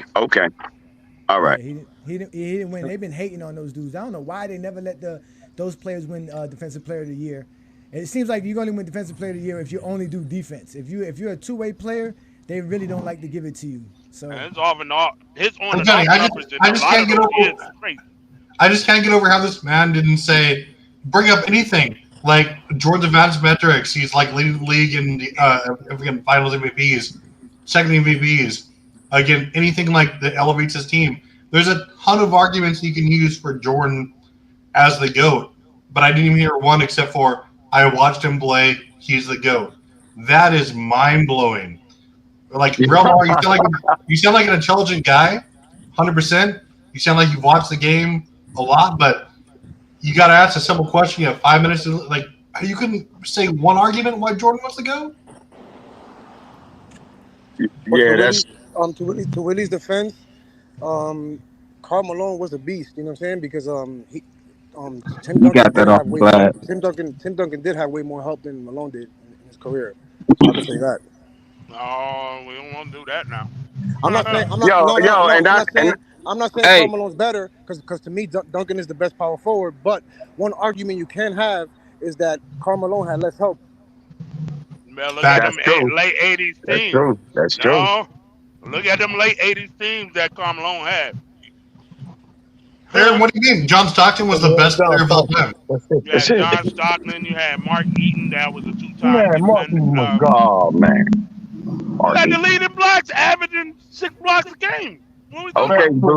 Okay, Gobert. This is the only thing I really love about Jordan is that Jordan really won only with really defensive players. He didn't win with a bunch of scoring. Like his teammates didn't wow you with scoring. He had Jordan won with defensive players. He didn't need a Joker dropping 26 or 41 or this and he is scored. Let me ask you a question. In the Jordan had '90s, was there a team that had multiple top scorers that won a championship? Exactly. When? What are you talking about? I'm asking in the '90s, was there any teams that won a championship with multiple with great scores? Like, let's say. Well, only the Bulls really won in the '90s. Houston, 95. Only the Bulls really won in the '90s, so that question is mute. Okay, what about the But 80s? but if you go to the '80s, you had Dumars dropping, you had James Worthy dropping, you had Larry Bird and all them. You had Kareem and Magic. On average during the season, was those guys? Would you say that some of those guys were like like 20-point scores, like on the same team, like that, multiple on the same team or something? Magic and Kareem. No. James Worthy. No. Let me explain the evolution of basketball. See, when Jordan came in the league, shooting guards wasn't popular. It was all about centers and big men. Like the bigger you were, the better you were. Like Ralph Sampson, Hakeem, David Robinson, Kareem Abdul-Jabbar. Guards didn't get picked in the top one, first picks. So when Jordan came in, they said, "Ho, can't nobody that scored like this win a championship." Can't nobody do that. You said shooting guards wasn't popular. Wait, what do you mean? You got Mark McGwire, Alex English, name the popular shooting guards before Michael Jordan, brother. Adrian Allen, Alex English, Mark McGwire. Yeah, George Gervin, Alex English. Come on, what are you George talking Gervin wasn't no shooting guard. Yes, he was. No, he wasn't. Boy, he was 6'9", 6'10". Joe Goodrich, Jerry West. Yeah, it was Jerry West. Pistol P. Yeah, but look where you're going. Like shooting guards wasn't the number one picks, bro. Yeah, but Jordan wasn't the number one pick. You said exactly. What? I think I know what he's saying. Who was picked before Jordan? Sam Bowie and Hakeem. Well, Hakeem's a goat. Jordan's the only person that gets credit for dominating on anything that's weak. So because the shooting guard position is weak, Jordan is considered greater? No, the shooting guard position was not the main thing that the NBA was looking at. Yeah. I mean, Shaq was the number one pick in '92. I know, and you would have never won if they don't change the rules to help Jordan. I mean, what he's saying. I see what he's trying to say. He's trying to say when Jordan got into the league, the offense was ran through the big man. That was the consensus. And he's trying to say to where Jordan really did switch that around once he started really winning and everything. Is that correct? That's why D-Wade and all them coming out. Hold on for a second. It was because of Dr. J. Wait, hold on. Did shooting guards never win? Is that what you're trying to say, Willie? Wait, did shooting guards never win a scoring title? Like a guard never win a scoring title? Oh, George Gervin won 4. Well, then that doesn't seem like a good point to say the offense was ran by like centers if you had guards winning scoring titles. No, he said what I just said. He's trying to say the offense is like when Jordan got into the league, the offense was ran through the big man. Mm-hmm. I mean that is the consensus, but I don't know if that's. I'm trying to see if that's exactly what Willie's trying to say. Exactly. Why do you think Magic got so many assists? That's why I don't put a lot of emphasis on assists. People if you pass into the score, like that, like you the best player. But second of all, Magic passing the ball to Kareem, Stockton passing the ball to Malone. Like, yo, they was passing the ball to big men. They wasn't giving the ball to Jordan in the 80s. That's why Isaiah wasn't leading the league in scoring. Like, it was a big man's league. And then Jordan started flying and doing all this dumb shit. Mm-hmm. And then it became, let's draft Penny Hardaway. Oh, let's draft Kobe Bryant or T-Mac or D-Wade. Or it went into a guard or Steph Curry. Iverson. Guards started running the league after Jordan and Reggie Miller and all them boys. So that proves our point that Jordan had no competition at the shooting guard position. Then Isaiah Thomas started. He didn't have competition. No, I'm saying, but Bernard King was a small forward, but Alex English was a two guard, and he was a serious scorer. So was what's his name? Like I said, Jordan Gervin, Dantley, all those guys. Jordan changed the narrative of you couldn't win with a shooting guard that can lead the league in scoring. He did Mark change Couldn't that say narrative. that, but I Mark mean, Aguirre. Mark Aguirre. Let's don't let first know. of all let's let Ishmael get his taken. Go ahead, Ishmael, and then we're gonna let Kane Marco get his taken. King Go ahead, Ishmael. Marco. What's good? Yeah, it's you guys have. I would say like you guys have an interesting criteria. I just disagree with using advanced metrics though and per game averages. I just don't think you can shake all your head all you want, Travis, but here's the thing though. Totals don't change the criteria. Advanced metrics change how they see fit, and so it just doesn't make any sense. Where like who the heck wants to say I'm going to be the the highest VORP of all time? Like how do you make that a goal? You can't. You can't make a goal of VORP because it's decided on statisticians. Like some of these advanced metrics, to me, it's just like you need to take a college algebra class, college algebra class to In other words, understand you it. don't understand it. Yeah, just say you don't know basketball. Some of them are important. Some of them are important, showing how So in other impactful words, you you are don't to your understand teammates. them. I got you. I mean, Some of them all are of them. Wait a minute, useful. but all of them are predicated off of your totals. And Every then so last one of yeah, them. and then some of them is just like some of them are like they're just so difficult to understand. Like there's so many that are adjusted with different formulas based on box plus minus or whatever. You know what I mean? It's just ridiculous. You need to take a college algebra class so you freaking understand it. And they're gonna change. They're gonna say, well, this is this and this is for whatever narrative they're gonna. So it's ridiculous. No, it's funny that you say that, Ishmael, because you know the anti LeBron guys love using the advanced metrics while disrespecting the way people view analytics in basketball. So the same people who created the advanced metrics, which are the analytic guys, are the guys that they hate, but they use those guys' metrics to help them with their argument. That's funny. I think some of them are useful. Well, I for use like, everything. I think some of them are useful you know we for do like too a as well. single season. Of course. You know, like to measure the impact of a player. But like for career, it just like to say career is different because it's like with per game averages, circumstances change with players, and especially the longer you play, it's the harder to maintain a career average. Or sometimes people have a great rate of production, and then it dips the longer they play, or it's hard to maintain it. It's like I remember I asked a guy in the comment section, it was Bobby or something like that. He couldn't answer me. I said because I use player A. Player A played 1,300 games, scored 27 points per game. Right, I mean, 25 points per game, and then player B played 900 games and scored 25 points per game. Who's better?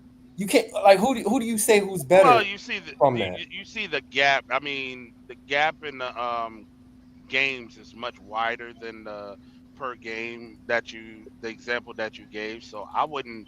You have to decipher that. Well, you can't. So you can't really say because and player A was Kobe Bryant. And the second player I believe was Jerry West.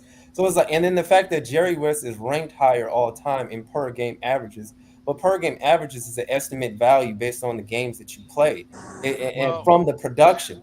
And so that's why you have to decide on a time played. You can't just be like, no, that's subjective. No, thank you. Like you can't do that. Like Travis, in next 5 years, what in next 5 years? What is the average NBA career? Is 10 years? Are we going to say like, oh, now we got to do 15? It would double in the next 5 years. Look, man, no, man. That's why I'm sticking with totals because the purpose of totals is to go based off production.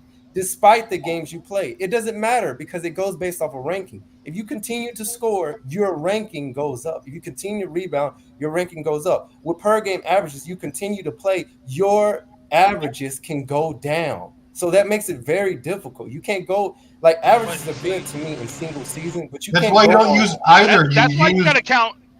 You got to count everything. You just can't count one specific thing. How do you count that? You can't even tell me who's better. You can't tell me who's better. You can't tell me who's better between Kobe and Jerry West. That's what you got to do between both because Jerry West don't have 33,000 points. Kobe Bryant does. That's the total. Exactly. Yeah, we got to do both, though. We got to do both. Let's let Kane Marco get his take, and he's been very patient. What you got for us for today's topic, sir?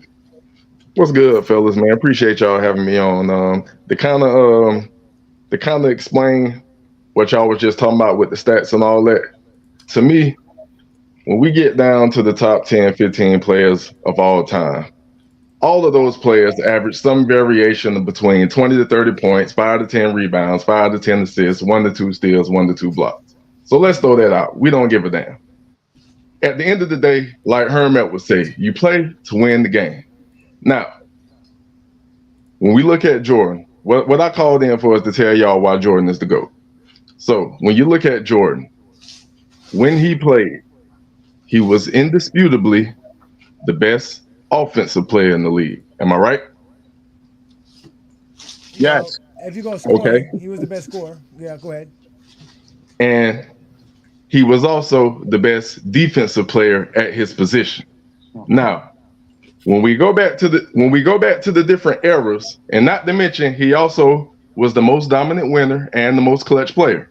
Now, when we go back to the other eras, and I'm not that old, so I don't go that far back. But just to, what we know, Bill Russell, Wilt Chamberlain. Bill Russell was probably the better defensive player, but Wilt was probably the better offensive player. It was an argument. When you get to the 70s, it wasn't really no one player that dominated the 70s. I guess maybe Kareem and Oscar Robertson. Not even maybe not. Kareem and but really. That's yeah, but the winning, it was straight parity. I think like a different team won every year in the 70s or some shit like that. Yeah, no. I don't know if I can curse now, my bad. Yeah, you look at the 80s. Mm-hmm. You look at the 80s, it was split between Magic and Bird. As far as winning, Magic won a little bit more, but he had Kareem. But neither one of them was considered the best defensive player at their position or in the league. So we can go to the 2000s. You can maybe say Kobe was the best scorer during the 2000s, but you got an argument for Iverson because he took a chuck hut. You got an argument for Shaq. You got an argument for T-Mac because they won all them won scoring titles during that time. And Kobe wasn't considered never the best defensive player in the league. You get to the 2010s. You got LeBron, you got KD, you got Curry. It's an argument for which one of them the best offensive player in the league, and neither one of them was considered the best defensive player in the league. So when you look at Jordan, nobody actually dominated more than he did. Point blank, period. Unless you look at Bill Russell with the championships. But Bill Russell didn't dominate statistically like Jordan dominated statistically, if y'all want to go for the stats. But to me, stats for nerds. He did dominate statistically wise. He ended up being. He didn't dominate over Wilt statistically. Wilt dominated statistically during that time. He had more rebounds than Wilt when he retired. So he did dominate that fact. He did factor in that way. He was top 15 in points when he retired in 1969. And the 15 fact that though, but top 15 though. Yeah, he was top. What do you want him to be? I mean, how much higher you want him to be? I'm saying Jordan was He's number one. He's number one in rebounds. He's number one in MVPs. He's number one in championships. He's top 15 in scoring. I mean, what else? He would have been number one in blocks. So if they counted those, I can grant you that, but I don't feel like Bill Russell was one of the best offensive players we ever seen. That doesn't matter because you're comparing Jordan to his era. Because Jordan, to his era, of course, because his era was weak. He had no shooting guard to be the best defensive shooting guard. There were players that were playing better defense than Jordan. But all I'm saying, so put it this way then. If you want to say Wilt is number one and Jordan is number two, it still ain't Bron. No, see, look, there you go again. It's still Bron because Bron dominated across the board. It still is Bron. You're trying to find a way to make it not LeBron while you're sitting here and taking Jordan out of the GOAT debate. You're basically taking Jordan out. You just proved our point that no matter what y'all do, all y'all do is prove why Michael Jordan is not the GOAT. Because you just said, give me a chance to prove Michael Jordan's the GOAT. Now, when I show everything that you're bringing up doesn't make Michael Jordan the GOAT, you're like, well, at least it makes him better than LeBron. So are you guys only concerned with how LeBron is ranked in any ranking list? Ain't this a LeBron channel? Wait, King Marco, are you the juggernaut? Hold on, wait. No. I am absolutely the juggernaut. No, listen. I here in GOAT James Kingdom, and Brandon and I, we've came up with a criteria proving LeBron the GOAT. He was just as dominant. You talking about him not being dominant because what? He wasn't better than Kawhi Leonard as a defender? Kawhi Leonard wasn't the best defender in the 2010s. Hey, Johnny, I do want to say Wilt does have more rebounds in the 60s than Bill Russell. Don't play with it. No. You say in the 60s. And I ain't using Google or none of that, and I ain't see it. Wait. When Bill Russell retired, he was number 1 in rebounds. Wilt Chamberlain not have 22,000 rebounds in 1969, Ralph. But Bill Russell came in the league before Wilt Chamberlain. Yeah, he came in at 50s though. But that's what I said. I said when he retired, he was number 1 in rebounds. It took Wilt Chamberlain 5 more years. It took him 5 more years in 1973 when he retired for him to get past 22,000 rebounds. He's got more in the playoffs. He's got the most in the playoffs. And he does have more in the playoffs on top of it. And he has 5 more championships than Michael Jordan. He has 9 more championships than Wilt Chamberlain.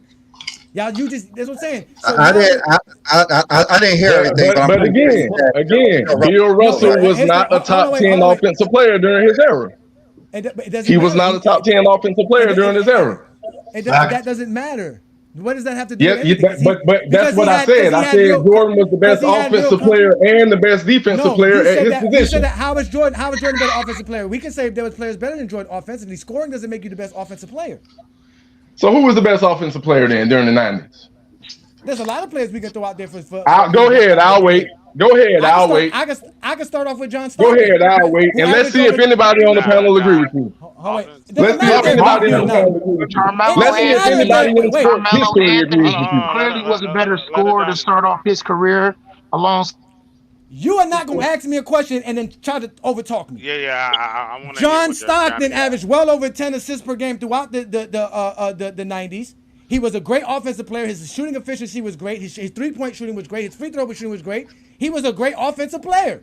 You only want to go off of scoring. You're going to say he's not a great offensive player. Why? Because he only averaged 13 points per game or 14 points per game? But he was averaging 10, 12 assists.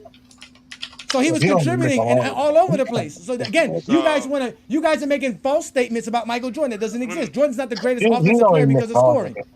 Especially when we talk about the 90s, because Jordan's greatest scoring years are in the 80s. Who scored the most points in the 90s? So in the 90s, Karl Malone scored most in the 90s.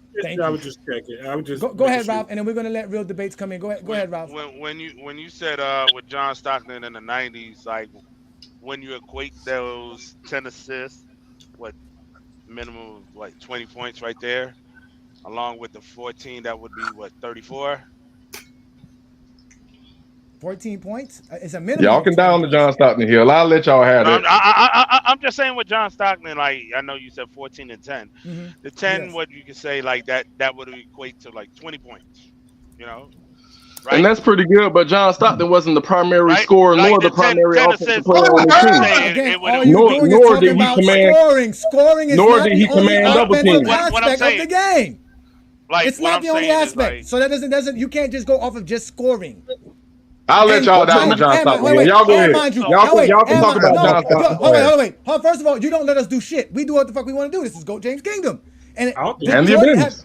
Did Jordan have? And I just came in here and cooked the whole kingdom right off the dick. Wait. No, you didn't do nothing. Did Jordan have a Wilt Chamberlain to compete with to be the best offensive? Willie warmed y'all up. I just came and finished y'all off. Answer the question, Kane. Answer the question, Kane. Well, I wanted to.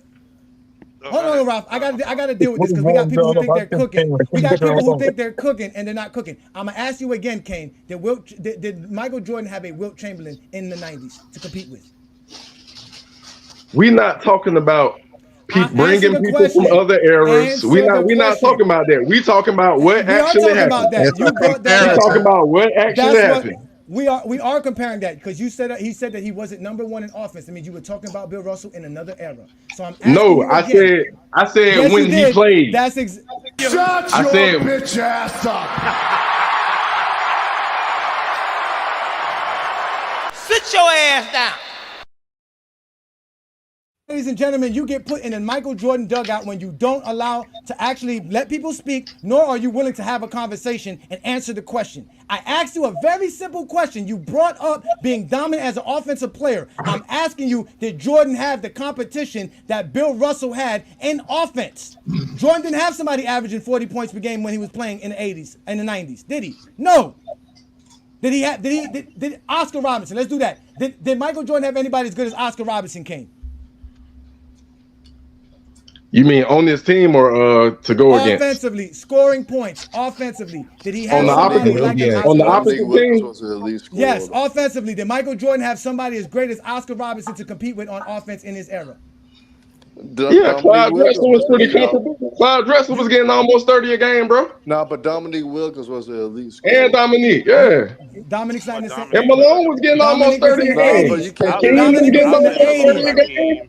Was you had several players getting almost 30 a game, bro. Was Clyde Drexler averaging 27 points per game throughout the 90s? Not throughout the 90s. Now you just want okay. Not in the Okay, Oscar Robertson was averaging that throughout the 60s. Was there any player in the 90s that was as good as Jerry West offensive-wise, scoring-wise? Yes. Light work, guys. Come on. Kane, answer the question, Kane. You're in the dugout. I'm sorry. I thought you were posing that to the panel. What was the question? No, you're the one in the dugout. You're the one in the dugout. Yeah, I thought you put me in timeout. I was chilling. I was chilling, bro. I'm asking you a question. Is there anybody in Jordan's era, offensively scoring-wise, as good as Jerry West? As good as Jerry West, yes. Dominique Wilkins. Dominique Wilkins was averaging 27 points per game, 30 points per game in the 90s? Not throughout the 90s, no. So how was he better? That's what West was doing throughout the 60s. Because the players that you name in their careers started in the early 80s, bro. Clyde Drexler and Dominique careers started in the Michael early Jordan 80s. had no competition there, right? That there's no competition for you to sit here and say he dominated. Okay, so check this out, right? What you're doing is you're trying to make me cross compare errors. I said when he played, you did. my whole no. Wait 1 second, bro. Wait 1 second. I said my point was he dominated his era more than any other player dominated their era. That was my point. That's comparing eras. And I just told you Jordan had the weakest era to dominate. No, he didn't have to worry about a Wilt Chamberlain. He didn't have to worry about a Jerry West. He didn't have to worry about an Oscar Robertson. He didn't have to worry about a Kevin Durant or Kobe Bryant. He had nobody to deal with. Even the guys you guys are mentioning, like a Clyde Drexler and a Dominique Wilkins, were not dominant in the 90s. Hey, Johnny. I would have mentioned Hakeem. I would have mentioned David Robinson. I would have mentioned Johnny. Johnny, none of those. Wait. Even if you want to, Ralph, none of those guys are as great as scorers as Jerry West, as Oscar Robinson, as Wilt Chamberlain. In that decade, there's a bunch of guys who were more efficient. You have Shaq. Not Wilt. But Jerry West, I think that's a conversation between. Like, come on, Ralph. You have Shaq. You can say Malone. You can say Hakeem Olajuwon. You can say, yeah. No, I think they are Malone. You are good. You had said Shaq, Malone, David Robinson. You had like Adrian Dantley, Alex English. Say that because they all these people in the 90s. You're naming people that did not play in the 90s. Stop it. The 90s was fucking horrible. We're done with the 90s. That shit is over with. Stop it. The fucking 90s suck. Jordan could dominate a horrible era all the fuck he wants to. Don't make him the GOAT. That's a weak era. He don't have a Kevin Durant. He don't got a Stephen Curry. He don't got none of this shit. He's over here dominating with Scottie Pippen. That's how he's winning. Those are the facts. Johnny, you're knocking Jordan for playing in his era. You're knocking Jordan. You're knocking Jordan. I'm knocking You're knocking Jordan for dominating his era. No, you're using his era that dominates to make him better when you don't have nothing else. That doesn't make him better because if everybody else is in his era, they would have dominated the same. Hold on. So your era, basketball is your peers. That means your age group. That means the people that's 5 years older, 5 years younger. Your age group, right? LeBron is playing with his age, KD. Drafted 2007. LeBron drafted 2003. So that's a 4-year difference. Just because your age group is just as good as you does not mean you're dominating. Jordan was better than his peers. Period. Where? So now you blame it. Why wasn't Drexler like Jordan? Why was it? Now you're going back to Hakeem and Wilt. Wilt when they were centers. You're comparing a center to a damn guard. Wait a minute. What does Jordan's dominance have to do with what does that? Wait. What does that have to do with Clyde Drexler being able to average 30 points per game? Jordan was better. What does that have to do with Karl Malone not being able to average 30 points per game, but only once in his career? What does that have to do? What does that have to do with anybody in the 90s who could not average 30 points per game? 30 points isn't irrelevant. Isn't a good goalpost when they're only. Johnny, basketball was ran through the big man. Not in it the was 90s. ran, pass Not the in the ball. 90s. But Jordan Not in the changed that. 90s. Jordan changed that. Okay, so That's if why Jordan you got changed, your T-backs so and your Iversons and your D-Wades. Jordan changed that. No, what Jordan changed was the rules. What Who was Jordan averaging changed 30 was points in the the 2000s? rules. Didn't hand checking go away in 2005? And No, it went away in 95. It went away in 95. You motherfuckers ain't gonna come up here and keep lying. That's what Detroit. We've been debunked this shit. This is why. This is why our GOAT criteria matters. Because all you guys want to do is talk nothing that has nothing to do with basketball. None of this has anything to do with basketball. You guys want to discredit the entire 90s just to make Jordan great. That's what you guys want to do. Yes, you want to discredit them because they didn't average 30 points per game. No, 30 points is an arbitrary number that you came up with and you hold to the standard. Why was Jordan so much dominant? Why was Jordan more dominant than Akeem Olajuwon? He wasn't. Why was he more dominant than Karl Malone? Better Akeem Olajuwon. He was better defensively than Karl Malone. Why was he more dominant than David Robinson? How was he more dominant than Scottie Pippen, who made the same amount of All-NBAs, the same amount of All-Stars, more All-Defensive selections than Jordan? Because he was a way better offensive player than Scottie Pippen. He was more efficient. No, because of points. Because you're going to bring up 30 points per game. That's all 30, you care 30 about. points means nothing. He was more efficient than Scottie Pippen. He was a better offensive player, period. And he was arguably just as good defensively. Look! Willie's just ranting. Look at. Yeah, he won't stop, and that was my point earlier. He won't stop. Let's get real debates. Points per game measurement is only have to do with errors. This is why I like to have one person up at a time, because we do have to let other people speak. So we're gonna do this because I have to address. Hollywood Herb. Let's get to it right here. Real debates. Salute, step up to the mic. Appreciate you. Thank you. And Herm will come up next. Go ahead, Real Debates. We're waiting for your take, please. Are you there, Real Debates? He probably drinking his 211, man. Okay. All right, so go ahead, Herm. Go ahead, Herm. When he get it. Go ahead, Herm. Shout out to Herm. Salute, hey Johnny. We're not suspended no more, Herm. We're not suspended no more. Hey, that's good. Hey, but see, I'm not gonna cook you on Africa like that anymore, man. So we won't be suspended again. I cooked it so bad, he had to go to. He tried to ditch the dream team by showing the tapes against Croatia. Man, he was just desperate, But end of the day, when it comes to the arrow stuff, y'all, we just gotta stop. Period. If you just a real basketball purist, you would never disrespect any era of basketball. You would look at it just as a fan of the game. You're not gonna try to diss it or discredit just to uplift other guys. The '90s did. To answer your question that you asked, though, hey Johnny, you said scores. David Robinson basically did average 30. You do the 29.9. Shaq averaged 29.2 as a 21-year-old. You had Karl Malone that was consistent, 27 or more points per game for the most part, especially in his peak when Utah was competing for the titles. But it was great scores in the 90s. It was great scores in every era. It's not that many eras going to have consistently guys that scoring 30 points a game. You consistently not going to have. You have it now more in this era just due to how the game has changed and it's more offensive based. And of course you got talented guys now. You got a lot of guys that are bucket getters, and how the game is played, it's bucket getters. This is a good era for any bucket getter. You don't even have to be the best defensive. As long as you a bucket getter, this is the area that you need to be in. But just this era, Jordan had years in the 90s that he was only averaging 28, 29 points. He wasn't averaging 30 every year in the 90s.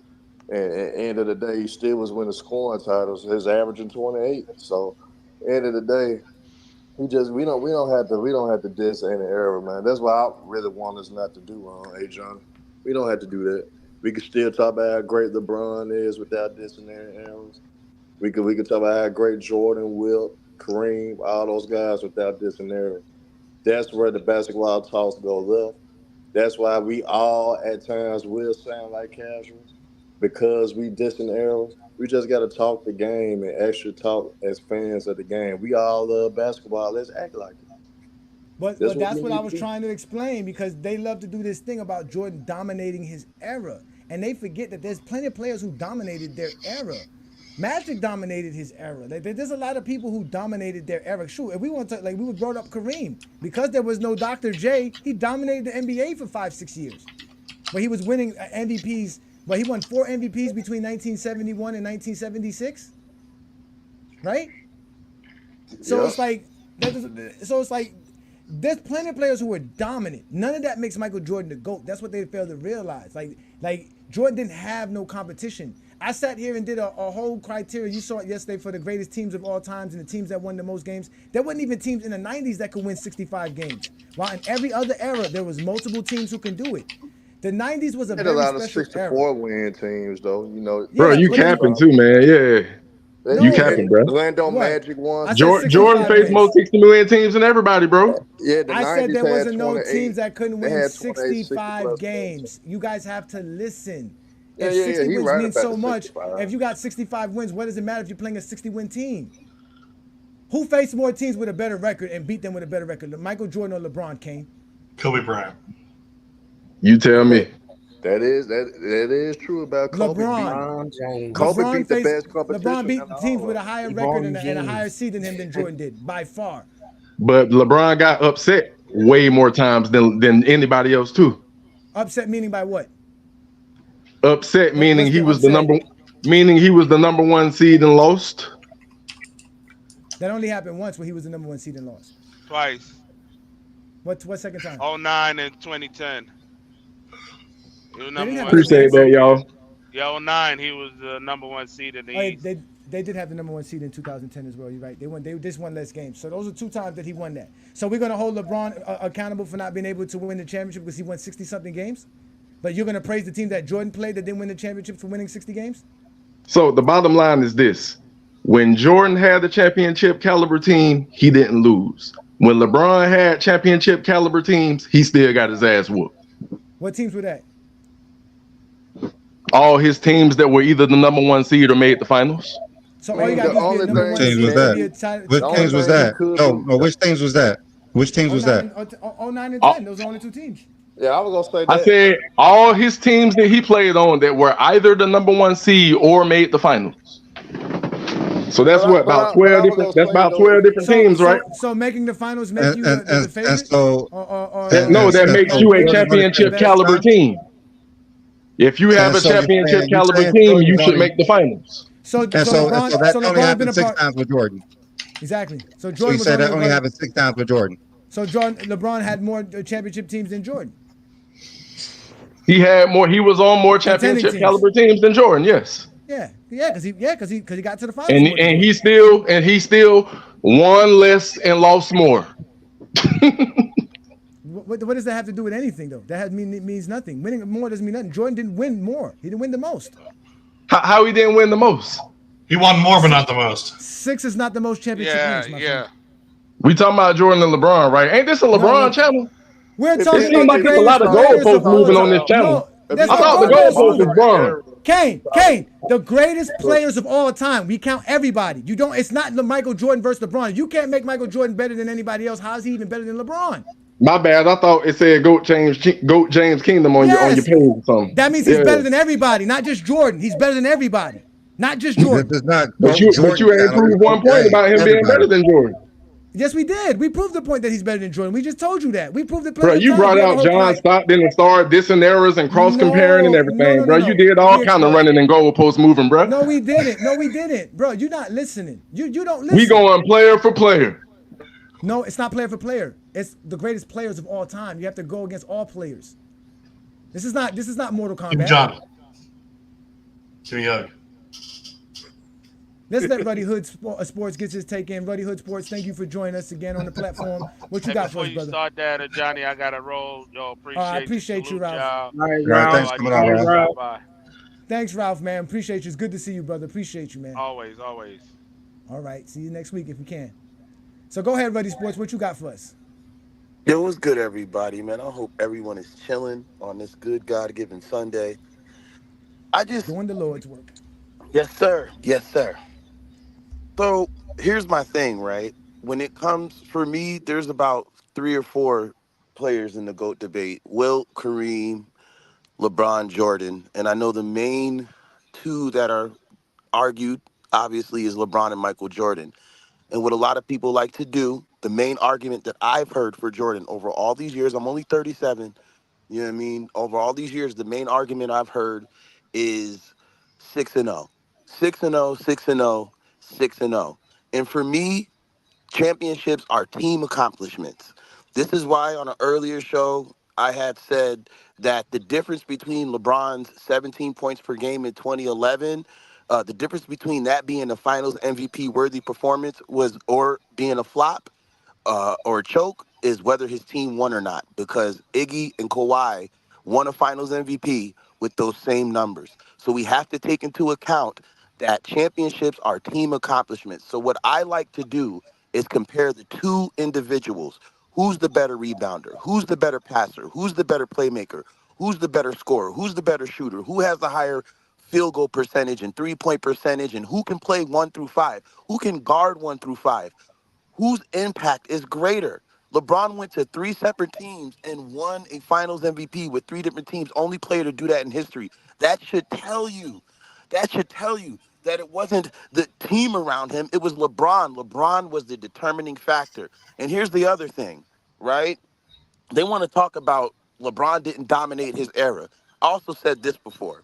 We know that's cap, because ever since LeBron was drafted into the NBA, there is not one player who's won more championships. There's not one player who's won more MVPs. There's not one player who's won more finals MVPs, more all-star selections, more all-NBA selections, who's scored more points, who's broken more records, who's reached more milestones. That is dominance. And we're talking about what's going on to be a 22-year stretch.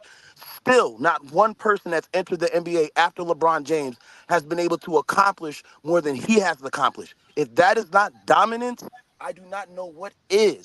So when it comes to the GOAT debate of who's the greatest of all time, you want to put Michael Jordan and LeBron in the conversation? Well, now we got to compare these 2 players to each other. And someone tell me who's the better player. See, they can't do that.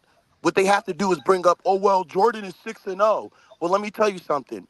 If y'all feel like 6-0 is worth more than Bill Russell's 11 championships, then I think 2016 by itself, that 1 championship, is worth more than 6-0. And that's all about I had to say.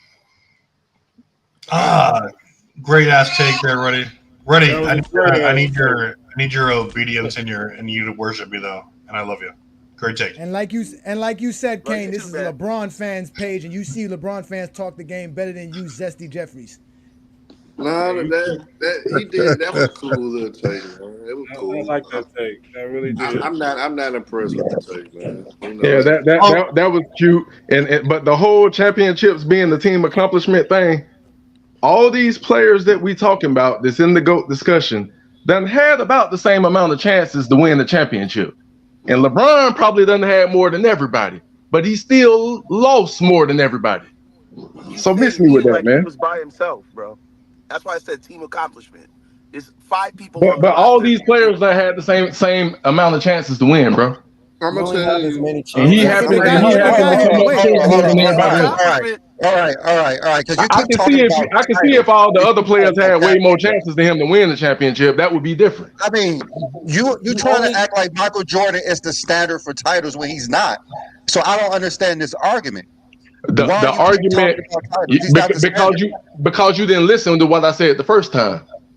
I said not only the championships, I said he was the best offensive player and the best defensive player at his position, along with the championships, along with being clutch. What does his position has to do with anything? We're talking about the greatest players. Who cares about his position? We talking about the greatest players of all time, not the greatest shooting guards of all time. If Michael, you trying to dictate this debate on what Michael Jordan did versus shooting guards in his era, and he did not have great shooting guards in his era. So that's a weak argument alone. Who you comparing him to? Reggie Miller, who averaged 3 rebounds a game and less than a half steal a game? Who are you trying to compare him to? It's a terrible take in his era. I mean, not only that, Kane, you are not praising the person who lost the least. You talking about somebody who lose the most. The guy who lost the least, you're disrespecting him because of stats and offense, basically. Because it's two ends to the court, bro. Damn, that was a good. I mean, I can easily make an argument that LeBron James is a better offensive and defensive player than Michael Jordan. So, but that don't have anything to do with what you're trying to say. If we're trying to say who's the greatest offensive player, it's going to be LeBron James. LeBron James has done more offensively than Michael Jordan, as well as defensively than Michael Jordan. The only thing you can hang your hat on is the all defensive teams that was voted on for Michael Jordan to win. But when we look at what LeBron James done on the court, he has statistical dominance that no one has had before, and it's stats for nerds, bro. Stats for nerds. Like I said, you play to win the game. You play to win championships, bro. Okay. You play to win championships, bro. All right. Who are you taking, Robert Horry or Michael Jordan? What you mean? Who are you taking, Robert Horry with more titles or Michael Jordan with less? A role player, bro. A role player. Oh wait, no, don't bring up stats. Don't bring up stats. Don't bring up stats. Let's not bring down the intelligence of the whole panel, bro. Let's not bring down the intelligence of the whole panel, bro. Don't matter. Don't become a nerd. Don't be a nerd. Who are you taking? Who are you taking?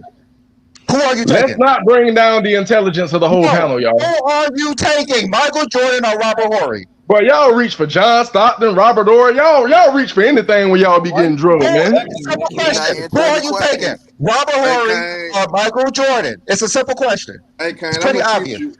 Based off of stats, we're gonna get Michael Jordan because Michael Jordan don't have 7 rings. Yeah, we're gonna use stats. So once you say stats are for nerds, you're gonna use that for Michael Jordan over Bill Russell and over Robert Horry. That's why we're using stats. I didn't say stats. I said dominating the game offensively and defensively.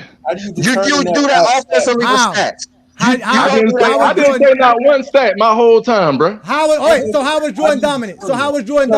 You tell me like Michael Jordan dominant. Hey, John, I can answer that question. You can't save him, Herb. You can't play a savior. His ass is going to answer it without stats. How you going to say Michael Jordan's a better offensive player in his era? Don't use any stats. Hey, Billy, because he won the most and he had the most scoring titles. That's a stat. Stats. There you go with stats. There you go with stats. Don't use any stats. Next, how is Michael Jordan a better offensive player without using stats? I just told you. You said, bro. You used the stat. Using scoring titles are the most points. You used the word intelligence and then said scoring title. Like, what is wrong with you? Like, dude, you said scoring. That's a stat. That's a stat of accomplishment. Like, what are you talking about? You're making us Jordan fans look like casuals right now. Wait. Hold on, wait. Did Herm just admit that he's a Jordan fan, Herm? Herm's a Jordan fan, ladies and gentlemen. He admitted to it right here on GOAT James Kingdom because we brought up a zesty Jeffrey. Go ahead, Herm. Go ahead and explain it. I'm not a zesty Jeffrey. I just don't want... I know you're not. I just don't want my boy to make us look bad, so I got to step in a little bit. This is how you kill him. And B. Lee and A. Johnny, y'all can chime in. This is how I'm going to kill them with just simple things. If LeBron James is so-called the GOAT, why is he still playing? Ask me why he's still playing the NBA right now. Okay. I can answer that. Okay. What is the limit he has to play first? I mean, he can play as long as he wants to, but why you think he's still playing? What motivates him to still get up every single year, to still push himself, to still work? Because he's still the best player in the game. That's not answering the question though.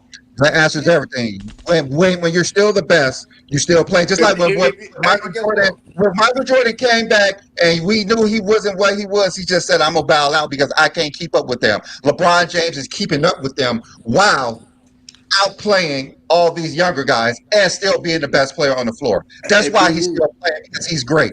Billy, you hate to admit it. It's only one reason why LeBron... It's only one reason why LeBron is still playing. What's that reason? LeBron is still chasing a title. LeBron wants to win a title. He wants to get more rings. He doesn't want to win. I got this. Will, so what you're saying is that if LeBron had 6 titles at this point in time in his career, he would have been retired. He would have been my retired. God, that is hilarious. Hey, Let me answer Johnny, this. hey, Johnny. Herm, did you know that his So agent? hold on. So now, let me ask Herm this question. Why did Jordan retire after 6 and not after when he had 12? He probably could have kept going, but the reason being they explained it. They explained why, because they broke up the whole team. Jordan wanted to run it back. When the Bulls say we're not running it back, his ass quit. His ass said, "Hey, I'm not playing with you." Jordan broke up the team. The only people who weren't coming back was Pippen and Phil. Everybody else would have came back. Yeah, Jordan could have kept playing if he wanted to, but he couldn't reach 12. So why LeBron got to reach 6? No, it's not about it because, like I said, we know LeBron's motivation is to be recognized as the greatest player of all time. At the end of the day, if he actually himself, this is why I asked y'all this question, because if he felt like he was the GOAT himself, he would have retired. He wouldn't still be playing. It's the reason why he's still playing. LeBron just knows. as you. No. Just LeBron as you, right? knows. LeBron knows he got to get. He got. Oh wait. So are you saying LeBron James doesn't think he's the GOAT? Because from my understanding, no, he's insecure. Zesty Jeffrey says he's the self-proclaimed GOAT. No, he's insecure. You say Clutch Sports. You say Clutch Sports is paying people to say that he's the GOAT. So LeBron has nothing to do with that. No, I'm saying LeBron is insecure about his status as legacy. Now LeBron's insecure. He told. Herm, did you know that? Herm, did you know that? Rich Paul Ishmael, said stay out of this, man. Stay out of this, man. Hold on for a second. Let me just say stay out of this, man. This ain't got nothing to do with you. I think it has everything to do with who's on the panel. So I'm addressing what you're saying. I was asking Johnny and B Lee, man. I know, but I want to ask you. I want to ask you if you know what I'm about to say. You starting to sound a little bit, Herm. You starting to sound a little bit it's like real simple. I face to all the people out there in America for LeBron James to be representing Team USA as a captain. I would never vote LeBron James a captain of anything. LeBron James does not carry himself with any honor, any integrity, any class, and he lacks the respect, the love of the game. He never carried himself like a true captain, like a true leader. He ain't no damn leader. Actually embarrassed for us that LeBron James is representing Team USA as a captain. What the hell has LeBron James done in his career that would give him the right to be a team captain? How the hell is he the best player on the team? How is he the best player on the team?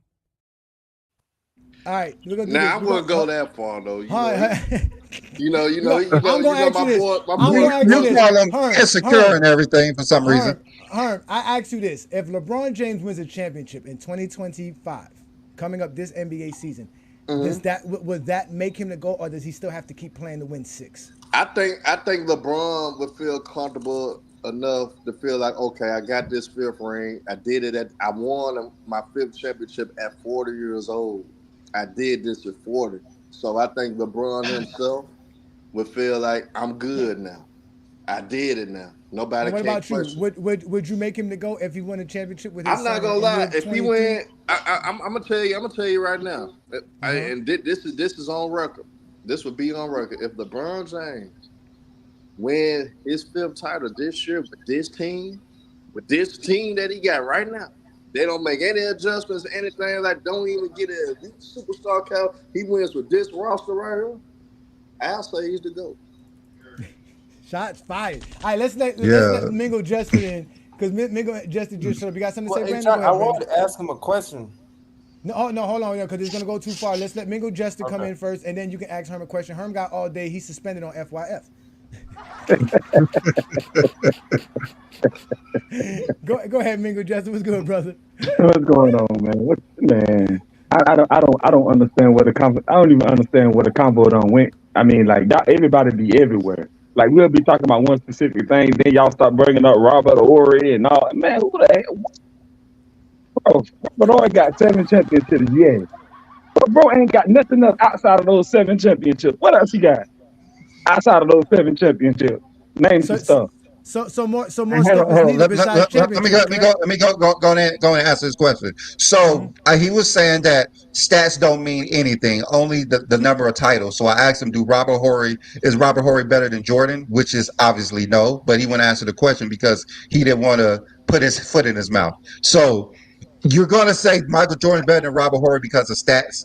even though he has more titles, and that's why we say LeBron James is the GOAT, even though other players have more titles. Just as simple as Nah, that. bro, that No, but wasn't see my the thing. point. No, but no, When but I see, first it's a, started, I said that all the players that we comparing got comparable stats, bro. I had said that way in the No, they beginning. don't. No, That's they why I don't have said you comparable weren't stats. listening. I Nobody got said They don't that have from comparable the very comparable stats. stats. beginning. Nobody got the No, stats no, LeBron they has. don't. They don't have comparable So stats. to me, Kane, you had your chance to speak. Let's let Mingo Jester save you, because trust me, Mingo Jester can save you. Go ahead, Mingo. I Save already Kane. cooked y'all boys. I ain't worried about it. I'm just here to listen, man. it's a tad, but it's a How tad you bit cooked us? You different. a Kobe guy. You can't cook us if you a Kobe guy. Oh wait, now Nah, I'm a Kobe guy too. I Now we had ain't you doing that pulling now. out John What does Stockton, that bro. mean? Wait. There's too many people talking. I thought Mingo Jester said that. I'm sorry, Mingo Jester. You didn't say that. Go ahead. I'm I did sorry. say that. I'm a Kobe guy too. What does that No. mean? You said you cooked us. When did you cook us? I never said that. Oh, that's what I'm saying. You didn't say that. Kane said that. I thought that was you who said that. That's what I'm saying. But I apologize. Go ahead, brother. Go ahead. I know you're a Kobe guy. Go ahead, brother. Yeah, but what I'm saying is, man, you can't just be bringing up just random role players trying to put them in these conversations because they got more titles. Robert Ory just was in the right situation at the right time. That's why he got 7 titles. He wasn't the leader of none of those teams. That's why you can't put him in these conversations. But And because anyway, stats matter. I Simple as mean, that. stats does matter, but so does I mean, he accolades did hit and one all of the that other biggest stuff too, shots in right? NBA history, though, with that I point mean, blank everything shot. does matter. He hit You one of the have to biggest get shots of you have all to get time. accolades with stats. But So that's how why could the we. world? But Mingo Jester. That's why we created criteria that included everything. And then when we did that, Michael Jordan wasn't the GOAT. It was LeBron. Nah, bro. Wait a minute. How did y'all do that? How did y'all come up with this? All right, so we're gonna let Brandon explain it again. Brandon, if you don't mind explaining, or you want me to explain it, because I know you got the grasp of it. You could go and explain. I gotta get this little girl quiet. Okay, all right. So let's go ahead and do this right quick. Let me bring this up here. So we did this based off of these simple criterias. All right, we did off the regular season. So you see, we did by a player's point per game average. We measured everybody's points per game to Michael Jordan's 30.1. Would you agree 30.1 is the greatest accomplishment in points per game, Mingo Jester? Yeah. Okay. Magic Johnson's 11.2 assists per game. Is that the greatest accomplishment when it comes to assists per game for Yeah. careers? Yeah. Right? We go down the line. We go to totals. We got the totals as well. LeBron James is 40,000 points. Would you consider that the greatest when we're talking about totals, correct? Yeah. Right? We did the same thing with awards, right? The most finals MVPs is Michael Jordan, correct? Mm-hmm. So everybody was compared to all of these great accomplishments. So as an example, LeBron James has 4 finals MVPs. Michael Jordan has 6. So LeBron James is 66% of Jordan's greatness when it comes to finals MVPs. Do you understand? Yeah. And we basically gave that 66% a whole number. We did it times 10. So it becomes 6.6. So for LeBron James 4 MVPs, he scores 6.6 points. And that's what we did across the board. Now, this is just for the regular season. We also included the advanced stats on the right. You see the advanced metrics? All of those metrics were used, right? And then we also did the same thing for the playoffs. When we got to the playoffs, we used the players' career averages, career totals, their advanced metrics, and their awards. So as an example, like we said, Michael Jordan's 6 finals MVPs is the greatest. Michael Jordan gets 100, so he gets 10 points for being the guy who has the most finals MVPs. He gets 10 points for averaging the most points in the playoffs for his career. And we graded everybody that across the board. That's how we did it. And when we did that, Michael Jordan ended up being 4th all time. Yeah. Okay. And now I see what's going on now. That's because all these players played longer than Michael Jordan. Hence why they held days on higher. I get. No. Wilt It's Chamberlain. more of a longevity thing Wilt than Chamberlain played 14 years. Bill Russell played that's 13 years. That's shorter than Jordan, and they were still able to score. And in fact, players like Vince Carter couldn't even crack the top 75 list. So it didn't matter. Longevity, nothing gave an advantage no matter what it was, whether it was your position, whether it was your era, whether it was longevity or not. At the end of the day, Jordan has longevity. That's why he's in the top 4. He's played 15 NBA seasons. He has over 1,000 games played for his career. If you go here, Magic Johnson doesn't have longevity, but he eventually is in the top 10 because his career is great. His accomplishments are great. When you grade his accomplishment to everybody else, that's how you end up being great. That's Magic the still whole. played 12 seasons though. Huh? Magic still played 12 seasons though. Yeah, no, he did play 12 seasons, but that's not as much as 15, right? That's not as much as 17. It's not as much as 15. Yeah, Shaq played 17. Akeem played 17. Duncan played 19. Dr. J played 17 years. And Magic Johnson still sat there in front of all of them.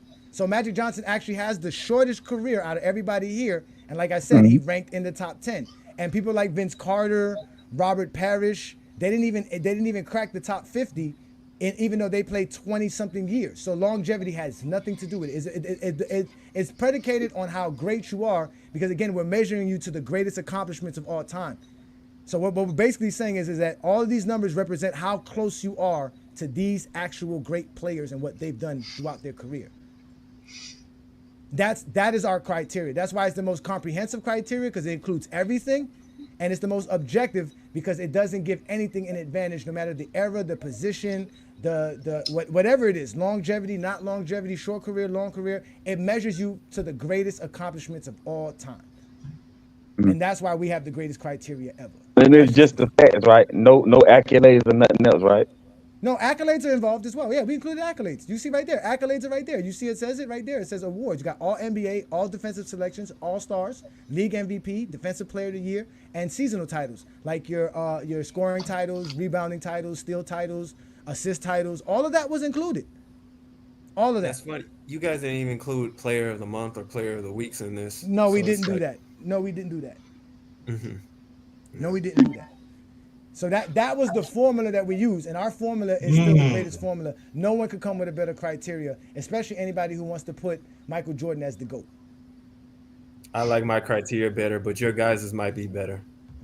I like mine, but yours might be better. Yours is garbage. So Mingo Jester, do you have any questions? Not. It's better than yours, do you have any questions about the criteria? Anything that was confusing? Because I know I talk kind of fast. No. I got it. No. Okay. I got okay. You got any questions about any player and where they ranked? Because we can give you I got the list. Yeah. Because I was looking for Larry Bird and Kobe, in the whole thing. Yeah, Larry Bird and Kobe just got out of the top 10. Kobe is 11th and Larry Bird is 12th on the list. Okay. That's crazy. Okay. That's how you know what do y'all use for the tiebreaker if two players got the same score? See, Travis, in mine, at least I got Kobe. Well, the way we scored it, that's why we used the 100th decimal to help break the tiebreaker, and luckily we did do that because there were no players that actually had the same numbers. Every player of some sort was better by whether it was the 10th decimal or the 100th decimal. So, and to give you a better idea and a better picture, this was Stephen Curry right here. I don't know why they always show the last person, but give me a second here. And what was Steph ranked at? You said Larry Bird was 12. So what was Steph? Stephen Curry ended up being 27th on the list. My goodness. And that's because again, now granted, the numbers do change because again, we did this last year before this NBA season. So when you look at it as an example, right? Stephen Curry scores high in the averages. You look on the top left on the average, you see how he got like 8.2 because he averages like 25 points per game for his career. That's like 80. That's like 80% of Michael Jordan's career average, right? But then when you go to the totals, it's not enough because Curry has like 23,000 points. Compare that to LeBron, who had 38,000 at this time. He's only 56%. You see what I'm trying to say? So a lot of things change, but he does score high in general because the best score you can get is 10 across the board, right? So that means you can score as high as 80 points. If we were talking about the greatest player ever, they would get an 80. So Stephen Curry is a 34 points out of 80. He's basically almost damn near half of greatness when you really talk about it.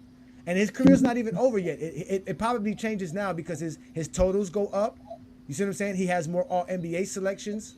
You see what I'm saying? So he gets a little bit of a boost there depending on that. But again, it does measure him to all of these. So these are all his numbers. So like I said, his rebounding, we compared his rebounding to Dennis Rodman. You agree Dennis Rodman is the greatest rebounder of all time, right? Yes.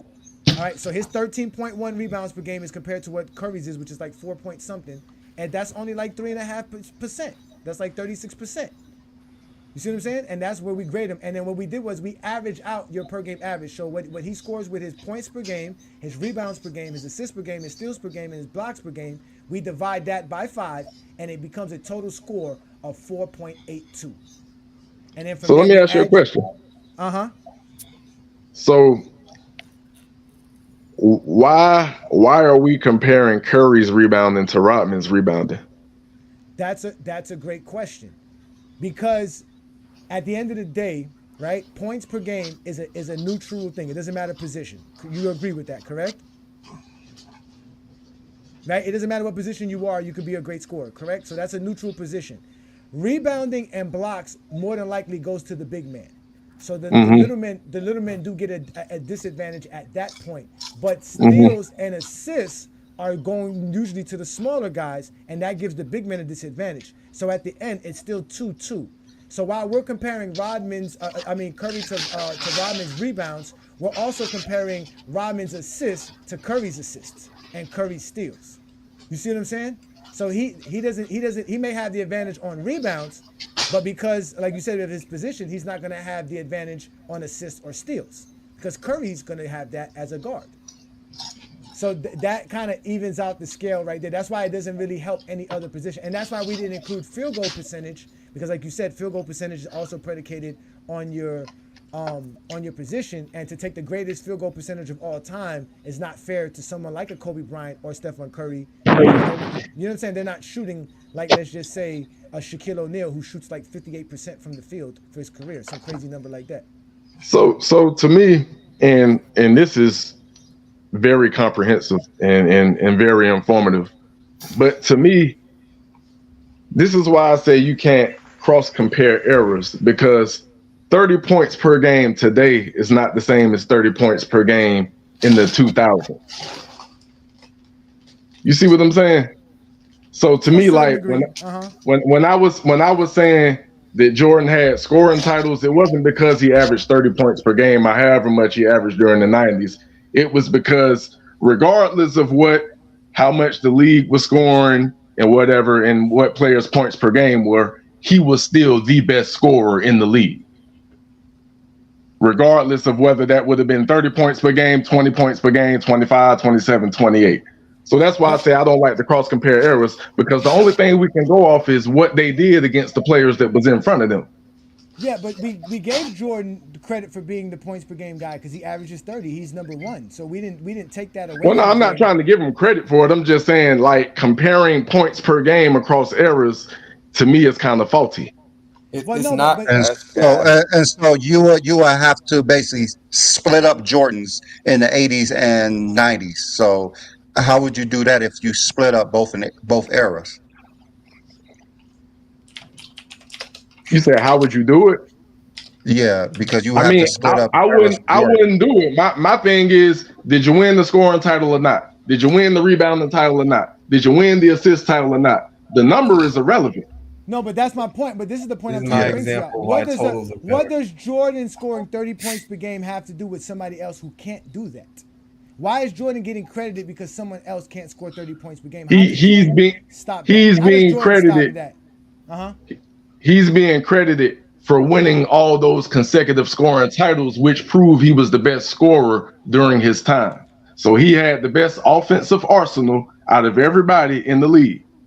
Well, he took more shots than anybody during that span as well. So that's why he was scoring more. He just shot the ball more than anybody. He wasn't more efficient than anyone else. He just took more shots. So are you saying we're only going to measure about who scored the most points in the era? Like that's how you would do it? Who scored the most points? That's not what I'm saying. What I'm saying is using the numbers doesn't necessarily tell you you can't compare across errors. That's what I'm saying. That's all I'm saying. But you're using numbers. But you're using numbers to show how dominant Jordan was. So that doesn't make sense. That's why I was gonna get at Go James Kingdom. Like, Karen, if you go use the scoring element as a talking point, bring up something different that nobody really don't know. A lot of people don't know that Jordan in the season scored over 2,500 points 6 seasons. You know what I'm saying? Only him and Wilt have done that more than 5 times. LeBron James, you could have brought up LeBron, never scored 2,500 points in the season. Never did. But LeBron James is the only player. LeBron James is the only player with 15 seasons. No, but LeBron James is the only player with 15 seasons plus averaging 25 points per game. So like we could bring up stuff like that as well. Like you see what I'm saying? Like there's a lot of ways to talk about the scoring because again, the way the criteria works and ways y'all talking, like Wilt Chamberlain led the league in most categories by far. Like by far, he led the league more as far as scoring, right? I know Jordan did it 10 times, but as far as which I was bring up the 2,500 points per game and all that other stuff. I mean, 2,500 points in the season. And then he also led the league in rebounding. He led the league in field goal percentage. He led the league in games played, minutes played. Like there's so many categories that goes beyond just scoring, but y'all just want to make scoring the most important part. Yeah, we know Jordan was a dominant scorer, but just because Jordan was a dominant scorer doesn't mean that he was the only dominant person.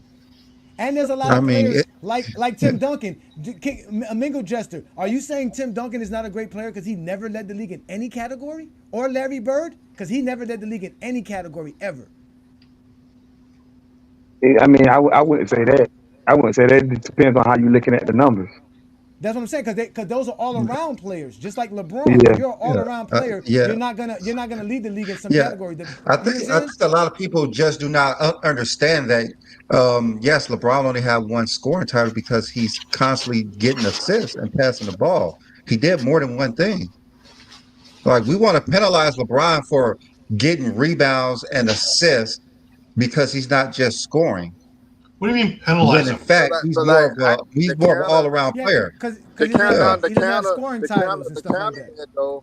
The counter that what y'all saying for is like what A. Johnny brings up, because Jordan just shot more, he still had to make them. But when it comes to the all-around player thing, Jordan was an all-around player too. It's just that the reason why LeBron gets looked at highly regarded as a better all-around player in a lot of people's eyes, I don't know why, it's because he actually has the ball more. So LeBron James actually has the ball more. So end of the day, you're gonna do the same thing with Jordan taking more shots. You got to do the same thing with LeBron actually having the ball more for us being more. But Herm, the question is this is the question, Herm.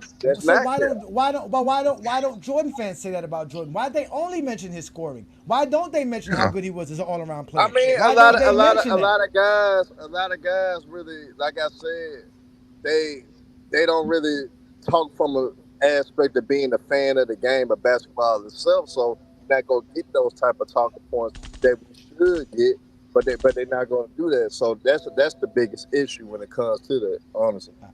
You heard that? Herm, he called you out, Kane and Mingle Jester, because y'all got to talk the basketball, talk the game, brother. Talk the game. I know you were saying so. What's more impressive? Scoring 2,000 points, 500 assists, and 500 rebounds, or 2,500 points. Like, which one would you think is a greater accomplishment in your mind for a season? But that's a casual talking point though, because like Johnny mentioned, all the reason Jordan was scoring more was because he was shooting the ball more.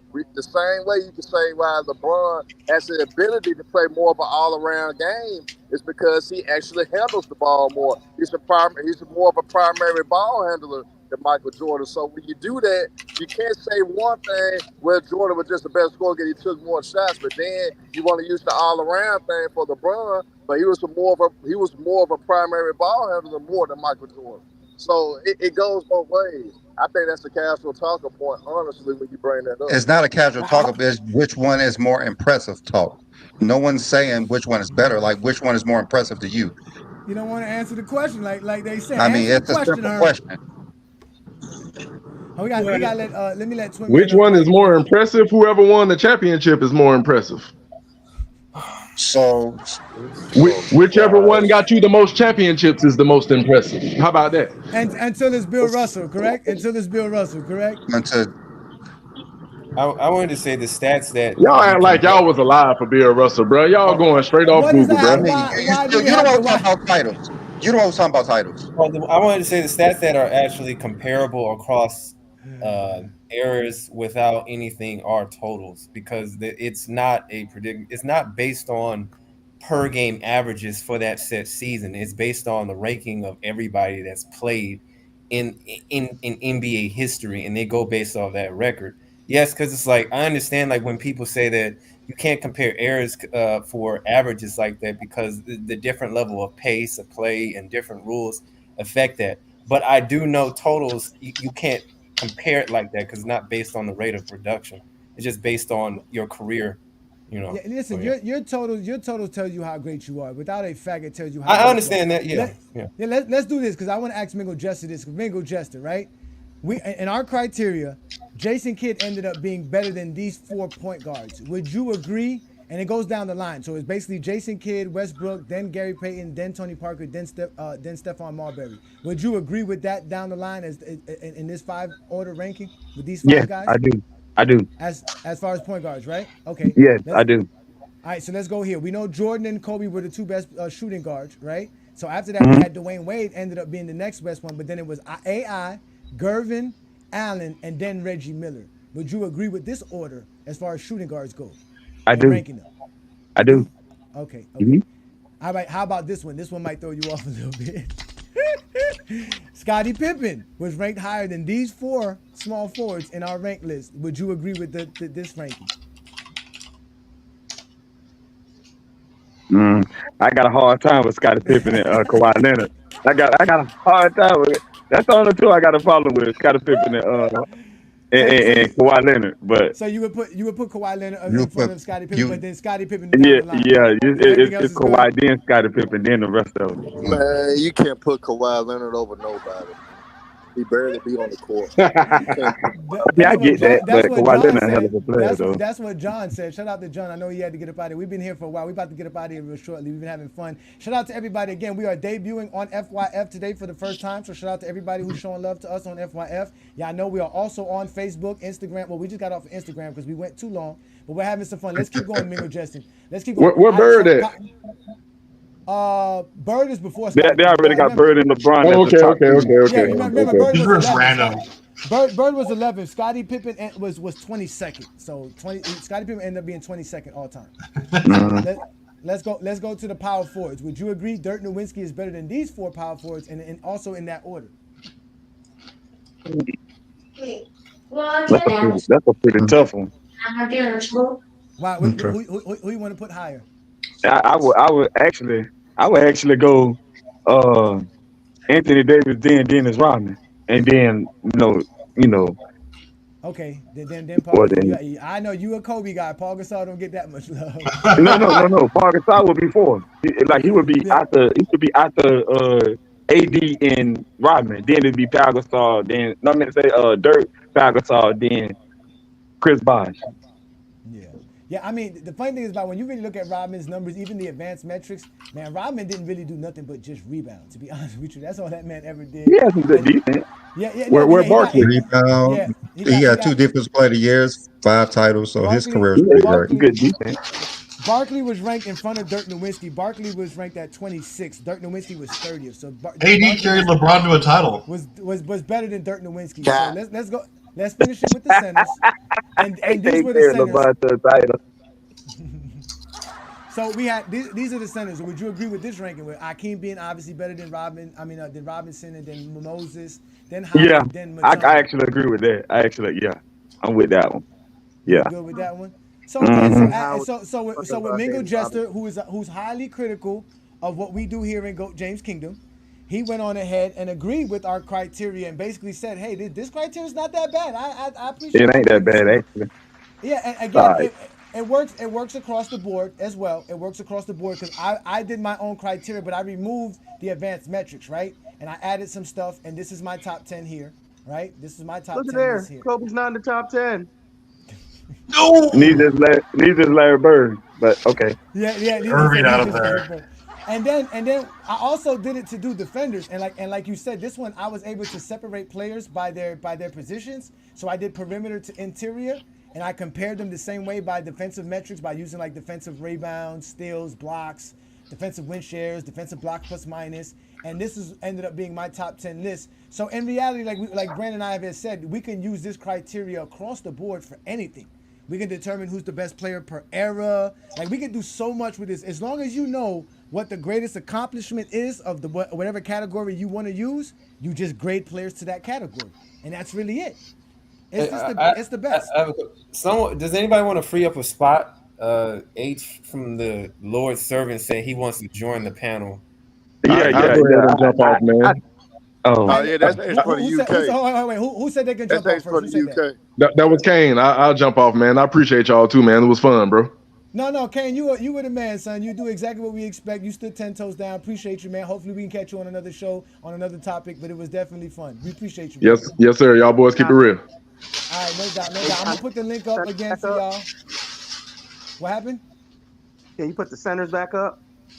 Oh, you want me to put the centers back up? All right, hold on. Y'all crazy, man. Kobe Bryant top 10, man. Get out of here, man. Not. Stop it. Nah, bro. He's got some of the greatest. He's got some of the greatest production of any player in career at full career in history. Bro, he's top 10, bro. I'll never disrespect the Mamba like that. I would have to move. I would have to move Dwight Howard up. I'm sorry. I think he should go in front of David Robinson. Fuck no. That's incredible. You tapping right insane. That's insane, right there. I'm trolling. Twin man, I just had to get y'all going. I'm sorry. Just to let you know, Dwight Howard was ranked 37th all time, and David Robinson is 15th. There's no way. Listen, in hell I you're was gonna just have him trolling jump to up mess that with many y'all, people. bro. I just knew somebody was gonna get upset. That's why I did it. But Let no, me ask honestly, you- if I let me was put up the going link to for switch whoever was anybody, supposed it to would be show up. Moses and Dwight. Yeah, I don't know where he's at. Hey, so I don't know if I was paying attention to that. So, hey, Johnny, do you rank the awards differently by the numbers? Or it's like, well, my original criteria before Brandon showed me his, because what happened was Brandon and I challenged each other to come up with a criteria. That was the criteria Brandon brought up. My original criteria was this, and what I did was I basically I'm talking about right now, like right now. Right now I go everything how Brandon does it. I go off of the actual accolades as who's the greatest in each category. That's how I do it. I mean, Kobe got some of the most accolades out there. He got like, I think, I don't know, if it's second or third most All NBA selections. Second. Second. All right, so put it like this: all defensive selections. Dr. J scored 40. Dr. J scored 42.32. Kobe scored 40.48. Bird. Man, Dr. J didn't even play in the NBA that long, man. Why he even here, bro? Man, you need to. Kobe took Brownie to the prom. Let's let H get his. Let's let H get his take in, because we're gonna get up out of here. Again, y'all, thank you for joining us. This is the GOAT James Kingdom Show with B. Lee and A. Johnny. We go live every Sunday noon to talk the GOAT conversation and basketball like none other. We let people have different takes. There is no other platform where you will see LeBron fans, Jordan fans, and Kobe fans have a civil, decent conversation about basketball other right here than GOAT James Kingdom. Go ahead, H. What you got for us here? We're ready for your take, brother. Yeah, man, it's not really a take, man. Just salute everyone, man. Salute Johnny, salute everyone there on the panel. I probably, how can I say, I'm joining late, so just give me a quick rundown of your top 10. I'm guessing you scored this according to accolades, data analytics, and majority of it's being quantitative data, if I'm not mistaken. Is that correct? Yes, we use per game averages. We use a player's totals. We use their advanced metrics. We use the awards for both playoff and regular season. And we gave you a total number based off of how good you are to those particular stats and accolades that exist in NBA history. And when we did that, Michael Jordan, Bill Russell, Wilt Chamberlain, Kareem Abdul-Jabbar, and LeBron ended up being in the top 10. LeBron's number 1, Kareem's 2, Wilt's 3, Jordan's 4th, Bill Russell is 5th. Then to round off the top 10, it was Tim Duncan, Akeem Olajuwon, Magic Johnson, Shaquille O'Neal, and Dr. J.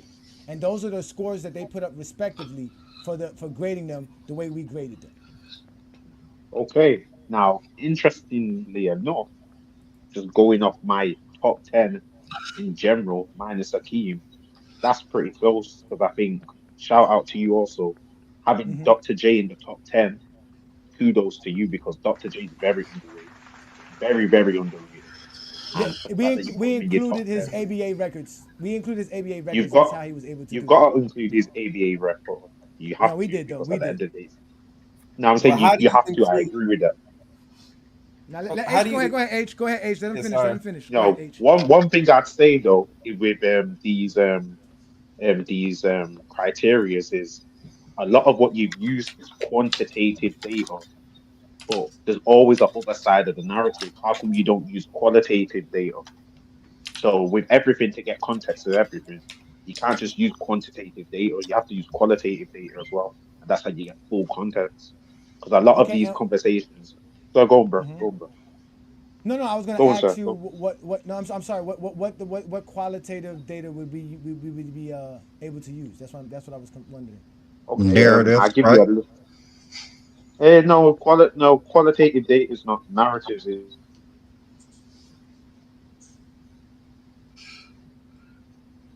Are you there? He You there, crashing G? out. H got Are you there? exposed like a bitch. Stop. Leave H alone and let H show up and let him get his takeout. H, are you there? Because we can't hear you. You're not talking no more. He tough, man. He's not. What the? Brandon out here looking up stuff. H, whenever you're ready, brother, you can come back and speak. But again, listen, y'all. I mean, the accolades and achievements that we use are basically the majority of the stuff that we hear in the GOAT debate. Now, mind you, when I did my top 10 list, I didn't include advanced metrics. And I also included extra stuff like how many times you made the playoffs, how many series you won, how much playoff games you won, right? I included those type of factors. So I added some extra stuff. On this one, Ishmael, I did include player of the month because it is a trophy. So I did also include that. So when I changed it, the actual top 10 list wasn't different as far as the players. It just changed in order. Magic just ended up being 10th when I took out the advanced metrics. And it still was the same thing. It was still LeBron, Kareem, Wilt, Michael Jordan, Bill Russell, and then it was Tim Duncan, Hakeem. But that was the same top 7 as GOAT James Kingdom. But then Dr. J jumped Shaq and Magic, and then Shaq stayed at ninth, and then Magic ended up being 10th. So like I said, the criteria does help us understand how great a player is, if it does anything. Did in the ABA, did they have all NBA team and stuff? Yeah, they had like all ABA team. team. They had the all ABA team, and they had an all defensive team as well. They also had had Ishmael upset, bro. Yeah. Ishmael, you mad Kobe ain't in the top 10, aren't you? I'm just a little disappointed, man. This is come on now. This is disappointing. That's why he's asking these questions. Ishmael is upset Kobe. But that's why Kobe is the gatekeeper for the GOAT conversation. Because at the end of the day, the guys that you see that most people put in the GOAT conversation are these guys. So at the end of the day, Kobe is the gatekeeper. If you're not better than Kobe, then you're obviously not better than Dr. J. You're not better than Shaq. You're not better than Magic. You're not better than Hakeem. You're not better than Duncan. You're definitely not better than Bill Russell, Michael Jordan, Wilt Chamberlain, Kareem Abdul-Jabbar, or LeBron James. So Kobe's the gatekeeper. Kobe's the gatekeeper for the GOAT conversation. You got to get past Kobe first. Shout out to all the Kobe Bryant fans. God damn. So, Johnny, you drafting LeBron over Prime Hakeem? So it's. Let's let H finish his take. Go ahead, H, because we got to get up out of here. We've actually been doing FYF stuff going for 5 hours. I don't know how Lamont does it. That's crazy. Ahead, I know. Go ahead, Yeah, H. no, 5 hours is a long time. No, sorry, I was speaking all that time and I timed out, man. Yeah, something happened to your mic, brother. I don't know what happened, but go ahead, finish up, brother.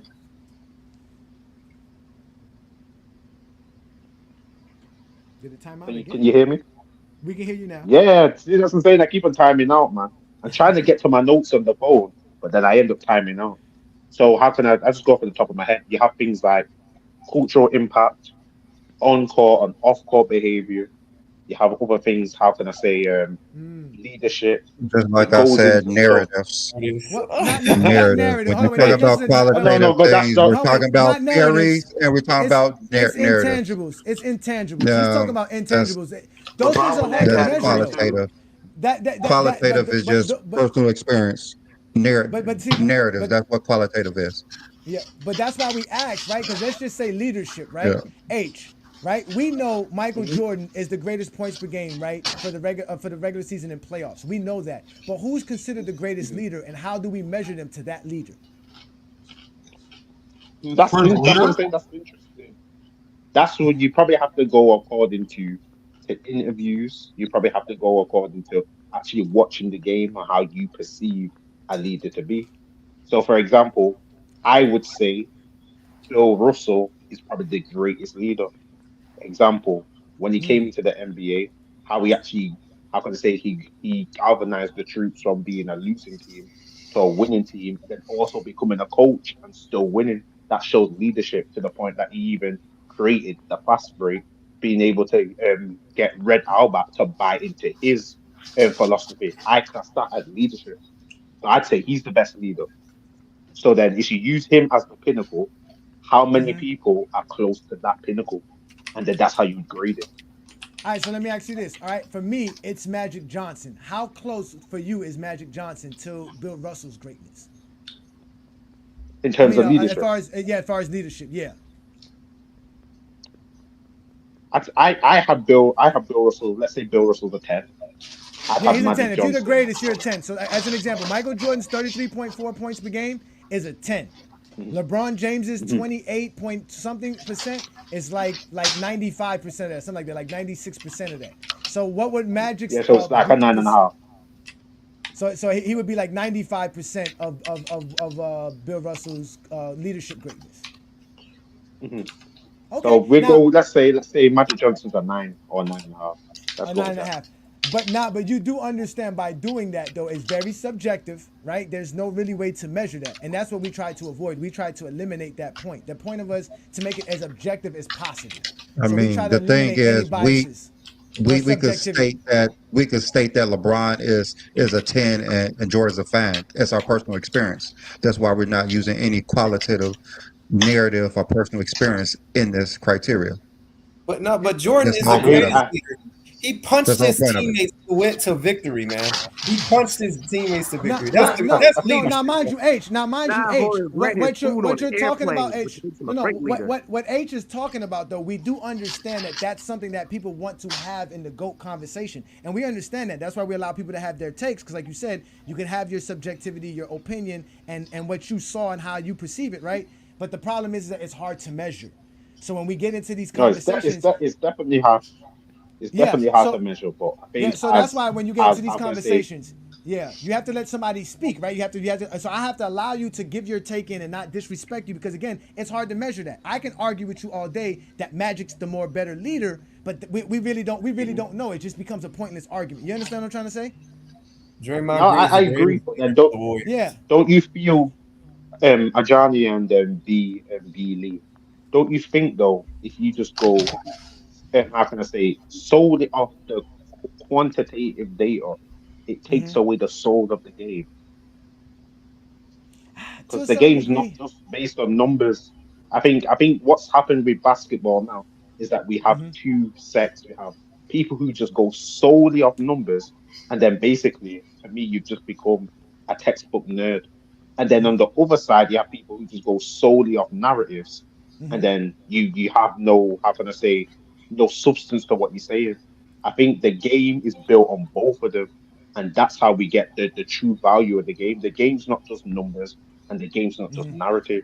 You have both of them to provide a full picture of context. Because I can show you, okay, you got two players who scored 25 points. How did they score 25 points? When in the first half, one person could have scored 0 points and the other person could have scored 20 points. How did that other person who scored 0 points in the first half end up to have 25 points? All of these things come into play. The coach could have, how could I say, riled him up. What's it called? A fan could have threw something at him and said, you're going to get traded, and that motivated him. All of these things come into play for the player, and that plays into context. I think when you take away that side of it, you took away the soul of basketball. And that's what I'm trying to add back in. I'm all about numbers in my day job. I play with numbers all day. That's a part of my day jobs, just doing analytics within construction. But I think also, if I'm going to go on a construction site, I can't just go off the report that I've seen numbers and said that this concrete cube's failed. I have to go in there. I have to see it myself. I have to have an say feel it. I've got to see if it's in the right structure. All of these things so I can find the root cause of why it's gone wrong. And I think that's why quality data plays a part. It adds context, it adds body, it adds soul to the whole debate. Now, listen, All we right. agree So with you. yeah, I don't agree with that shit. But give me a time when someone led a team to a title with inferior stats. Magic Johnson. Meaning stats did not matter because Magic was always leading assists and rebounds. He never had inferior stats. Give me a Definitely gave you player his rookie year. that had inferior stats. Probably 82 as well. Udonis Haslam. No, because this is what I was going to say. Because I really want to know which player led a team with inferior stats to a title. How you say led then? Yeah, led them to inferior stats. How would you I say? think define your big. I say how to define leadership. I think how you led it. You're talking about in terms because at the end of the day, basketball is a team game. It takes everyone. Yeah, it's a team game, and if Yeah. you're not producing on the court, your teammates are not going to listen to When you. as an So, alpha, when as an alpha led their had team, inferior stats that led them to a title? What alpha has ever done that? That's not happened. I think I understand what H is saying. I kind of understand. It's not that he's saying that the stats don't matter. He's saying that on top of the stats, right? Like Brandon, right? Thank you. Brandon, Thank you would agree, right? Right, Brandon, you would agree, right? That this is not your top 5. I mean, this is your top 5, but this is not your top 10 all across the board, correct? Right? Because you have No, I you don't have have the things. team in my top 10. Exactly, right? Because you have certain intangibles that you can't measure that you haven't put in, like he's talking about. That's the thing. Just like me, my top 10 is different as well. My top 10 has Kobe Bryant in it. My top 10 doesn't have Akeem in it. Doesn't have Shaq in it, right? Because I have intangibles, and like he says, certain contexts that we really can't measure. There's certain things like I said, that's personal experience. Yeah, that's personal fan feelings. We're taking a fan base bias out of it. That's what we're saying. Like we're taking out. And if you want to add in my fan bias, it's going to be completely different than yours. So my bias is never going to be the same as someone else. As a leader, I think LeBron James is a 10, and as a leader, I'm gonna give Michael Jordan a 7. So no, that's going to be completely different than yours. So my bias about what a leadership is, what impact is, Michael Jordan couldn't even get above 500 without Scottie Pippen on his team. LeBron James led 3 different teams to titles. His impact is going to be greater for me than it will be for Michael Jordan. So putting in my bias, my personal experience, my personal feelings into something as a criteria just does not make any sense. I can say my personal top 10 is this and that. Just like a Giant said, his personal top 10 before had Kobe Bryant at 17. Like, yeah, that's crazy. But that's his personal top It was 10. 15. It was 15, not 17. Don't make it that bad. No, that's I think it was 17. So No, that's why I but said we did not add that being in. subjective. Let's get this super chat in. Shout out to Julius Irvin. Julius, we will let you up, but we actually about to get off of here. We've actually gone way longer than our time. But you wanted to state this, and you gave us the super chat, so we'll let you speak. It says here, Bron's not better than Kobe or MJ, but I have him third. You sound like the rest of the Zesty Jeffries, who can't just accept LeBron James is better than Michael Jordan and Kobe Bryant. I don't know what to tell you about that. But we're going to land it out here. We're going to get up out of here. Especially Kobe Bryant.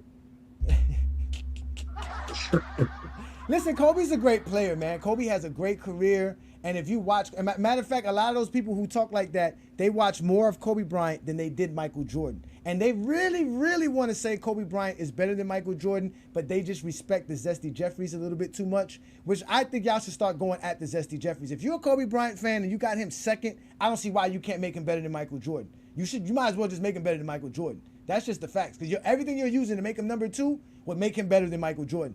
That's just the facts. So we're going to get up out of here. Brandon, you got any last words so we get up out of here? Again, I want to thank all of you gentlemen. Thank you, King John. Thank you, Travis. Thank you, Craig. Thank you, Ishmael. All of our supporters, GOAT James Kingdom members.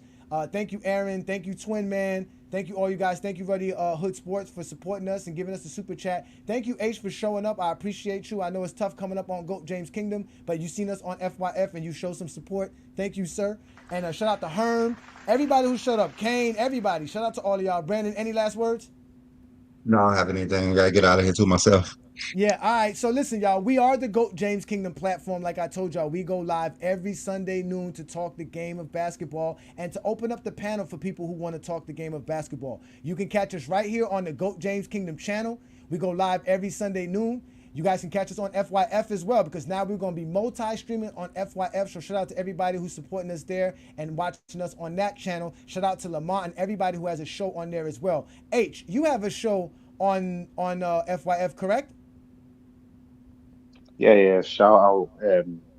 It's the crossover. And we also do In the Zone as well every Wednesday, and I believe it's every Monday as well. So yeah, plug in, man. Yeah, no doubt. Definitely plug into FYF. As you heard, he has different channels. He does In the Zone. That's also the crossover with other folks. They talk the game of basketball. It is a wonderful time when you come on GOAT James Kingdom or on FYF. Also, check out our membership in GOAT James Kingdom. Y'all know what we do best here. We take care of our GOAT James Kingdom members. We're going to have a special GOAT James Kingdom members show very shortly, y'all. So please sign up for our membership. There are different tiers, different perks for each tier. When you become a member of the channel, reach out to us at goatjameskingdom@gmail.com or GoatJamesKingdomShow@gmail.com. Also, you can catch me one-on-one. And since y'all love to talk about me so much, I'll be available for all of y'all on a Friday night exposure with the Exposer, where I open up myself for y'all to come talk to me about the game of basketball. But ladies and gentlemen, we are the GOAT James Kingdom platform. We are the best at what we do. If you don't like what we do, that's your fault, because again, we got nothing better to do but be on YouTube every week. So y'all stay blessed. Y'all stay peaceful. Enjoy y'all Sunday. Chat, bro. We got another super chat? Let me see here. Hold on. I didn't see we had another super chat. Let me see. Oh, Julius Irvin wants to talk to me. He said, respect to y'all, but you can't take away intangibles. That's what separates these great players from other great players. Again, we do not take away the intangibles. We just basically tell you, you can't make the measurements for it. You can't tell me somebody's better at something without using some kind of stat. And anything you're using going to be a stat. As H spoke, he spoke about Bill Russell's leadership. He used championships. He used galvanizing his team and helping them be a great team. You're still going to find some kind of stat in some way that's related to basketball. So at the end of the day, the game is still predicated around what a player does and their production, which is basically their stats, accolades, and achievements. And here in GOAT James Kingdom, that's what we do. We actually talk about the stats, accolades, and achievements so that our intangibles can be measured. Our subjective takes can have some kind of validity. But again, ladies and gentlemen, it's been a great Sunday afternoon.